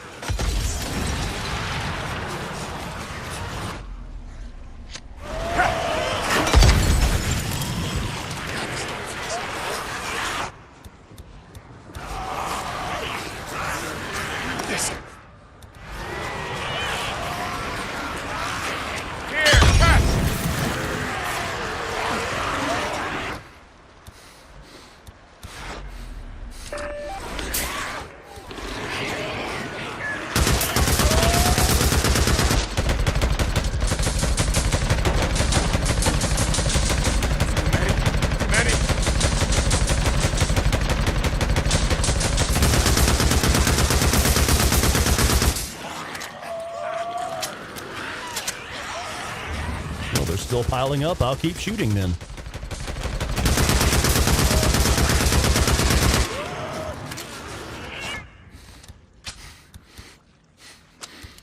Another tip, you can use those cocktails, like focus cocktails and stuff, while he is still reloading. Don't know if y'all knew that one.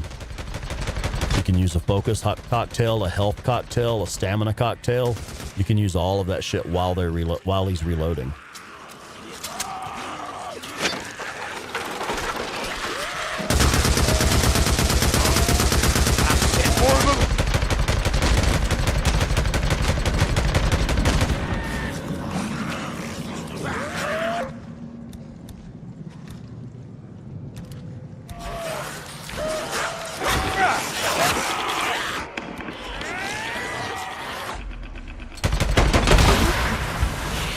Okay, now we're fucked.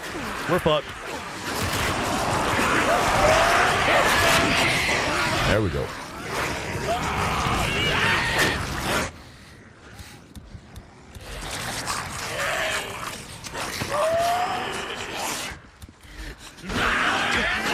Oh, my smoke bomb let me down.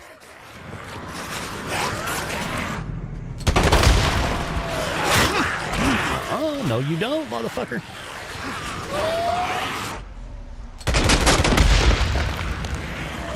Oh, they're on to me. Okay. Time to go.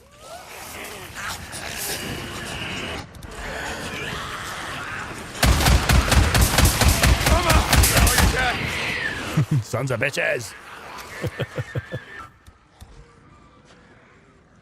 I really am just running around, just trying different shit.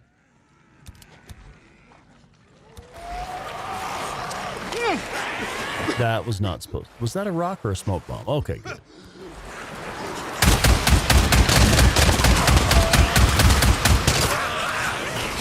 Come on.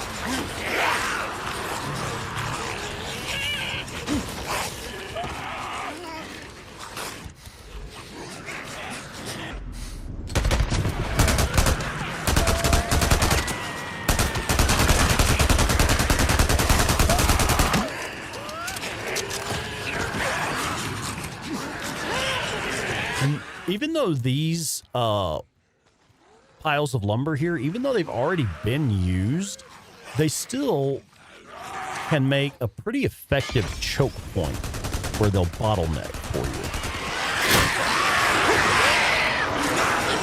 There you go.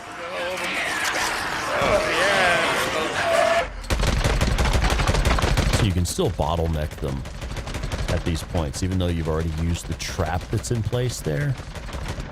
Still functions as a bottleneck.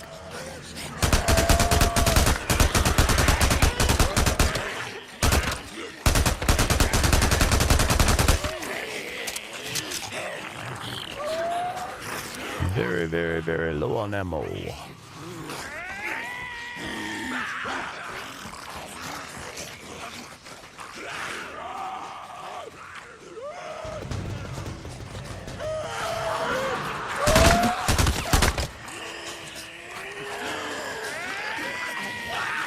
Oh, I forget about the door on the train. I forget about that all the time.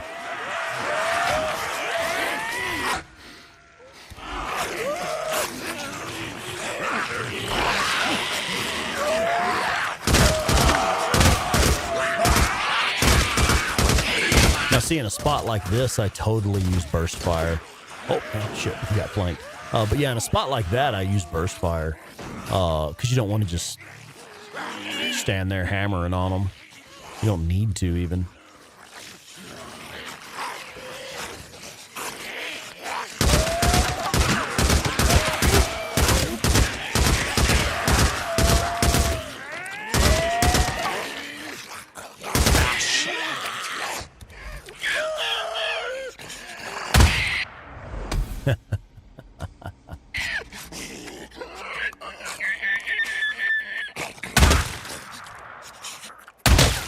Come on up here, buddy. No. Don't want to come up and play?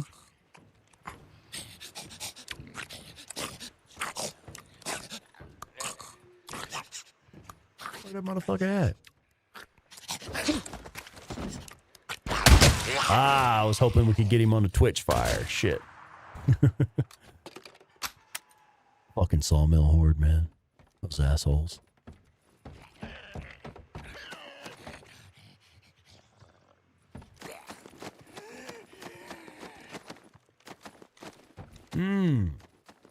Yeah, so there is a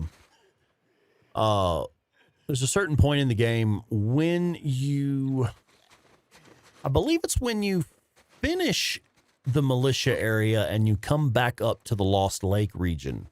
That's when you have health bars for the hordes and markers on the map for them.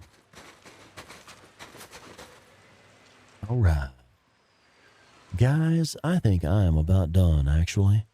My throat is absolutely trashed from all this talking.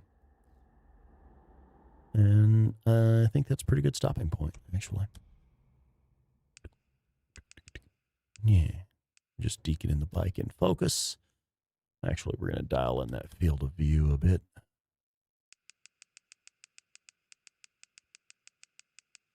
Back to camera out. Okay. Now we bring it into focus.